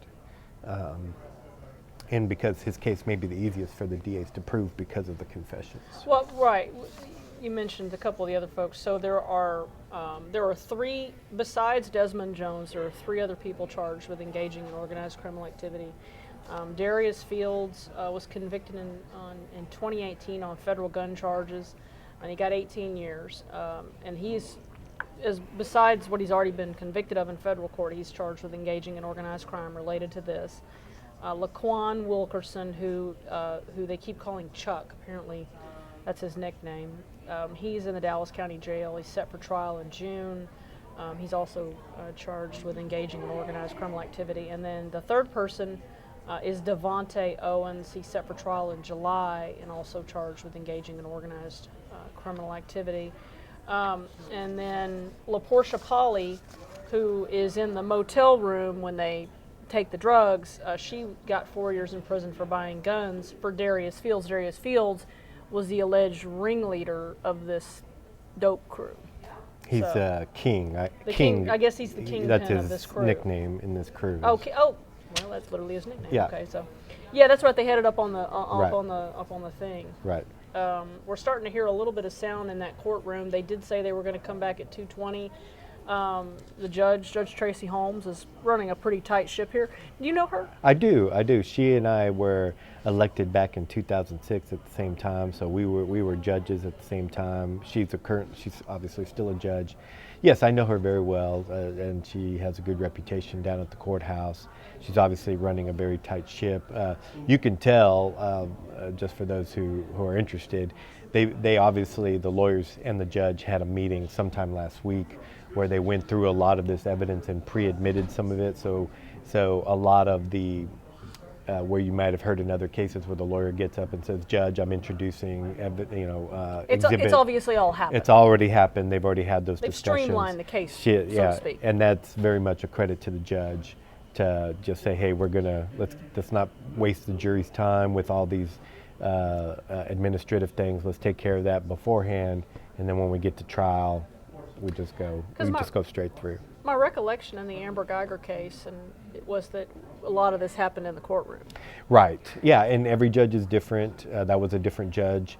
Every judge has their preferences for how to handle that. Of course, it sounds like in this case there was voluminous amounts of exhibits, hundreds of photographs, recording. So it's probably smart to have and they probably had like a day-long, maybe even a 2-day-long hearing just on evidence. So, in credit to the defense team, they may have put up a fight at that stage. We just haven't seen it. Maybe that if we had seen some of that, we would have more of an inkling of where they're going with their strategy. But what we're seeing here now is a very streamlined process, and that's a credit to the judge. It's moving along, and because sometimes, this, court cases can move at a snail's pace, and this one, it may feel slow at points because listening to audio recordings it's much easier to watch a video recording than it is to listen to audio. Right. And we were talking about this while we were listening to this, that trying to record at the jail, because of the way those walls are, it's part of why it doesn't sound very good. Right, it's very echoey, as opposed to if the interviews which would traditionally have been done maybe down at a police station where the walls are softer and you can hear better. They're designed that way, but the jail rooms are not designed that way. Okay, so I'm trying to keep up with some of the comments. So there's some people questioning about this phone call that the aunt got. Okay, so let me walk back through that. Okay, so police say that Kendall Perkins took the drugs, and then this crew decided they were going to exact revenge. Kendall Perkins was dating Shavon Randle's cousin. So they allegedly went to this house, and they kidnapped Shavon Randle. And then they called, I forget her name, was it Ladoris? Ladoris Randle, who is the cousin, the one that was dating Kendall. And then they call her through a private number, blocked call, and then she lets the aunt know what's happened. And that's how they realize that Shavon has been kidnapped. Because the aunt comes home and finds her missing, but doesn't initially really know what's happened. Right. And I think at that phone call, they also relay a demand that's when they want a ransom demand. Well, they want their drugs back. Yeah. Okay, so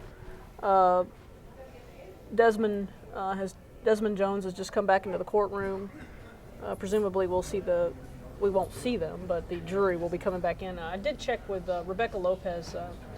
One of my colleagues is covering the trial for the TV side of things, and I asked her about the makeup of the jury, and it's 7 women and 5 men, and it's from what she gathered pretty racially diverse. Sounded like a very Dallas County jury. Very Dallas County jury, very standard jury. The dynamics or the demographics she explained seem to go along with that. So. Now, will the jury be able to get the transcripts of these calls? I mean, obviously, we're having to listen to it. Will they be able to review the transcripts? Only if one side or the other prepared it and they both agreed to it. I thought I heard them enter it into evidence. They may have done that. Oh, I think you're right. The prosecutor did ask permission to distribute something to the jury. I didn't quite catch what that was. Because I could see why that would be. I would have liked to have had a transcript while we were listening. For sure. It would have been nice. For sure. And shame we couldn't have worked that out with the judge beforehand. But because there was just various points in that recording where I'm like, what did he say? Yes. Okay. The jury's coming back in. Let's listen to where we go next.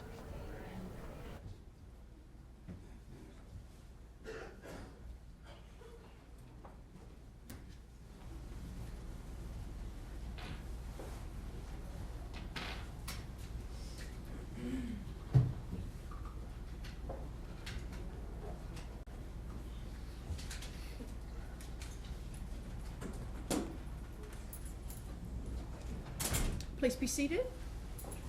Ms. Falk, please proceed. Thank you, Your Honor. So, the next one that we're going to play is, well, we've already introduced some evidence what legal lawyers did last week as State's Exhibit number 55. Your Honor, for the record, at this time I would introduce State's Exhibit number 559, which is a transcript of State's Exhibit 55. No objection. Admitted. Thank you, Your Honor. And I think Mr. Adams has copies he's going to help pass out for everybody so we can follow along and not fall asleep during this one. So the interview on July 6th is longer than the last interview we just heard, correct? Yes. All right.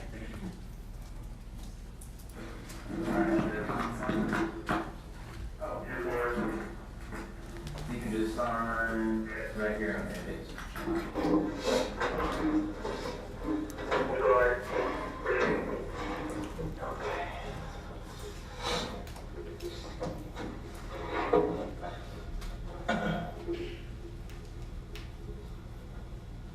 No, that's mine.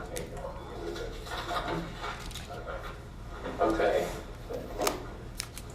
So, no new charges, Desmond. Okay. We talked to the DA. They said if you're okay and you feel like, Sorry, before we even jump into it, that's a different voice than we've heard before. Who did you do this interview with? That would have been with Detective Rohack from Lancaster Police Department. All right, and this interview was done on July 6th, right? That is correct, yes. So if I make a sticky and put it up here while we listen to the statement, that would be accurate when I add it to July 6th? Yes. All right, so the voices that we hear on this one will be whom? It's going to be Desmond Jones, myself, and then Detective Rohack from Lancaster Police Department.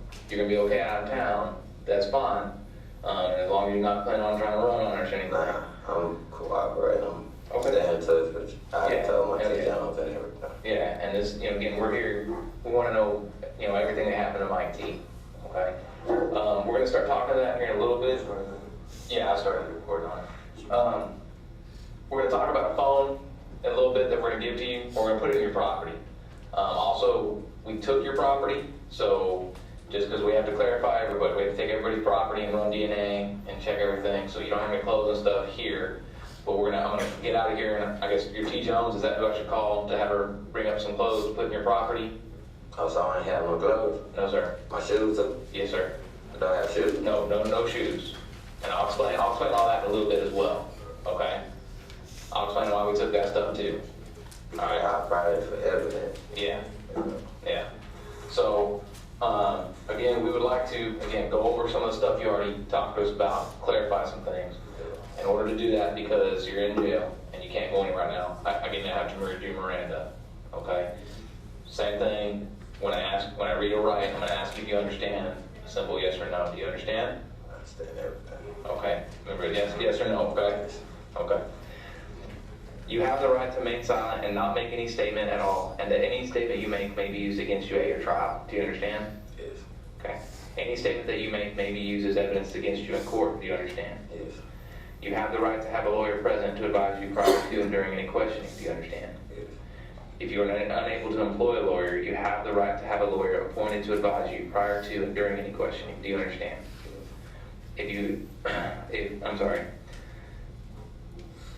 You have the right to terminate the interview at any time. Do you understand? Yes. Okay. With knowing your rights at this time, you're willing to waive your rights and talk about Mike T, everything you've known about Mike T and the involvement with this kidnapping. Yeah. Yes? Yes. Okay.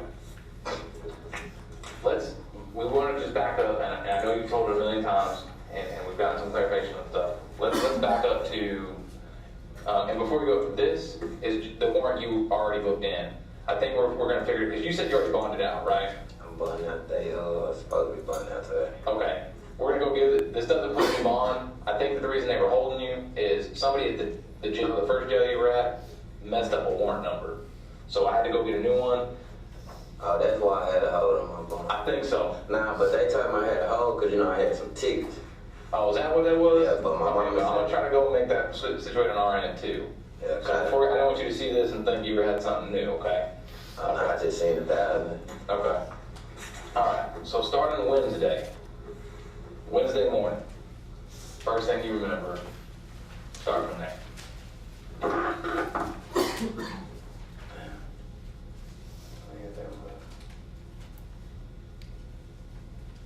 I woke up in a car. Who? Me and my team. Okay. Which car? Kiki car. Okay. Which car? White car. Okay.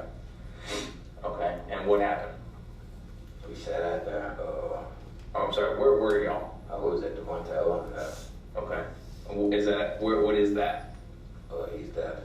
Okay. I mean, are they house, apartments? Okay. Do you know apartment number? Apartment number. I didn't know the one tower. Are they normal apartments? Are they condos, townhomes?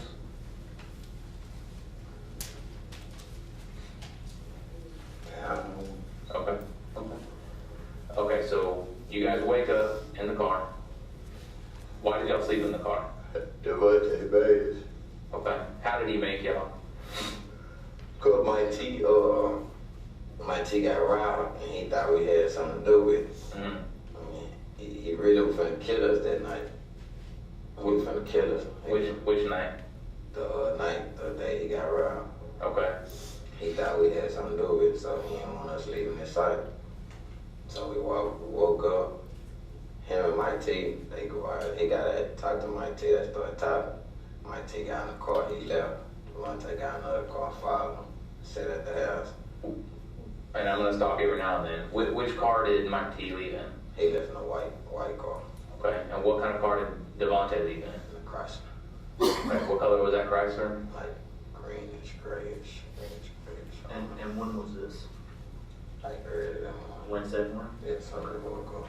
And just try to be as detailed as you can with us. That way we know exactly what you're talking about. You know, because you got to remember we weren't there, so everything you tell us we have to, you know, Picture. Yeah. Exactly. And it also helps to, as we start opening up with our evidence stuff, it shows nobody can say you were lying. Oh yeah. Okay. So straight now. Hey, and we appreciate that. Straight now. So then what happened? They left. They said, they like, I'll be right back. They left. They did what they did. Mike T come back with him and Chuck come back in the car together. Which car? In the white Impala. Oh, okay. Him and Chuck come back in the car. A white Impala? Not damn kind of white Impala, but the white, white. Kiki's car? Yeah, Kiki car. Okay. They come back in Kiki car. They were talking. They were saying something. They were just got off. I couldn't just tell what they were saying. Devontae pulled up, and they left again. When I told Devontae, like, Kiki fuck calling for a car. I was like, I gotta take her car back. So he was like, hold on, little man, give me a little minute. Just give me a little minute. I'm trying to work everything out. I'm trying to work out this out right here. So I was like, all right. So boom, after he gave him the minute. Later on that day, boom, I tell her. I was like, nah, bro, she blowing me up for a car. So let me make sure I get this straight. So they leave initially in the morning. Yeah. So Mike leaves, Devontae leaves. They leave together. Well, in two cars. But they left same time. Okay. Did it look like they were following each other type deal, or? Oh yeah, they were following each other. Okay. And then when they left, this is early morning. How long did it seem like they were gone? About 2-3 hours. Okay. Was there any discussion between them about where they're going and what they're going to do before they left? Oh, they were looking for KP. Okay. Now, and be honest, whatever you heard. Oh yeah, Devontae was looking for KP. He said he was gonna do anything it take to get his stuff back, he was gonna do it. Devontae was saying that? And Mike T, he kept saying, bro, after it's over with, I'm leaving them, I'm not messing with them no more. Mike T didn't want, Mike T was forced. You know what I'm saying? He was forced, Messing with who? With Devontae now, he was done messing with them. That's what he was telling you? He was telling me he was done messing with them. Cause they were gonna kill him, they were gonna kill him. Okay. What did Devontae directly say anything as far as him and KP, or what he was gonna do or anything like that? Be honest, did you hear him say anything? Yeah, he was gonna kill KP. Okay. Okay. What about anything about the girl? Was there any talks about that? Nah, Devontae really supposed to take KP baby mama. Go meet wherever she, he was trying to look for KP baby mama, cause they had rolled around the houses. They drove around the houses, KP and them people's houses. How do you know that? Huh? How do you know that? How they drove around the KP houses? Yeah. They were talking about it. Okay. And I was Specifically was talking about Devontae. And Who was he talking to with? Chuck. When was this? It was just throughout the days, when it first happened. We was all in Oak Cliff. It was in Oak Cliff. I think it was Tuesday. It was in Oak Cliff. When they talking, they kept looking for KP. They were doing all that homework and whatever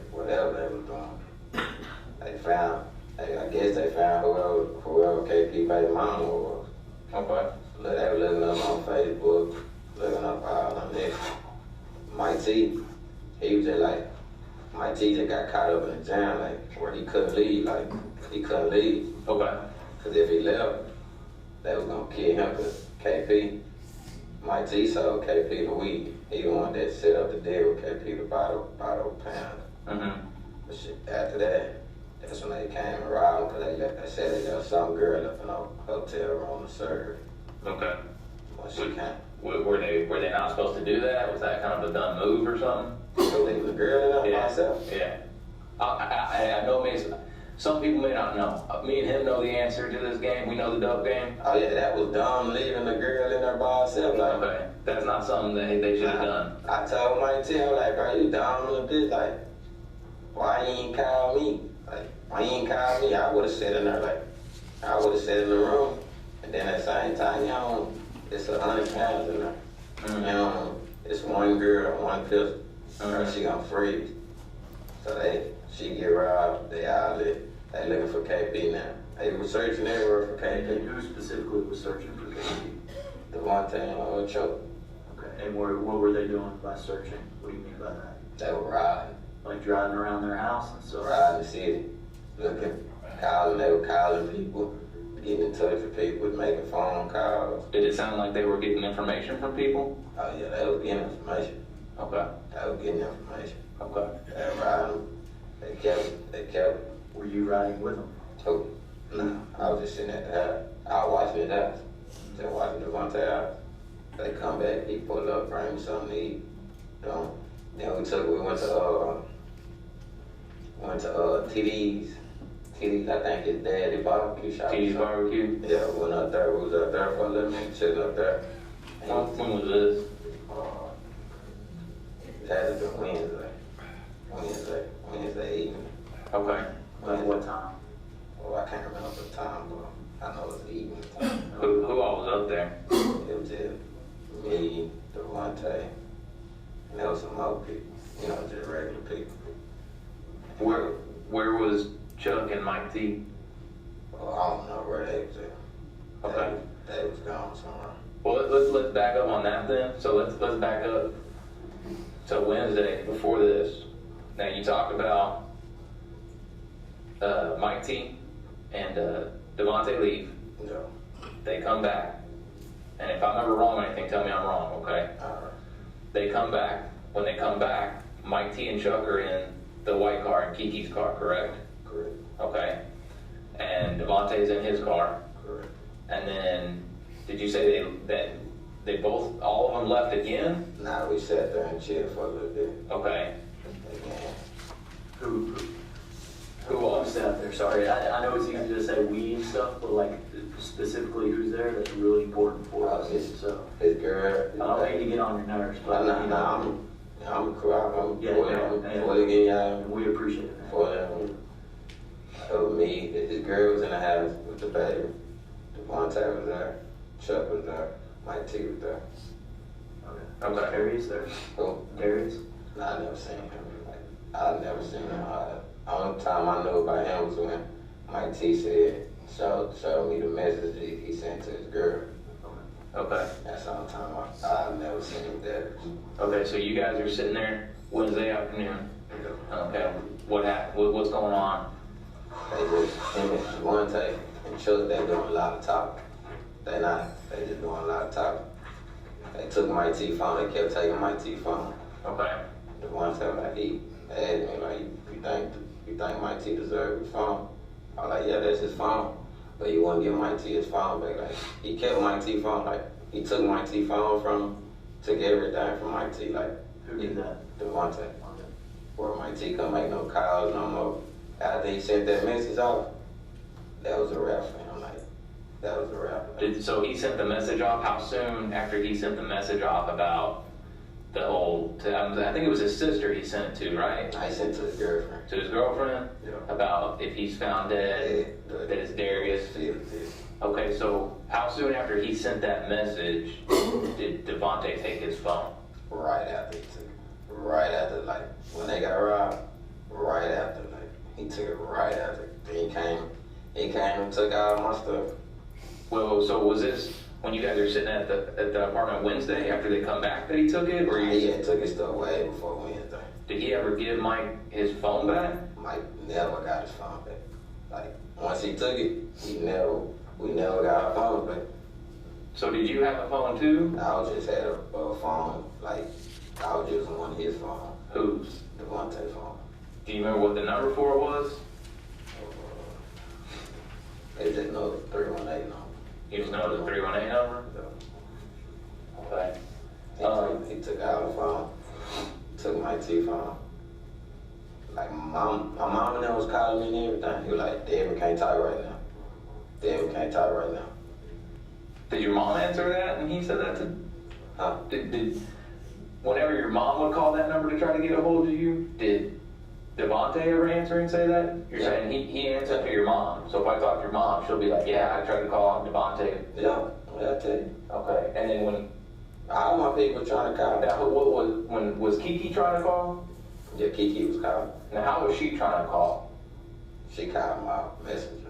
And that was okay. And which phone was that on? I can't just remember what phone. I was logged into so many people's phones. I guess. So, what he told us on Saturday night is that you just log into Messenger from any phone that has And Wi-Fi. stays logged in. Okay. Okay. So, but when Kiki would call, Devontae house. he would answer. Okay. If my mom never called Devontae house, I never got to talk to my people. Okay. But let me ask a quick question, just because I'm a little confused. The message that went out that Mike T sent to his girlfriend, basically like the SOS, like help me, these dudes are gonna kill me. When was that sent? That was like saying like right after the day they got robbed. I think what was Sunday they got robbed. When they get robbed, Monday. I think so. Yes. Monday was Whenever the day they got robbed, that's the day Mike T sent it. Cause later on that night, they had Devontae was telling Mike T, like he called me like, hey, and you can hear him in the background like say this, say like telling Mike T what to say, like trying to set me up, trying to get me to. Trying to see if I'm the one had something to do with taking the study. Where my stuff at? Where is it? I'm like, bro, what you talking about? I'm like, I kept telling my like, bro, let's meet up. Like, let's meet up, bro. I don't know what you talking about, bro. Like, let's meet up, nigga. Y'all, you doing too much talking on the phone. Let's meet up. He wouldn't tell me. He wouldn't let me meet up. But that morning they called me. This is Tuesday morning. Yeah, Tuesday morning. That morning they called me. He was like, Devontae was like, pull up. He like, pull up, so I pulled up. Hey, give me your phone, bro. Give me that phone back. Let me give me that phone back. So he going through all my messages, going through my call logs, going through my pictures, going through my Facebook, going through my messenger, like just going through all our stuff, like trying to see if we had something to do with the weed coming up mission. He never gave us our phones back. And after that, we never seen the phone again. I wasn't tripping because the phone wasn't mine. My teacher wanted his phone because he kept trying to get in touch with his girl. Like, he kept trying to get in touch with his girl. They couldn't get in touch with her. After that, Mike T, like Mike T, they'll talk to Mike T, have Mike T do stuff like, cause they ain't too much trust me, they ain't too much know me, so they ain't just finna have me in all their business, like, they ain't just finna have me in all their business, but when he told me, like, I was gonna kill you, he was like, I was gonna kill you too. After that, I was like, when did he tell you that? He told me that Tuesday. Okay. As soon as I pulled up. What got you to, when they told you, or, so you stayed at the apartment, like, I guess how did they know to trust you to stay, you know what I'm saying? Oh, cause you know, way before the pounds and stuff came, we had been, you know what I'm saying? We had been kicking it for a little bit, you know, getting to know each other, like. No, I'm talking about Wednesday, because they leave Wednesday. Yeah. Because Wednesday at this point, they've already told you they're gonna kill you and all that stuff. Well, I guess what I'm trying to figure out is, so they go with Mike T, Devontae goes with Mike T, no one's watching you. So I mean, how do they know you wouldn't just take off and get out of there? He got people watching. Is that why you didn't just take off and get out of there? Yeah, then I couldn't leave his baby mama, you know what I'm saying? She couldn't answer the door out there. Like, he said, but after that, like, once he found out I ain't had nothing to do with it, like, once he found out I ain't had nothing to do with it, he just really just faded back from it, like, just faded back, like. So he wasn't really on you, but was he still kind of pissed at Mike T? They always mad at Mike T. He actually, I mean, he fucked up regardless. Yeah, Mike T, they were pissed. Like, when I say pissed, like, he'd get real mad at Mike T, just start yelling at him, like, Who would? Devontae, like, Okay. Devontae, he called the shots. Chuck just followed. Chuck the hitman. What's your personal, I mean, have you talked to Chuck? Like, you ever had a conversation with Chuck? Yeah, if you can't have a conversation with him, he just, What does that mean? I mean, I see you smiling and laughing, but what does that mean? Chuck a fucked up individual. Okay. Fucked up how, like Fucked up individual. crazy or just not Crazy. smart? Crazy. Nah, it was one day they came in the house. Who did? Chuck came in the house. They had got a phone call. This is way before all this happened. Uh-huh. They had got a phone call. And Chuck was like, something they did. And he was like, bro, I shot that nigga 4 times in the face. 4 times in the body. Oh, yeah, I mean, man. You keep on playing good. And he just looking like, So he's just scratching his head and looking confused. I don't know how he survived. So he's talking about shooting somebody. Yeah, he was gonna go to the hospital and everything. What do you mean? To go see the guy? Yeah, cause they said he survived. He was gonna go to the hospital. They were like, bro, it's a way. It's a way, bro. That's a way what? To go finish it. Like, I go put a scrub or something on to everything. Like, Chuck a fucked up individual. Like, So he's not necessarily dumb. He's just, nah, he not dumb. He's crazy and wild and willing to do anything. is that what you're saying? Yeah, like, Because when I talk to him, he tries to play like he don't know things and he tries to play dumb. So that's him. That's him playing an act or whatever? Nah, that's him. Okay. It's just, he be like, But he knows what's going on. oh yeah, he knows what's going on. He just, I think that's just his personality. Like, whatever if Devontae tell him to do something, it's gonna get done. Like, Okay. How long ago was that? Just out of curiosity, you remember? what, saying when he, Yeah, shooting the guy and like 2 weeks, 2, 3 weeks. did they mention the name on anything just so we can maybe try to track it down? No, they didn't say no name. He didn't say where he did it or nothing. Anything you remember that stuck out? Just that he shot the guy 4 times and He shot me. shot him 8 times Well, he shot the person at Park. Thing at Park. and parked him? Yeah. Okay. He got shot 8 times. He survived though. The person survived. He didn't even say why he did it or nothing like that. He just They got beef with people in our club. okay. Whoever they got. This was before I met him and I was like, this was way before we even linked up. But me and Mike T we've been around like Long before that. yeah. Then he called me one day. He was like, I'm finna introduce you to somebody. Okay. He was like, I've been telling him about you. I've been talking to him about you. He said he ready to meet you. And it was the Devontae dude. Mm-hmm. When I first met him, I was like, you know what I'm saying? I was looking at him like, Cause he's a little dude. yeah. Like who is this little dude? Well, when I got to getting heard, like people started, they were like, oh yeah, them young niggas, but you know, They crazy? yeah, they. But at the same time, I got a thing like, when I got to opening up to y'all and telling y'all for real, I got a thing like, these niggas, I'm from the hood, just like these niggas from the hood. These niggas, my brothers walk around with pistols all day long, like, my brother walk around with pistols all day long. No. But it's just, they direct, like, they live in the fig, like, Right. live in the fig, like, No, I got you.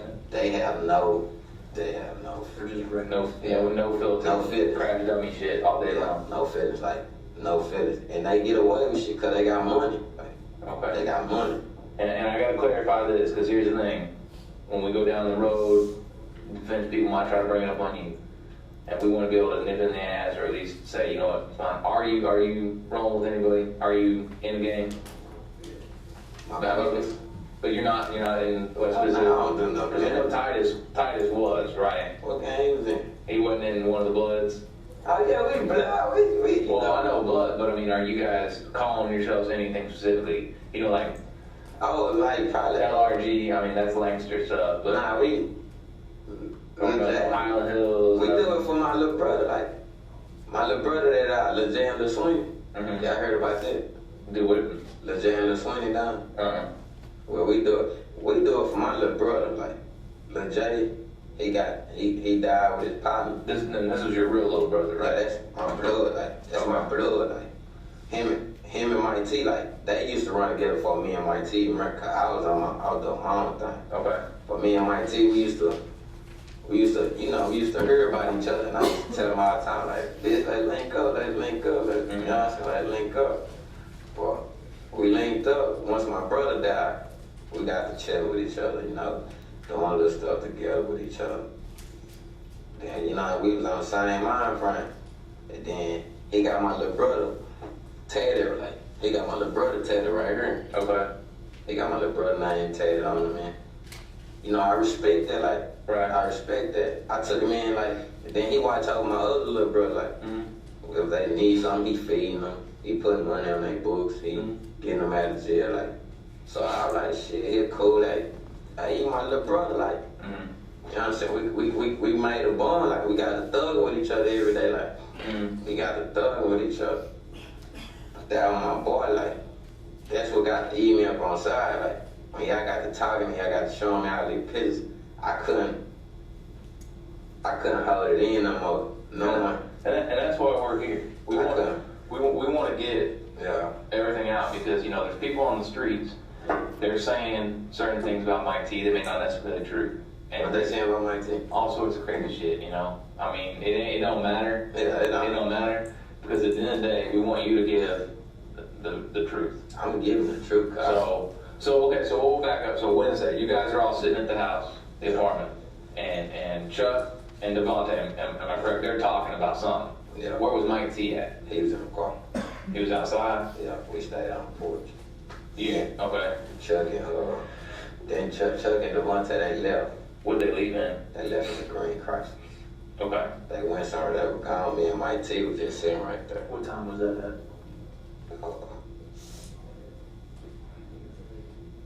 Evening, afternoon.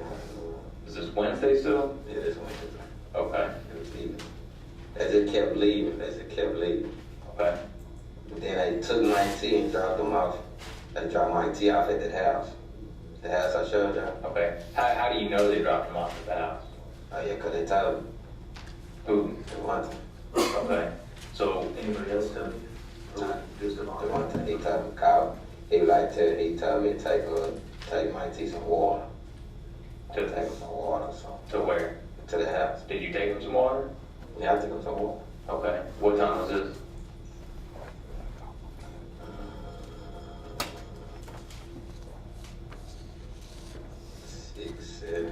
In the evening on Wednesday. And this is the house that we found him at that night that you took us to, correct? On Keast? Yeah. The White House? Yeah. Okay. So when you took him some water, what happened? He left.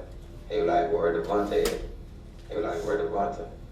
I was like, shit, he at the house. I'm finna go. He at the house. Alright, hold on real quick. Let's talk about this instance where you took the water. Let's go step by step. How did you get over there? How did he? How did you go to that house? I used one of their cars. Which one? The black one. Okay. Black. So you used the black one? Yeah. You're all by yourself? Yeah, I'm by myself. Okay. I had made a stop at my sister's house too, though. Misha. He got mad. Who? Devontae. How do you know you stopped over there? I told him. Oh, okay. I left my phone and then I came. The phone, then I stopped at use a charge. Which phone did they give you? The black one, the 318.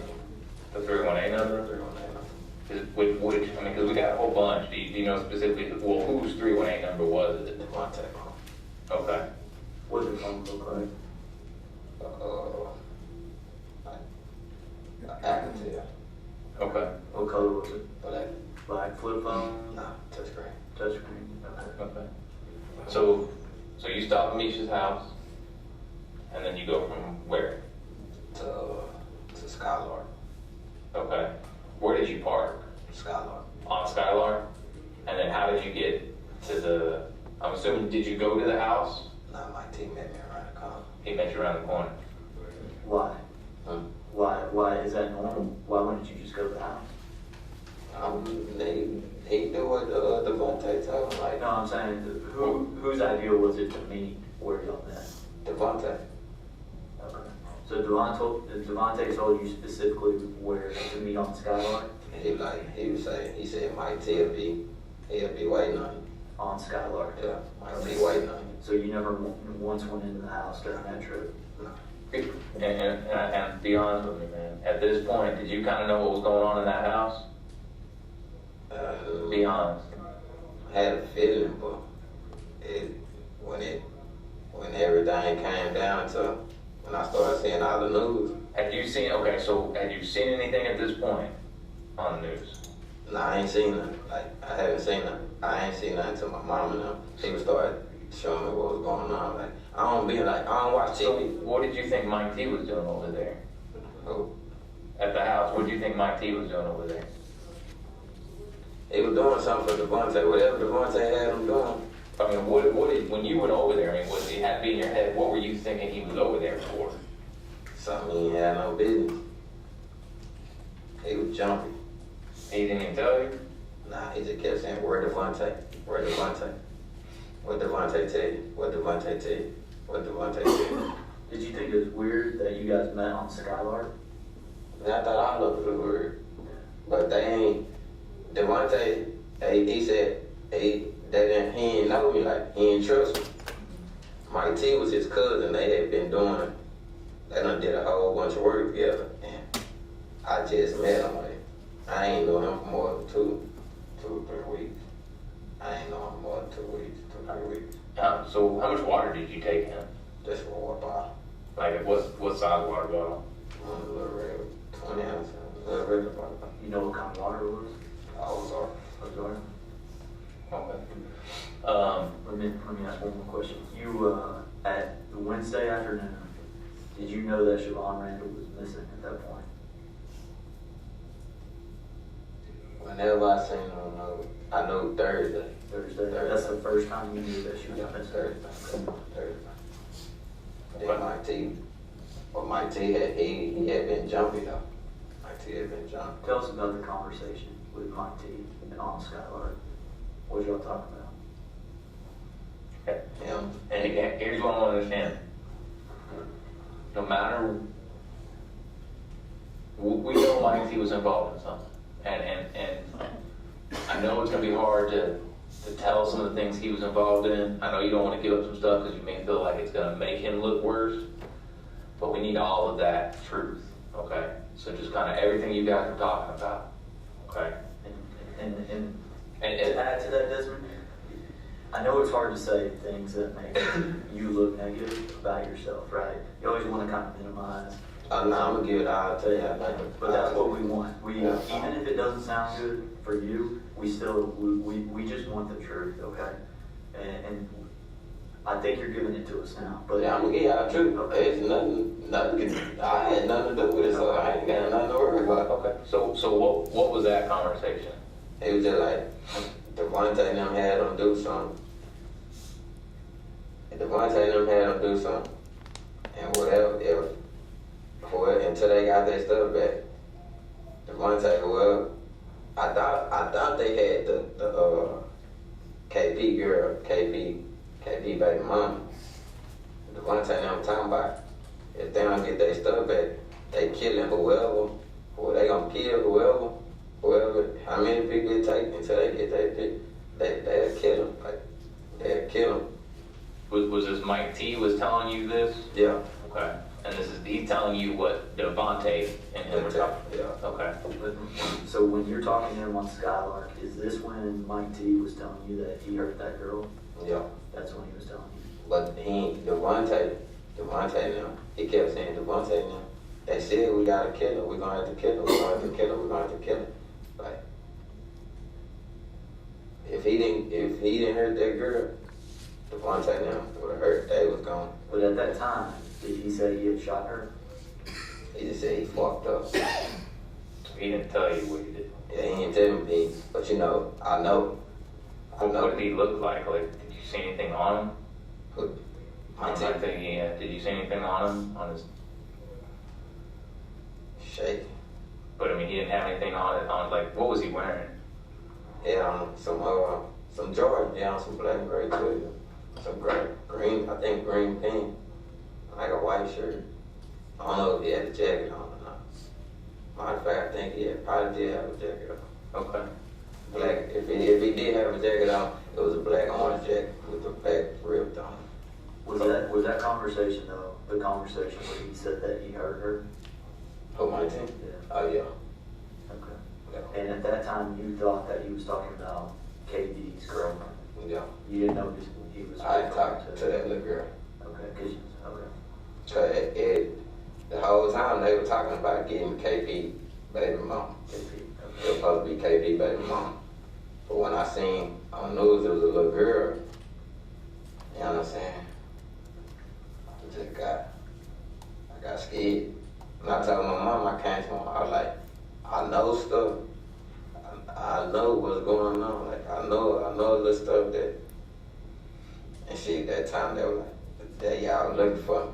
I was like, I was shocked, cause Chuck shot my team. Chuck shot him. There's no doubt about it. There's no question. He can't avoid it. He can't run from it. He shot my brother. Well, and we're gonna get to that here in a little bit, all the details on that. We wanna make sure we set that record straight too. So you and Mike T are having a conversation on Skyfire. Yeah. What happens at the end of this conversation? He walked back in the house. I leave. I go back to over there to Devontae. Okay. You went straight there? To Devontae. Yeah, straight. And then what happened? I guess I was sad that I was chilling out like, shit, I tell him. I did what he did. They were talking, he was on the phone talking to somebody. He was on the phone talking for a little minute. He was on the phone, and then Chuck was at I guess Chuck, he was like, I met up with Chuck at matter of fact, Chuck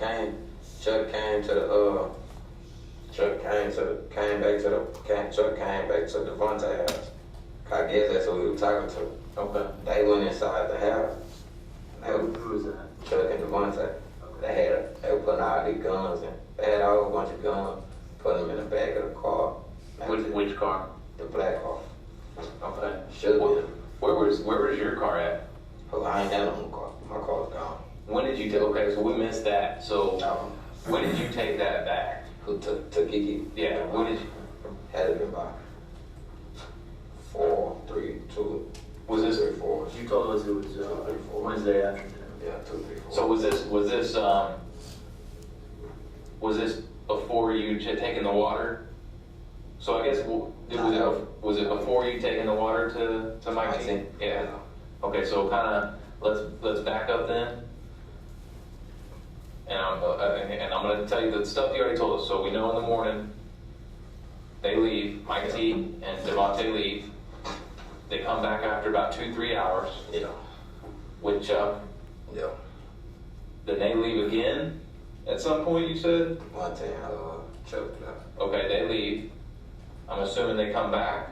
Yeah, they had to come back. And then at some point you had said you guys were all sitting around at the apartment. Me and Mike T was on the outside. Okay. Chuck and Devontae was on the inside. They never let me and Mike T couldn't go around them. Okay. We couldn't go around them when they were talking. Would you say this was probably like afternoon on Wednesday? Noon, 1? Yeah, around that time. Okay. So from then to 4 o'clock, where in there did you and how did you get the car back to Kiki's? We took it back. Devontae followed me. He kept me in. Then when we left, my sister was like, where Mike T was at? He was like, he closed. Then he told my sister, he was like, he lost it. He was like, Mike T lost 100 pounds. His stupid partner lost his. He ain't had nothing to do with it, but his partner just dumb and we were finna kill him too. So, you know. He told this to your sister? Yeah, he told my sister. Which sister? Huda. Huda? Okay. So Huda talked, okay, if I go to Huda and talk to her, because I know normally I know we talked to her at some point, somebody talked to her and she didn't say none of this. Cause they ain't. So what, is there something I could tell her that would get her to talk, especially if I talk to her between you and getting out? Or can you, if you get out in the next couple of days, can you have her tell her she needs to come talk to us? When I get out, I'll call you while I'm with her, and you can pull up on us. Well, that or, okay, we'll do that. We'll come either to y'all or have y'all come to the station so we can record it or something. We'll figure something out. Y'all can come to the house, man. Okay. Like, I'm Is this gonna be the one in Duncanville? Nah, this gonna be the one At Huda's? Red Cloud. Okay. We'll figure it out. Like, as soon as I get out, I'm gonna call y'all. Like, I'm gonna call y'all. Okay. They ain't get justice for my other little brother. They still ain't got it. But Okay. we getting justice for him. I'm gonna get justice for him. So I ain't worried about all that. We finna get justice for him. okay, so he's telling Puda that basically Mike T fucked up. Yeah. They even told her, I mean, we was about to kill him too. Yeah. And then what happened? They left. Who? We left. Me and Devontae. What car were y'all in? In the crash. Okay. And then where did y'all go? Went to the hood stuff, to the block. Okay. I went to buy me some Madeleine. Then he pulled back up at his house. Okay. After that, we sat there for a little bit. Then we went to TD's, his dad's shop. Okay. And then when y'all went to TD's, was that before you took the water to Mike T or after? Afterward. So you take Mike T the water, you go back to the apartment, Chuck and Devontae were loading up some guns into... In the back, black car, put them in the back. Okay. See, the Trump, like, What kind of guns? Oh, they had sticks. Okay. When I say sticks, they had sticks. So They had sticks. AKs, ARs, Shotguns. everything. Had dicks on them. Okay. Had everything. Okay. And then you guys, from there, is that when you go to TD's? Yeah. Okay. What do y'all do at TD's? He was making, talking to a few people. I was just Who are you with at this point? Who? At TD's. Who? Who are you with at TD's? Devontae.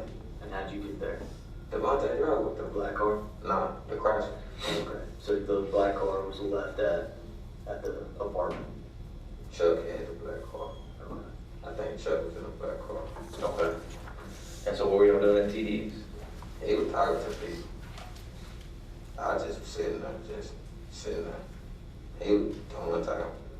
I guess he didn't want me leaving. Is that what it felt like? I'm just kind of curious. I was going to ask that. I mean, Yeah, like he kept me hostage, kind of kept you close. Yeah, like he wouldn't let me leave.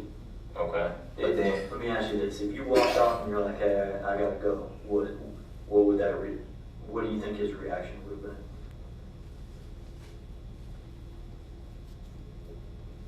I would have popped me up. Did something. So you felt like you were under his control. Yeah, okay. He didn't trust me. I didn't trust him. Like I ain't, you know what I'm saying? I'm nervous. Like I don't know what's going on. Cause they just want these pounds back, and they talking about killing people and kidnapping people and all this other shit. And they were supposed to kidnap this girl, KP baby mama. They were supposed to kidnap her. That's what he was talking about. He was talking about he was looking for her, asking people, going around, hey, do you know her? Do y'all know her? Like, you know what I'm saying? He was going around, they were looking. Okay. So what happens after TD? Shit, we left. After that, they dropped me off. Dropped you out where? At my sister's house. Okay.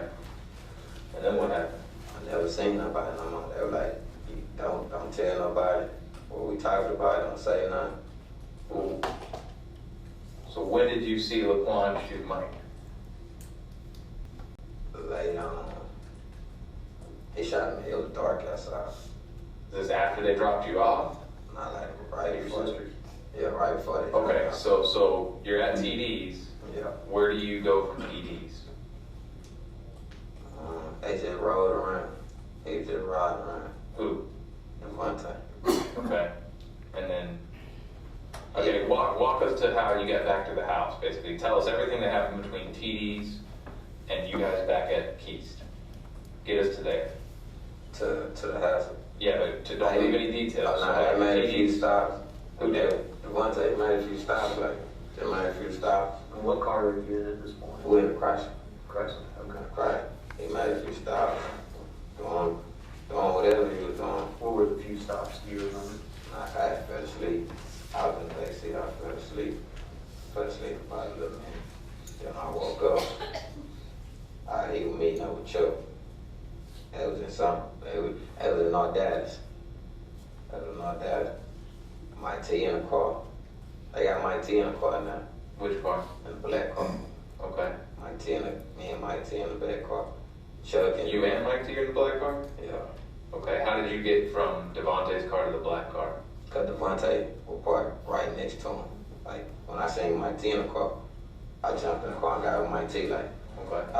I was trying to ask him, like, what's going on? What was he wearing? He wearing the same stuff I told you. Okay. Do you know where you're at in North Dallas? So when you say pants, are they like pants what I'm kind of where I'm wearing, or are they shorts? Like long shorts? They're pants. Is there any skin showing? Not no skin showing. No skin showing. And how sure are you about what he was wearing? Shit, I think I'm positive. Okay. Hasn't been. Okay. And then what kind of shoes? Hell, he wearing Jordans. What color were they? Black. They were black?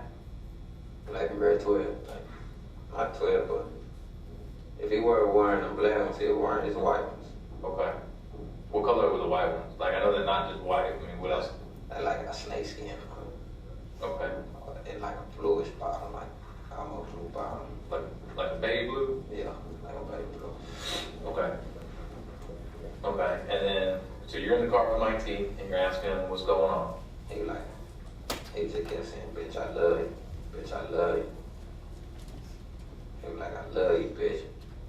He was like, you my brother, bitch. You my brother, I love you, bitch. I love you. So we left. We went back. Let me stop you, because the details are important to us, all right? What car were you in? When we left, When you left? it was in a black car. Black car. Who was in the black car?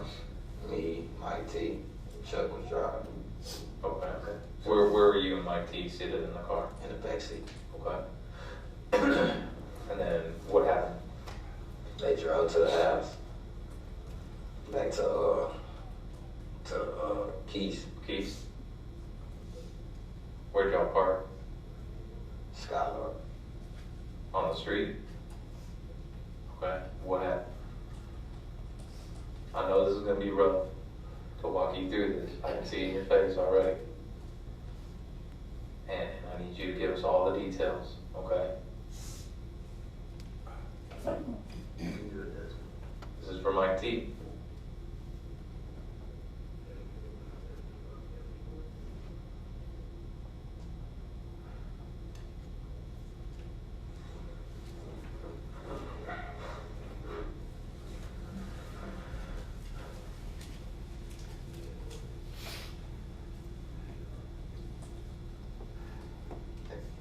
They walk in the house. Who? Chuck and Mike T. Okay. Who walks in first? Mike T walk in first. Chuck walk in behind.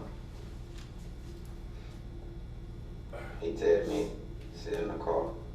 Sit in the car. Chuck, he say, don't leave. Don't do nothing. So I'm in the car. I get out. But I get out. I ain't trust it. Like, I get out. I ain't trust it. I'm sitting at the little corner of the gate. So they're in there just walking around. They walking around, they doing whatever they doing.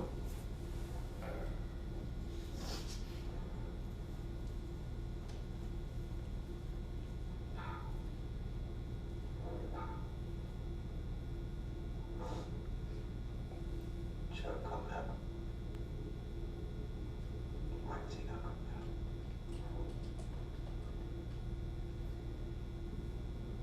What do you do?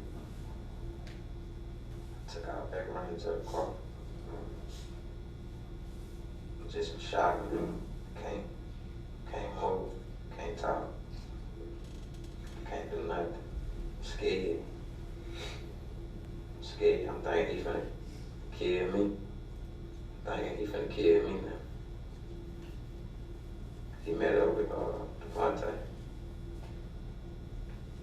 Devontae done dropped me off. Where they dropped you off at? My sister's house. Where did you meet up with Devontae? Do you remember? Some apartments in the cliff. Okay. Did they talk about anything? He told Devontae, he's done. Those are the exact words he said? He's done. Where did you say that at? Inside the apartment, outside the apartment, in the car? Outside the apartment, they was outside the courthouse. Where were they standing? They're right next to the car. But they walked to the middle of the street. Did you see him? So how many shots did you hear? 2, maybe 3. Okay. Did you see him come out with anything? How long did it seem like he was in there? He was in there about 10, 15 minutes. Okay. Before he came out? At what point did you hear the shots? How long into that 10 minutes did you hear the shots? Right before when I heard the shots, when he shot him, after he shot him, he would leave. He left the house. After he shot him, he left the house. Like right after he shot him, he was already coming out? Yeah. But then, Devontae don't ask him how many times. They were like, you made it seem like a suicide. And then that's when y'all came and told him they staged it as a suicide. Devontae said that it wasn't no suicide. Mike T had never killed himself. T had never killed himself. Okay. Mike T had never killed himself. And is that the last time you ever saw them, talk to them? It's the last time I seen him. Okay. And they dropped you off at your sister's? After that, What time was that? it was late. It was late. Dark. I'm knocking on my sister's door. I'm knocking. Ring the doorbell. Is this Thursday at 1 a.m.? Had to be. Knocking. I'm scared, but they ask me, they tell me something wrong with you. What's wrong with you?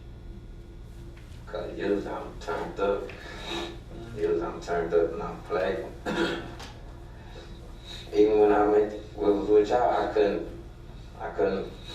I still was in shock. But I told my mom, I told her what happened.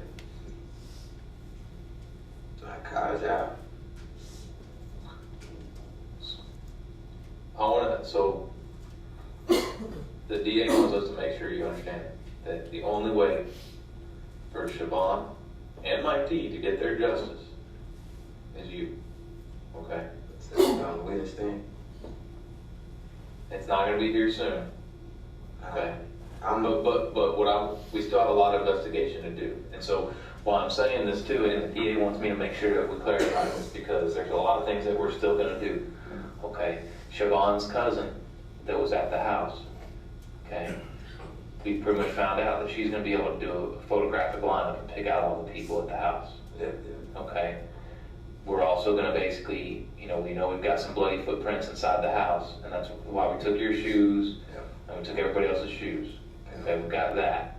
We're pulling the video over there on Skylark, and there's other places where we're pulling video, the apartments, where you guys are at. Basically, everything you've told us now, you've laid it all down. You're not holding anything back, and at no time are we gonna show that you were a part of the kidnapping. She can put me in the lineup and everything. Okay. She is not gonna put me out none of that. And then if we put you through like a polygraph, you're good on that too. I'm good on everything. I gave out everything. Okay. Mike T wasn't even supposed to be part. Mike T I'm about to say something that's probably fucked up to you, okay? But I gotta say it to clear, okay?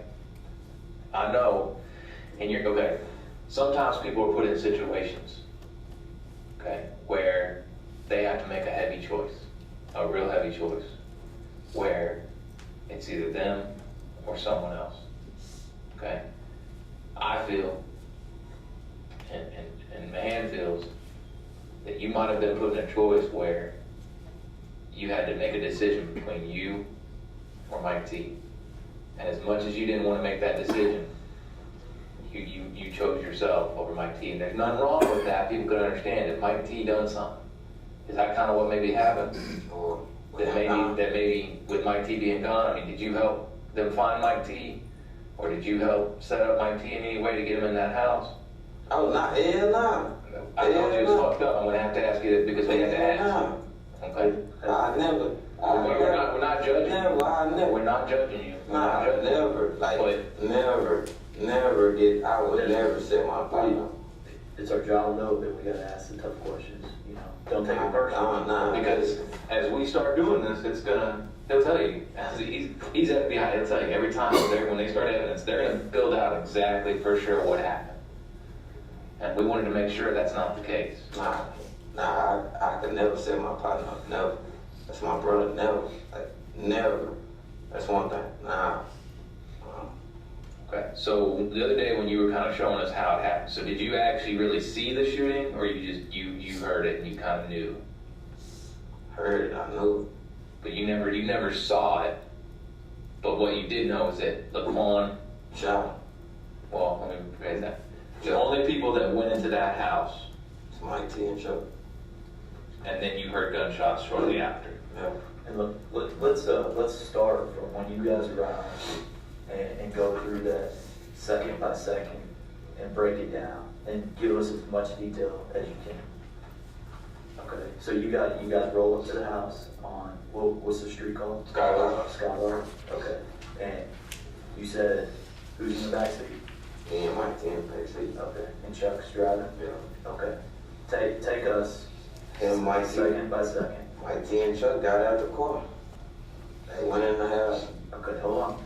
So they get out of the car, and you said that Chuck told you stay right. Okay. So as they're walking to the house, at some point you got out, right? Of the car? Yep. Okay. And you can see them visibly enter that house. Okay. Through the alley. Through the alley. And you can, how did they get into that house? Through the back. And how? They take, dude, every detail. I want, like, back door was open, like, it's a wood, like. Okay. It's open, they walk through. So what do you mean it's a wood? What is it? Like a wood door, like boarded up. They like that, it's already been open, you know. Okay. How that do this. So they peeled it back? Yeah. Or they slid it? How did it pull it back? And you saw them walk in? Yeah, they walked in. And who went first? Mike T went first. Okay. With Chuck. And Chuck? I don't know who the corner is. Did the piece of wood stay open like you told us the other day, or did it close? Stayed open a little bit. Like, I know you said you don't know who Laquan is. The guy I showed you that had the thick eyebrows. That's Chuck. Okay. But that's who you know as Chuck. Well, to him, to us, that's Laquan, but you know him as Chuck. Yeah. Okay. All right. So back to Dave, Chuck, and Mike go in the house. I'm sorry. Okay, so, and at that point, how much can you see in the house? Can you see them? When they go to the windows. Okay. But through that door, you can't see much? Okay, so how far away are you at this point? At the end, by the gate. Okay. By the gate. Do you know how far that is? So when you say by the gate, like, I know there's an alleyway. Yeah. Is that what you're talking about, or by the street? Nah, by the gate. By the gate where the alleyway is at? Yeah. Okay. Okay. Okay, so you're just sitting there, and you're just watching, and what are you seeing? Him and Chuck, well, they gonna walk around the house doing something. They doing something, they just walk. They just walk. They just walk. Okay. Are you hearing anything? Can you hear what they're I saying? can't hear what they're saying. Too far away? Too far back to hear what they're saying. Okay, so you see them walking around the house? What do you think they were doing? Could you just, what is your guess?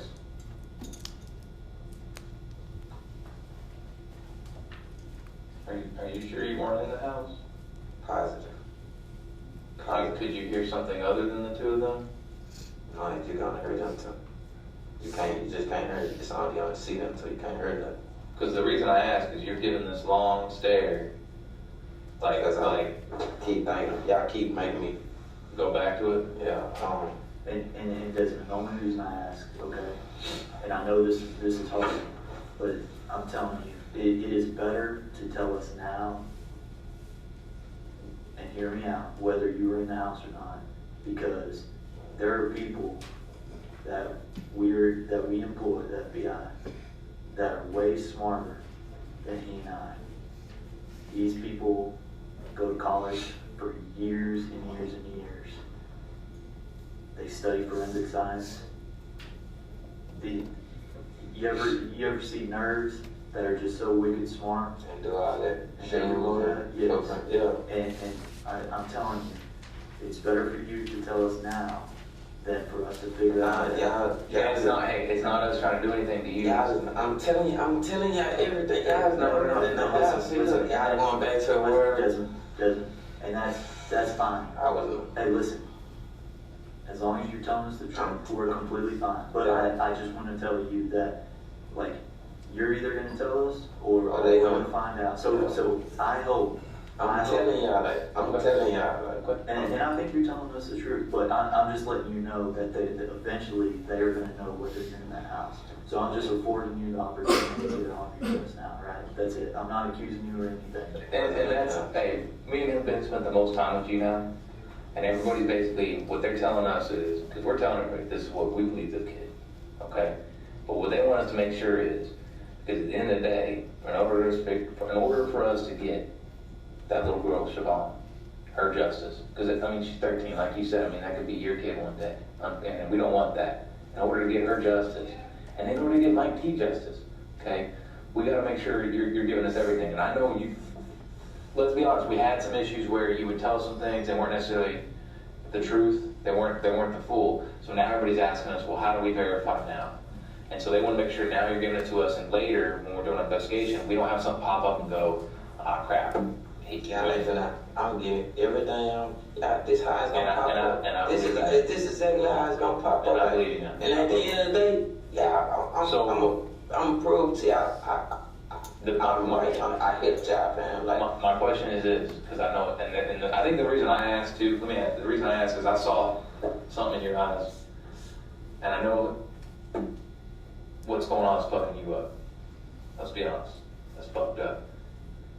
I want to make sure that that's something really fucked up, but maybe hearing a 13-year-old girl, I just want to make sure she wasn't screaming or anything, you didn't hear none of that. It's just what's giving you that long stare that I'm seeing is just Mike T. Knowing he was in there. Okay. That's the only one I care about. The little girl didn't say nothing. She didn't scream. I never heard nothing. You didn't know she was in there? I never heard the little girl. I never heard. And at this time, what were you, I mean, were you still, am I wrong in thinking, were you still thinking that maybe it was KP's girl? You're nodding yes, I'm still recording. Yeah. Okay. So you didn't even know anything about the girl, no bullshit until... No bullshit, until the news in my people. Cause I mean, you don't really watch the news regularly. I don't watch TV. And you didn't go no Amber Alert on your phone. I don't have a phone. But nobody was really talking about it that much that you knew of that day, right? My sister told me it was an Amber Alert on that white Carter. Was it that Wednesday or that Thursday that she told you that? Thursday, I think. Yeah, that Thursday. Okay. Or was she? Let's think about that though. You sure it wasn't Wednesday? I mean, why she want that car to come back so bad? I don't know who my sister. Yeah. I'm not. My sister just wanted. I left the girl at the house. Like, I just left the girl at the house. That's why she wanted. The girl? What you talking about? Kiki? My sister just be showing like how I do the girl. Like we doing. So why she wanted you to bring that car back? Yeah, to get the girl so the girl can leave, man. That girl had caught her mom, man. Was she tired of Kiki over there or something too? Yeah, like her mama came, man. Okay. Some more stuff. Well, let's finish this last piece, okay? And I do, I believe you, all right? It's our job to ask the hard questions, and that's why Jason and I are so detail oriented, is because. I'm cooperating. Yeah, and I appreciate Yeah, I that. said it, I'm gonna live now. Hey, what you're doing, that takes a lot of bravery, man. It does. We see it, man. Listen, man, Jason will probably vouch too. When we go home after these interviews, we would lay awake in bed, thinking about it.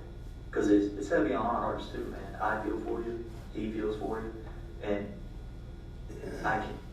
I can't even imagine how it feels to be you in this situation. You know what I mean? And that's exactly, like, I get it, man, because we have a little sliver of that feeling, but we can't even imagine. My mama don't even talk to me, fam. She won't even talk to me. Me. Hey, time will heal that, though, okay? And the fact that you're doing the right thing now, that'll heal that heart of yours, all right? I promise. You'll hug on your son. That heart will absolutely heal one day, okay? I tell them I ain't even got people feeding me in here. Like, I don't eat the jail food. They know I ain't even got help in here. Like, that's why I gotta get out. Who posted your bond? My mom been what time is it? It is 5:38. They really should be posting it now. Like, Have you been talking to any of them since you've been in here? yeah, I been talking to my mom. Okay, so you and your mom are talking though? The one that's not my real mom, not the one. Your T. Jones? My godmom. Your godmom? Yeah. Okay, She told me I'm gonna be out today. okay. But your real mom? Who was it that was at the house with him and one of my officers? Oh, my godmom. That's the one I've been talking to. Yeah. And what was her name? Huh? What was her name? It's not T. Jones. No, well, T. Jones is a term they use for. No, it's not. T. Jones isn't your real mom, right? T. Jones Nah, is that's your. just what we use. That's just street slang for like. T. Jones, T. Lady. But her actual name is Sandra Jones, right? Yeah, that's my Sandra Jones. That's my real mom. Oh, that's not your T. Jones. No. So Sandra Jones is your real mom. Yeah. So are you gonna be staying there though? Nah, I probably go to my godmom, back to my godmom's house. Okay. The one you met me. Near Bulk Springs? Yeah. What's that address? So Canterbury. you know the address? 10500. 10500. Yeah, it's gonna be late June, right? That's the street. Yeah. Okay. And then it's gonna be an apartment at I-8. It's like a town. Okay. Do you know her phone number off the top of your head? 214 875 0544. 0544. Okay. Name of those apartments is Canterbury. Canterbury. Okay. What I'll and we're gonna go back here to some stuff, but I will tell you, I'm gonna check tomorrow. And I'm gonna check Monday. If you're still here Monday, which like you said is probably because you got some tickets too that they got you in hold. But they said I can pay the whole, I can pay the tickets. I'm just gonna make sure if for whatever reason you're here Monday, it's probably just I don't want you to freak out thinking we're dropping something on you. Trust me, I'm not gonna break this trust I have with you, okay? So if you're still here Monday, I promise, I'm gonna call over here and go, hey, what the fuck? Okay? Understand that. We're still gonna be looking out for you, okay? And with that being said, dude, if you're not eating, you need to call one of us and we'll bring you whatever food you want up here, alright? Because you just not eating because you don't like the food? I don't eat the food. Like, I can't eat that food. Like, Just because you don't like it, or you're just having a hard time eating? I guess my question: are you going through some shit like? nah, like I don't eat this type of food. Like, it's not the type of food I eat. Like, if I had commissary, I could make noodles and shit like that. But Well, I'll call. This is what I'm gonna call then, and tell her that one, make sure I'm gonna find out what they're doing on their end.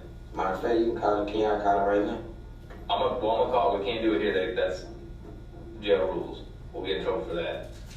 I'm gonna call her as soon as I get out. Find out what they're doing on your bond. Yeah. And then I'm gonna let them know to bring you up some. Would she be able to have access to clothes and stuff?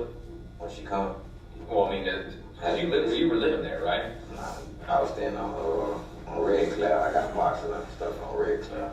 Okay, what's the sister over there too? Who?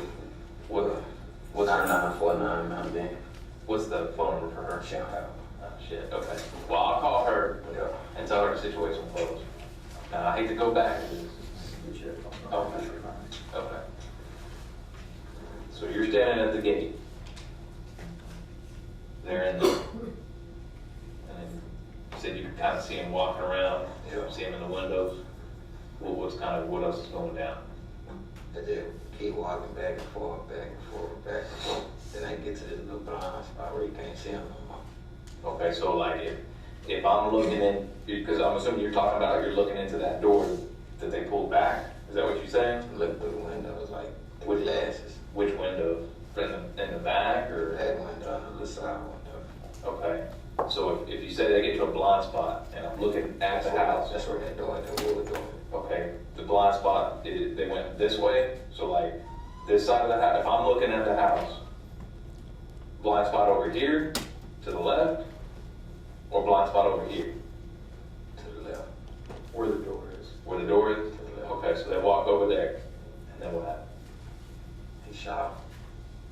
But did you see it, or you just heard it? He shot him. He shot him. Okay.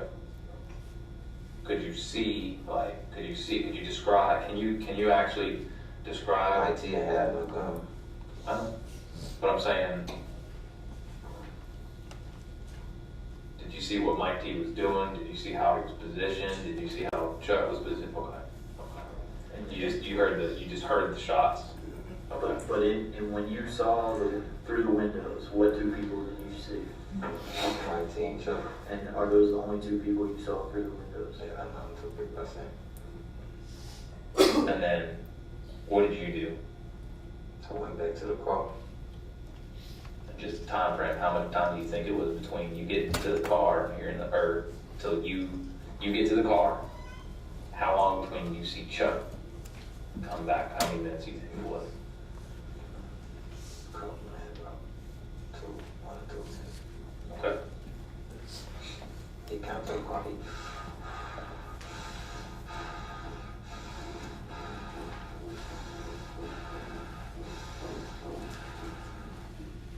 Did he say anything to you? Quiet. Okay. And then how did he walk back to the car? He ran. He ran. He didn't walk, he ran. Were you already in the car when you got in the car? I was scared. Thought they were gonna shoot me. Did you get back in the back seat or did you get in the front seat? Back seat.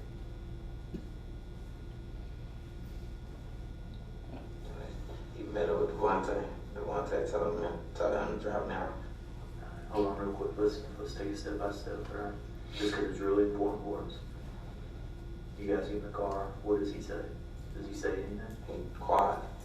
Turn the radio on. You see any blood on him? Probably his shirt or something. I mean, if you saw it, you saw it. If not, You know, his shirt, like, he had red spots, like, red spots right here, right here. What kind of color? where are you pointing to right now? Where are you pointing to right now? I was like stomach and pants area. Like his groin area? Yeah. I mean, yeah, something on his lower shirt. Alright. What kind of clothes was he wearing? He had on shorts. Shorts and a white t-shirt. What color were the shorts? Camouflage. I can't just remember what color, just know the shorts. Well, what was in the back seat? You remember anything in the back seat? In the back seat, Yeah. bleach. Okay. Where was that at? Behind his seat. Do you remember him doing anything with that? Not around me. It just was already back there, like that was already in the car. When you guys got in the car with Dallas, it was already in there? Yeah. What kind of bleach was it? What brand? I don't know.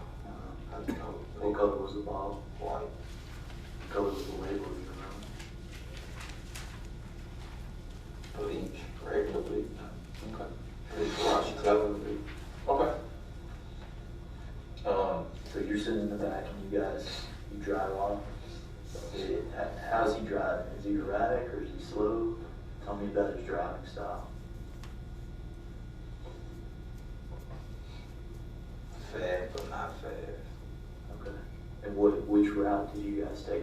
to the Devontae's? I don't know. He did a lot of back streets. And did you, well, I guess, did you guys go back to Devontae's, or did you go? No, we ain't go back to the Montez. They met up somewhere else. Okay, and you said these somewhere Cliff. okay, were they houses or apartments? Apartments. You remember the name? And who met you? Who met you guys? Devontae. Devontae met you. Okay. After that, he told Chuck to drive me out. They just drive me out. Who dropped you off? Chuck, Chuck. In what car? the black car. Black car. Did Chuck make any phone calls during any of this to anybody? To Devontae. Did he, yeah, okay, so just Devontae? Did you know the guns that were in the back of the black car at one point that day? Did you see any guns back there? Nah, that was out in the trunk. On the trunk. Did you see them? I seen him put them in the trunk. No, they went in the trunk. I said, okay. What about, I had a question for you, I'm drawing a blank. The other night you had mentioned you guys were driving over there. Chuck had a gun in the center console. Do you remember that? The handgun. Okay. Chuck stayed with a gun. He always has a gun? Him and Devontae. I got you. Him and Devontae. So that's not out of the ordinary? Nah, they keep guns, like, they walk around with pistols. Okay. Did you see him come out with a gun when he came out running? No. Did you see him go in with a gun? He had one. Okay. Where was it? He keep it in his pocket. What kind of gun was it in his pocket, do you know? 40. Okay. Like a little Glock or a With little? a Glock. Okay. Black. How big was it? Shit. 40. What made you know it was a 40? I know my guns. That's all I need to know. I know my guns. That's all I need to know.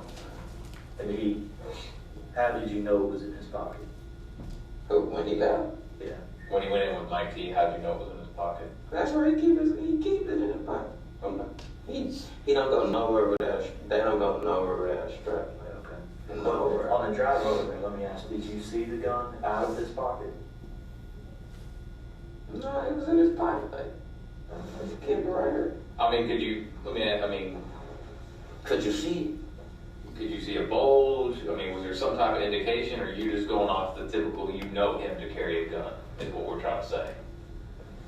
Did that make the question make sense, how I asked it? Did I see it in the pocket, or do I not, did I'm just saying he had one just to have one?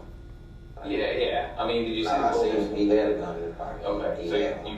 you could see the bulge, am I wrong in saying that? See the print? The print? Yeah. You could see the outline? Yeah. Okay. He had it, they don't know where he got that gun. Okay. Okay. So then he dropped you off at your sister's, and that was the last time you saw any Anytime I of say them? that, anybody. Last time you saw Devontae, last time you saw Chuck? You never saw Darius? Never seen him. Okay. No. There's one thing I want to go back on that, just to make sure. Go ahead for a second. I'm trying to think now. I mean, I'm kind of. Let me, and don't lie to me. I mean, or don't. No, I'm not saying don't lie. Don't. I don't want you to tell me yes to something. You know what I'm saying? I don't want you to say, was Darius? I mean, did at any point did you get an impression, or at any point do you know if Darius they were calling him, or you don't know? Like, do you know if they were communicating with him at all throughout this? You don't? I know when they first got robbed, they said something about theirs, but What do you mean about calling him, or what?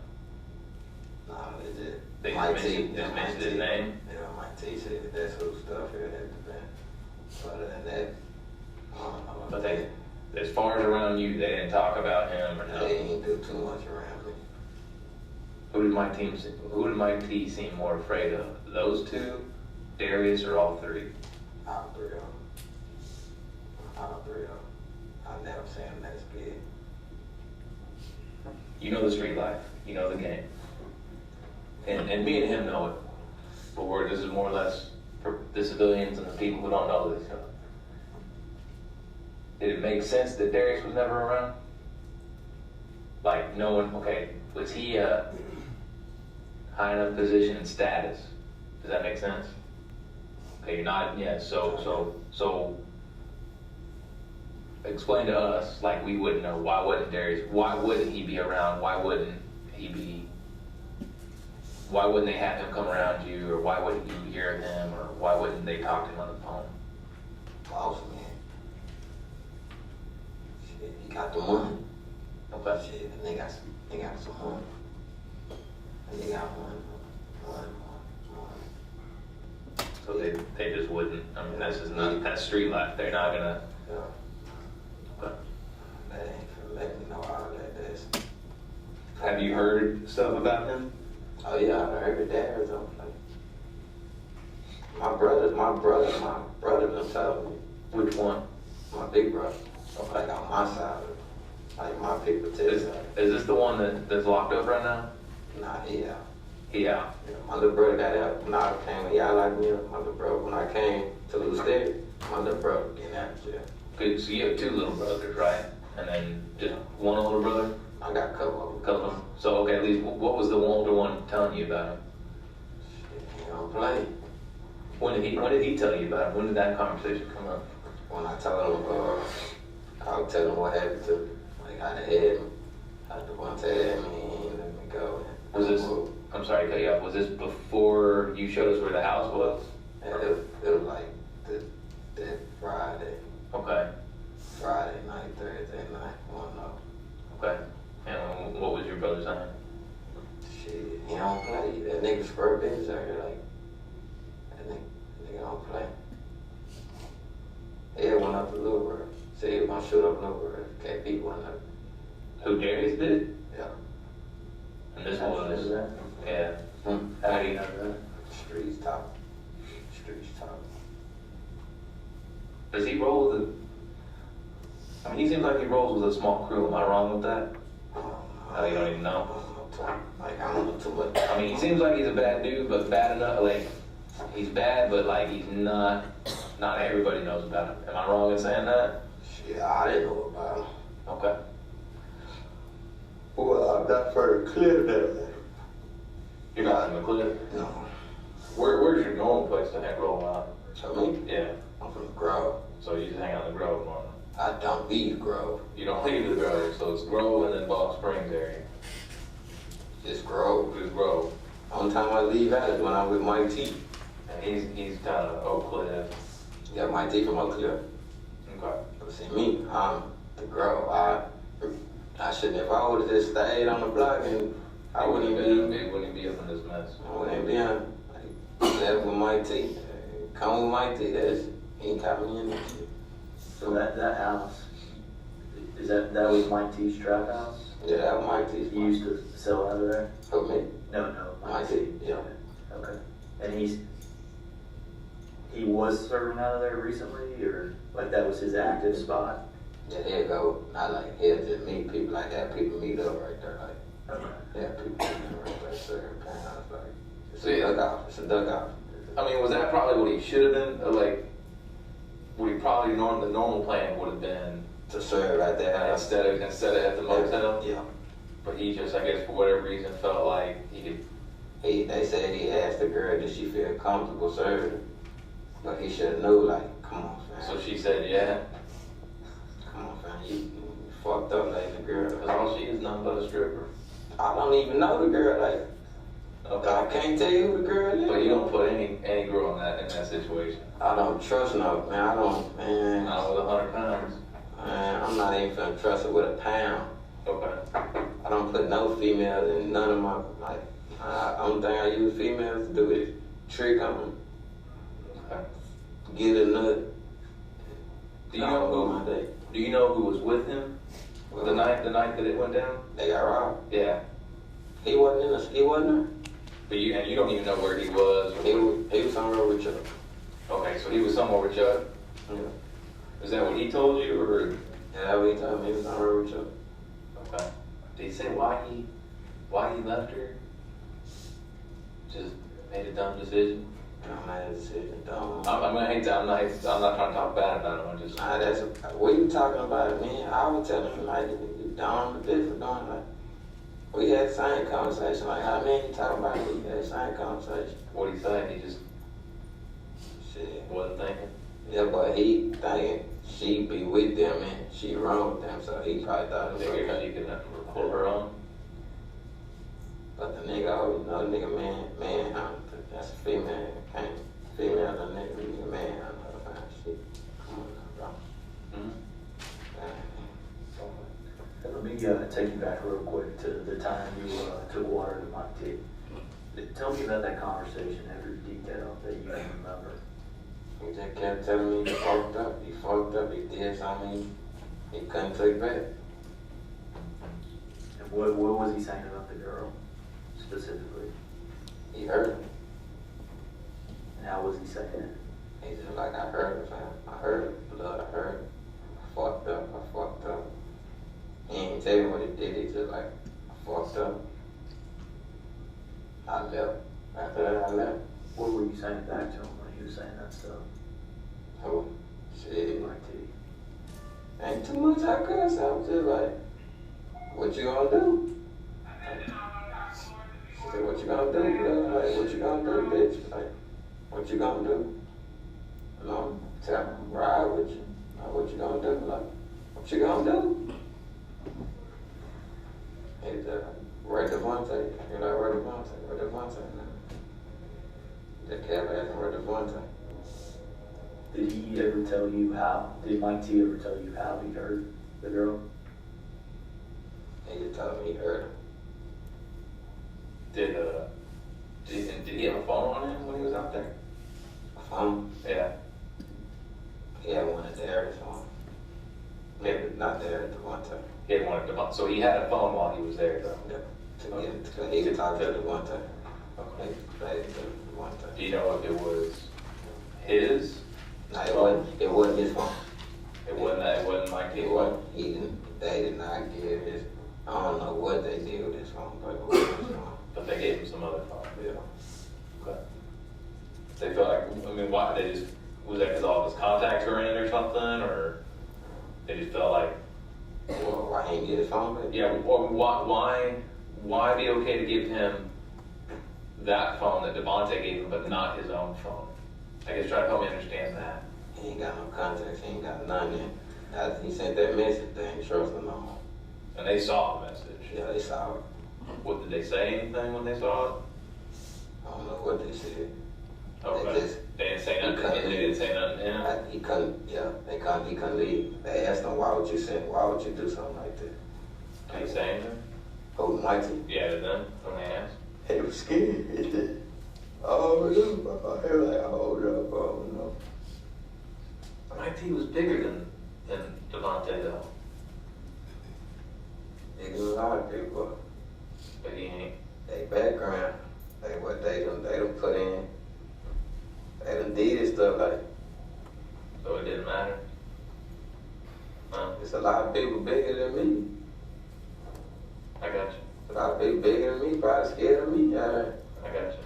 Well, you know, it's just your background, what you done did at her, like the work you done put in at her, all the work you done put in there. Okay.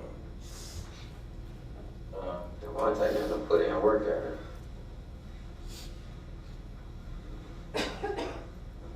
I'm gonna step out and talk to him real quick. Give us 1 second, and then we'll get you back up there. We're gonna explain this phone, how this is gonna work. We'll give you the ins and outs. It won't go with you here. I think we're gonna try to make sure it gets into your property, so at least you have a phone when you get out. What type of phone? It's a cell phone. We're gonna explain more to you. Use it? I can use it? Yeah, we're gonna explain that to you. For girls too? Nah. Hey, listen, We'll explain that. Let's be clear, we'll talk here. We'll talk about it, okay? Hang tight right there, okay?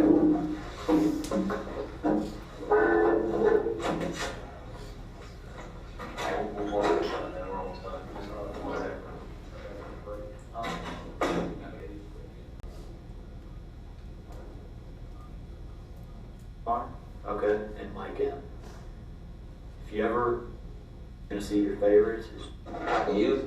Yeah. I honestly think you've been the most honest and hollering, or do you know you have now? I mean, That's you the know first time you haven't said that to me. I mean, but you know you're kind of holding back a little bit at the beginning. But I get it. I was giving y'all, but I just, You were giving bits and pieces, but I know that you were scared. Yep, I get it. turn, you take 5 steps forward, you take 3 steps back. like, I ain't want to snitch. I want to. So this phone is got my number programmed under it, just Jason R. It's got him programmed in it. Okay. Listen, it's only got so many amount of minutes on it. Okay. It's a minute phone. It's a minute phone. Okay. Well, it's 3 months. 3 months. Accurate. Oh yeah, that's all I mean. So Limited data though, like you can't be just surfing the web and stuff because there's not much on there. I think if it's on Wi-Fi, you'll be fine. But I'm just letting you know, it's gonna cut you off if you. You ain't go slow. Well, if you're playing on the internet on 3G or whatever it is, it's gonna cut you off because there's not a lot of data. but the main purpose of this phone is so me and him Can stay in touch with with you. And same thing. However, if you get an oh shit moment, like let's say you never knew us, do like you would do and call 911. You hear what I'm saying? This isn't a oh shit, I'm about to get my ass whooped, call us. It's you call 911. Alright, so let me show you. Here's the deal. Alright, so when you go to the phone, you're gonna see your favorites. It's Jason R, okay, and Mike M. If you ever need to talk to us, call us, right? What was that 469? That's this phone's number. Okay, but here's the deal. This is gonna go to his desk, and this is gonna go to my cell phone, alright? So, I don't have my cell phone on me all the time, and he's not at his desk all the time. But I think I got it So covered. that same thing, it goes to my dad's, but But here's the deal. What I'm telling you that for is, if you ever feel that you're in danger, you call 911, okay? And then you're like, what? Well, we're not, I'm not trying to scare you, I'm just saying. this is we have to give this speech to everybody we get one of these phones to. I'm just saying, like, obviously this is a big deal, and you said that you were scared about snitching. So I'm just telling you, if you ever feel nervous, you gotta call 911. Because don't call me, because I might be in the pool with my phone, and he might not be at his desk. That's all we're saying, okay? But when we call, you gotta answer us, all right? Because if you don't answer us, we're gonna start getting worried, all right? So we're not calling to get on your nerves or any of that. We're calling because we want to make sure you're all right, okay? And most it's probably gonna be like a once a week deal that we make home check on you. I'm gonna call y'all. Hey, call us. Hey, here's the deal. We put our names in there like that so you know. If you feel like, if you want to lock the phone so nobody can get into it, that'd be my suggestion. Put a passcode on it, because I don't want somebody to get a hold of it. But, if you still want to change our names to something that helps you remember us better, but it's not obvious. Even Jason R, somebody be like, who put this? Because I don't think you say people's names on by first name like that, probably. I don't save numbers. Okay. Feel free to change it. Feel free to change it, just don't lose our stuff. I'm not gonna change nothing. But just to give you a heads up, we put a pin on it, so it's password protected. And Jason, I put it 0628 in memory in my T, right? That way it's easy for you to remember. Because he passed away on the 28th of June June. 28, Oh, like, 06, 28. We did that in memory, and that way you can remember it. so he died On 28. Thank you, Jesus. Based I on, needed that. based on everything you told us, I need that tag. So, I need that tag on. Oh, that's your pin. You can remember that, right? 0628? I'll never forget. Okay. March 14th, that's when my brother died. okay. So we're gonna make sure, it's either happening this way. I'm gonna go first and verify I can put it in your property and have it in your property. If they give me some bullshit about I can't, because sometimes I know that they'll do that. Worst case, what I'm gonna do is, who's better to give it to? To her, godmother? And then that's what I'll probably do. When I leave here, I'm calling her. I'm gonna call her as soon as I get up that shit, that post on my phone. Okay. I'm gonna give her the phone. I'm gonna call her and tell her that she needs to bring you some clothes to try to put in your property. Because I'm pretty sure they can do that since we took your stuff.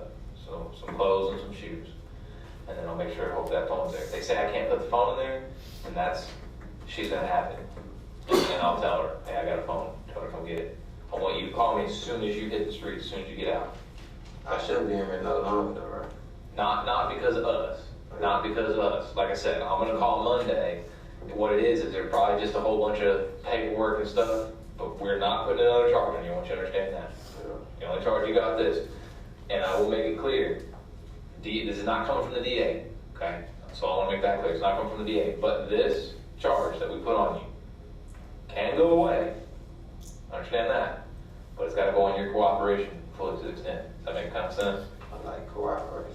Oh, yeah. It goes away, it can. The DA would probably more willing to make this completely go poof, gone. Okay?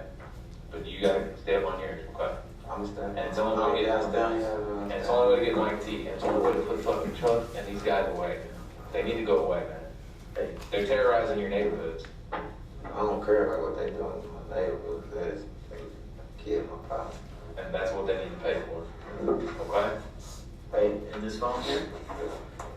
Nope. No serving weed, none of that on that phone, okay? They'll know. Hey, They'll listen.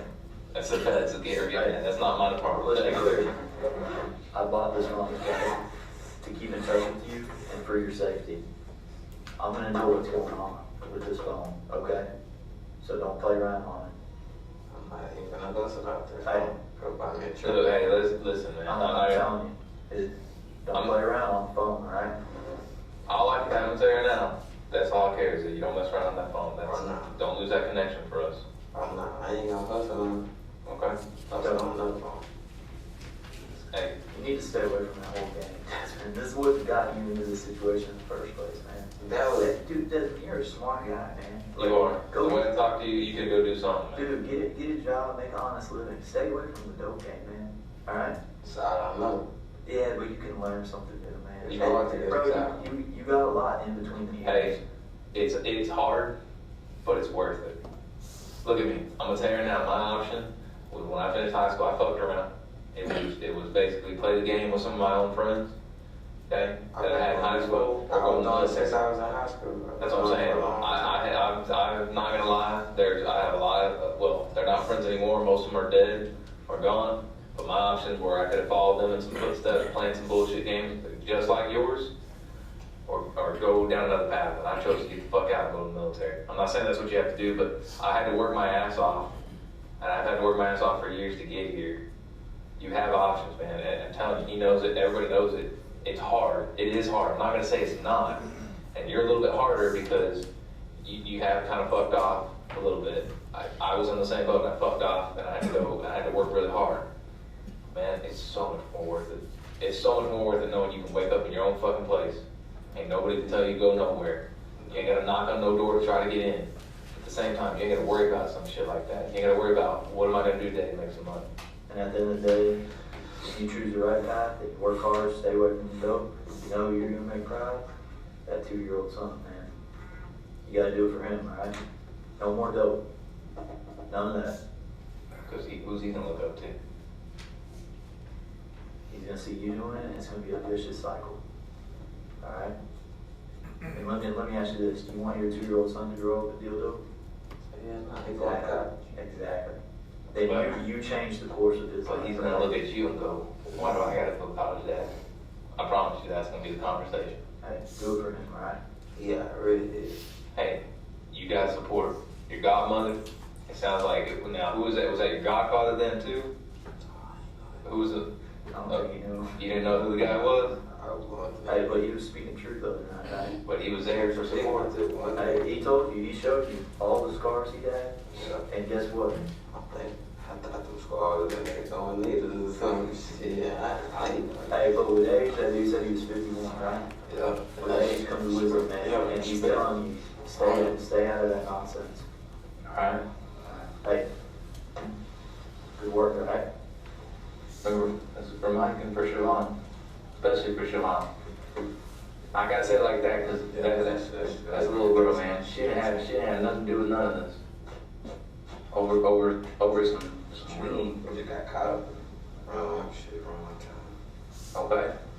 All right, man. So, Special Agent, again, let me ask you a couple follow-up questions that I wrote down. I'm sorry, just one second. Sure.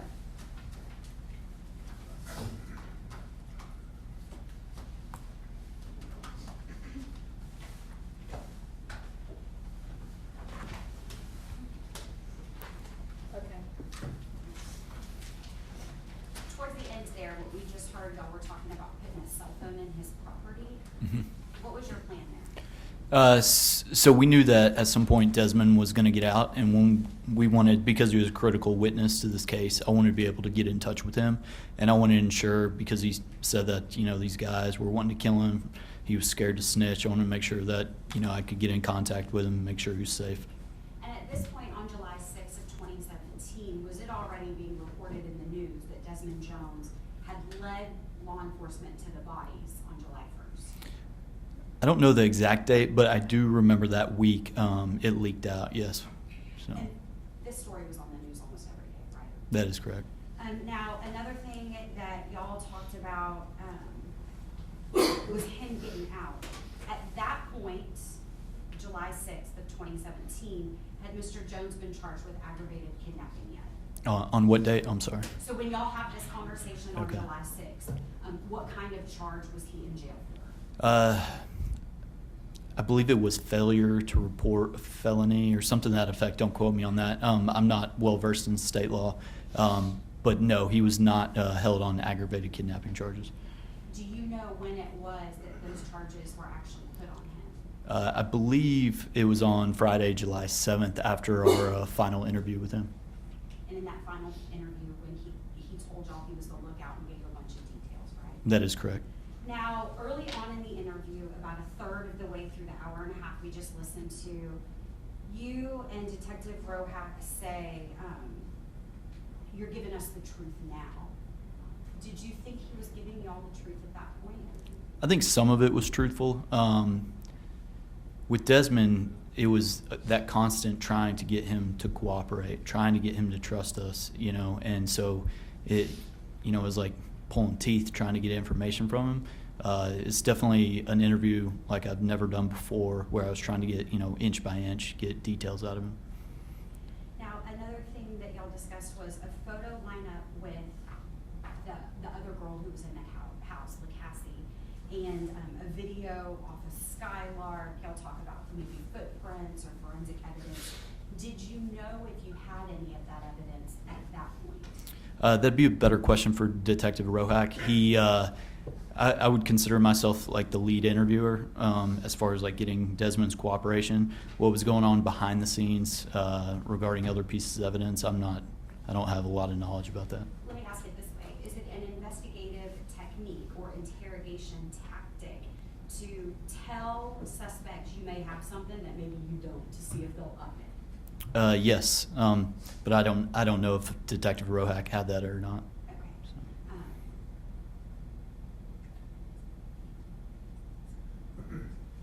Judge, may we approach? Yes.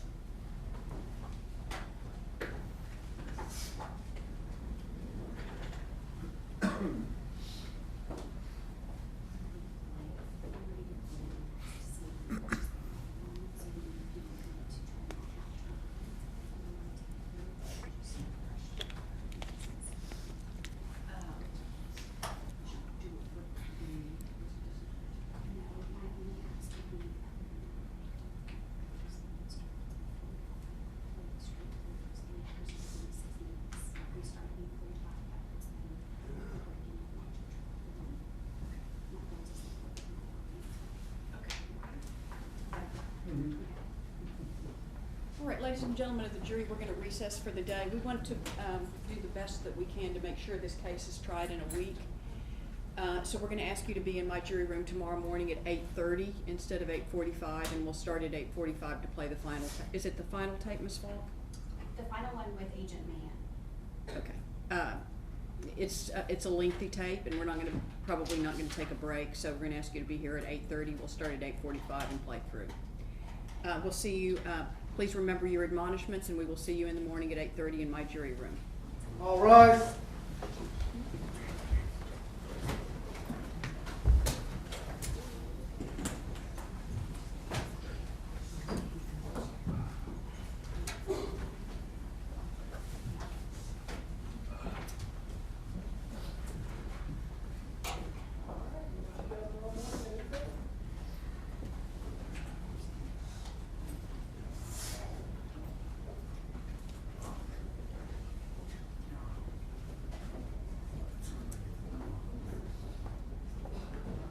Gallery may be seated.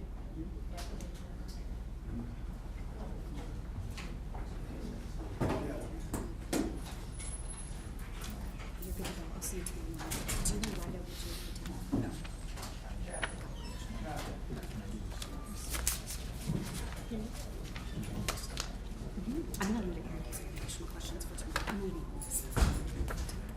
And then we'll proceed with next steps.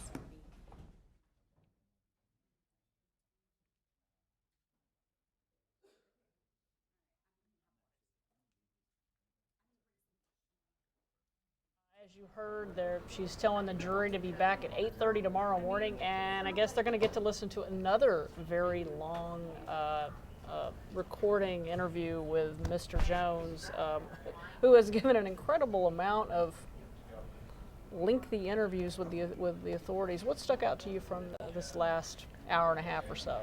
Well, I think probably, again, the audio tape was hard to listen to, but it was, what I gathered from it was he gave a description of one of the other conspirators who goes by Chuck. Laquan Wilkerson? Laquan Wilkerson, and he was, I think, trying to paint a picture that this was a very unstable individual, probably pretty violent, and may have been the one who actually pulled either and committed one of the murders or both. Maybe it was hard to hear exactly what he was talking about, but so that stood out to me, that he's beginning to explain what the other players were doing, kind of, especially who did the bad acts. It's not surprising that he probably, if you believe what he's saying, then so be it.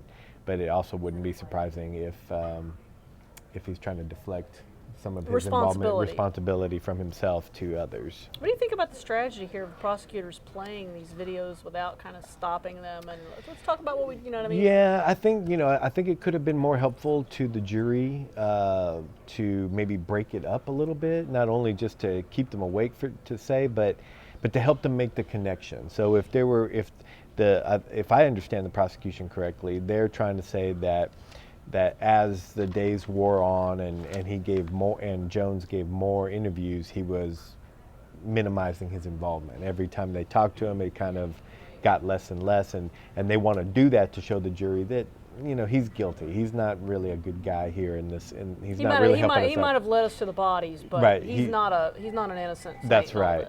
And so, but they could have helped the jury by maybe stopping the tape and having the agent explain, well, that's what he said at that point. Did you discover evidence that pointed to the truth of that statement or the lack of truth of that statement? And then have the agent explain, no, when we found out that wasn't really so on and so on, to kind of help the jury understand what they were hearing. Yeah, because I find it, well, first of all, it was hard to understand at points of it, and it when you have to listen to audio like that, it just becomes... Right. Well, juries are shows in some way, and lawyers do need to be cognizant that you're talking to 12 non-lawyers, presumably. There are no lawyers on the jury, presumably, and so you need to kind of walk them through the evidence. Hold their hand, so to speak. Yeah, and they started off strong that way. I think they probably could have done a little better job with this last audio. Yeah, it was pretty. It was pretty lengthy. I mean, although a lot of what we heard is still very difficult to hear. When you just hear this description of 13-year-old Shavon Randle being bound with telephone wire and pillowcase being put on her head and then being put in a bathtub. It's after she's been killed. It's pretty awful. Yeah, I mean, part of the discussion that we heard was who went into the house to get Shavon, and in his version, he's just the lookout. In his version, he's just the lookout. But just to even just have a discussion like that in such an analytical, well, my friend, he went in there and I just stood out. He's and not looked particularly out. emotional about No, it. Or it didn't sound emotional. He didn't sound it, and so it's just hard to hear. Typically people don't say these things unless they have at least a kernel of truth to it. And it's not going to help him in the end. It's making his lawyer's job much harder. But again, they may be looking at this case as a punishment, get some leniency case, not so much a guilt innocence case. My impression from the judge is the next audio is longer than the one we just listened to. I may have misunderstood the prosecution. I thought this one we just heard was the longest one. Because but it felt apparently- pretty long. It was over an hour and a half. So the next one is probably, I guess, I didn't hear a time, but it's probably going to be at least 2 hours, and I guess to be longer than this one. Maybe in the morning, maybe overnight, the prosecutors will reevaluate their strategy and maybe break it up a little bit to help the jury kind of put two and two You together. want to put it in chunks that people can digest. Right. That they Right. can, like you said, grasp. Okay, so I just heard this, and what does this mean? Right. And the prosecutors aren't obligated to play the tape through just because they introduce it. They can pick and choose the spots that they feel most important for this particular defendant, Mr. Jones's case. And if the defense wants to come back and say, no, we want other parts played, then they're free to do that too at a later point in the trial. So It just doesn't seem like there's much point in playing all of this. right, and I mean, no. If there is a point, I don't think the prosecutors have made that crystal clear as of yet. Well, one of the things that on this audio, they keep talking to him, and they're talking about giving him a phone, and you get this indication that he's going to get released. I did check with the sheriff's department, and Mr. Jones has been in jail since July 3rd of 2017. He never got released. Mhm. Now, I don't know exactly why not. You know what changed that, but he doesn't get out. He may have thought he was getting out, but he does not get out of jail. It's not, now that I represent folks who are charged with crimes, it's not uncommon for you'll have a client who might think that they're about to get out, that their family's going to come up with the money, and then it never happens. And so maybe at that moment when they were interviewing, he thought that somebody was going to come up with the money. He had a $100,000 bond, so they would have had to come up with $10,000 if I understood the information correctly. Okay, so this interview is on the 6th. According to the jail records I got, he initially had a $1,000 bond, which meant he had to come up with $100, and then it shows on the 9th they filed another case, which was the aggravated kidnapping for $100,000. So it doesn't look, but he had a hold. So I just think he doesn't get out. I mean, it's unclear. I'm not completely clear on why, but he doesn't get out. I mean, whatever this phone was that they were going to get him, he doesn't. Presumably doesn't ever have a reason to have it because he never gets out. I did want to answer some questions that folks were posting. They were. People wanted to know how many years could he potentially get. He could get up to 99 years. This is a first-degree felony. Even though he is not charged with the quote-unquote charge of murder, it's a first-degree felony, and he's charged with an engaging in organized crime offense, which has murder and kidnapping under that. Now let's just explain to folks one more time why prosecutors would have gone this route. So with engaging in criminal activity, it makes it easier for them to bring in the bad facts that others had committed. They could have gone with a conspiracy charge, but a conspiracy charge actually lowers the punishment range.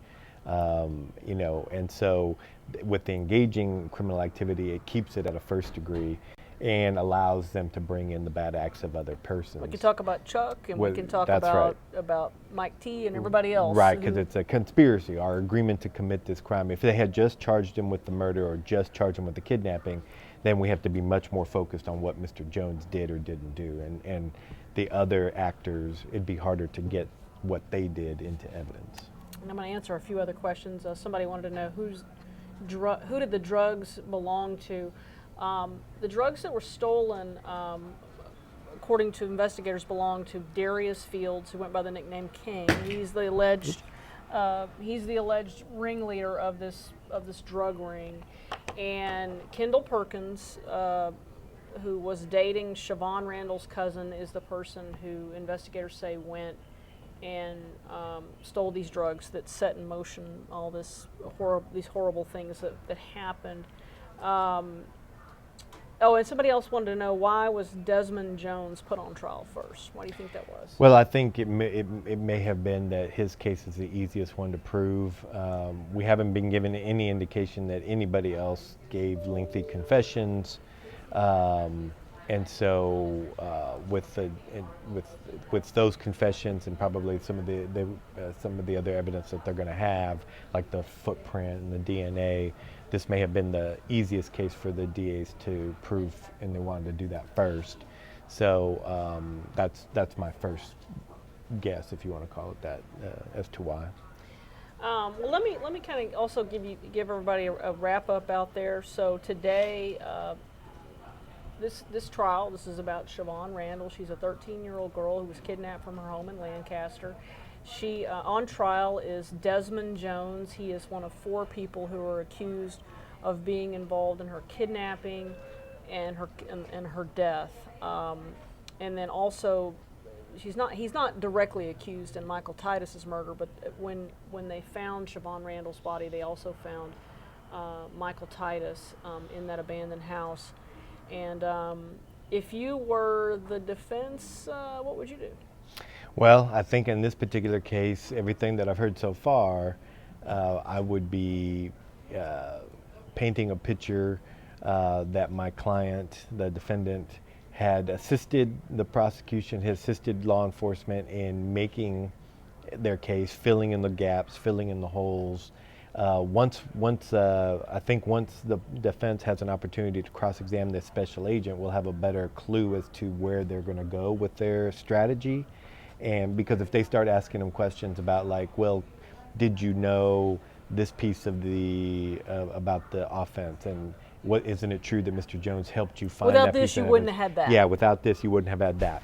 And so if that's the case, then the defense can start to build a picture for the jury that he's not the worst of this lot. Right. And without him, they wouldn't have made a case against any of them. Right, and you can figure that they're going to argue that without him, maybe you don't ever find the bodies. Right. Maybe because by the time their bodies are found, her phone has been cut off. Because one of the key pieces of evidence, this is that her phone and some of the suspects' phones are traveling in the same direction before her phone is cut off.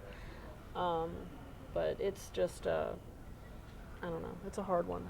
It's a hard one, and from a defense attorney's perspective, it's if the district attorney's office during plea negotiations is only offering your client a very high number of prison years, you don't have really much to lose. Then you roll the dice and hope that maybe in punishment you can. Right, you might have a sympathetic jury, and they cut your client sentence down a decade or two, Because just in listening to the recordings, it's hard to imagine a jury not finding him guilty. So far, the state, despite this afternoon kind of being a little hard to listen to, interesting or entertainment, well, not entertainment, but you know what I mean, being interesting to listen to, they put on a strong case today. They put on a strong case. And again, today, they don't have to prove that Desmond Jones killed Shavon Randle, or that all they have to show is that he is a party to all this stuff that's happening, all these horrible acts. That's right. It seems like the prosecution has done a very good job of doing that, and again, it's amazing just how much he talked to law enforcement. Right. Yeah, I think as many times over as many days as he did that, he never either thought about or maybe never wanted to invoke his right to counsel. Never asked, hey, can I talk to a lawyer first? Well, he thought he was getting out. Yeah. It seems like he thought, Billy, if I just tell them everything, they're going to Right. let me go. I took part in this kidnapping, and I did this and I did that, but they're going to let me go. It's Right. just like, It seems very naive to think that. Yeah, and again, it goes without saying that Shavon Randle's death was pretty horrific, and one of the reasons that I wanted to specifically do this trial was because I covered this case back when it first happened back in 2017, and I was, as a mom, I was pretty horrified by it, and I felt like this case deserved this type of attention. It deserves, this little girl's story deserves to get told, and I'm assuming at some point, probably when we get to punt. Based on what we've heard so far, it's hard to imagine that there's not a guilty verdict. That we'll hear a lot more about Shavon and the type of little girl she was. So, if you were, you think the prosecution will wrap up tomorrow? It sounds like I would say no. It sounds like they're probably going to at least go to Wednesday. If they've got another lengthy audio tape that they want to play, and if they're going to play 100% of it, that's going to eat up 2 or 3 hours of court time. They still need to, in their opening statement, they talked about DNA, they talked about a footprint expert, they talked about cell tower records. The cell tower records will take some time to get into evidence, so I think we're going to Wednesday before the state says we've put on our case, and then the defense can put on their story. Well, I'm hoping that somebody from the DA's office that's in a high rank is watching this, and maybe they take your suggestion and they don't play every single second of it, and they kind of help us walk through it. Because Yeah. I think that was the most difficult thing for me. It was just, what parts of this do I need to key in on? Right. Well, they need to do it to make the jury, to help the jury as much as they can, because again, it's the state's burden to prove the case. Anything they can do to help the jury stay engaged, stay locked in, understand why this piece of evidence fits in, where it fits into the bigger story, the further they'll be going to making their case. Because you don't want the jury sitting there thinking, why are they making us listen to all this? Right. Because I've tried cases, and every as a prosecutor, and sometimes maybe you don't see the forest for the trees, and you think you're doing fine, and you think you're helping the jury out, and then a verdict comes out, and you talk to the jurors, and you could tell that they got lost somewhere along the way, Right. and that maybe what you thought was clear, what you thought was coming through wasn't, and so so the prosecution ought to help the jury out a little bit more and break this stuff up, or at least help them make the connection. Okay, folks, so again, the judge has told the jury to be back tomorrow at 8:30 in the morning, and then they're going to kick off, presumably playing this another very lengthy audio recording of Desmond Jones. Judge Conyers will not be here tomorrow. I will have former Judge Chris Oldner will be back. He was also one of the judges that helped me through the Geiger trial, so Judge Conyers and Judge Oldner have been very gracious to come back and join us. Anyway, we hope to see you guys in the morning, and we'll be here to provide legal analysis and help folks understand how things are going. I'll see you in the morning. Thank you.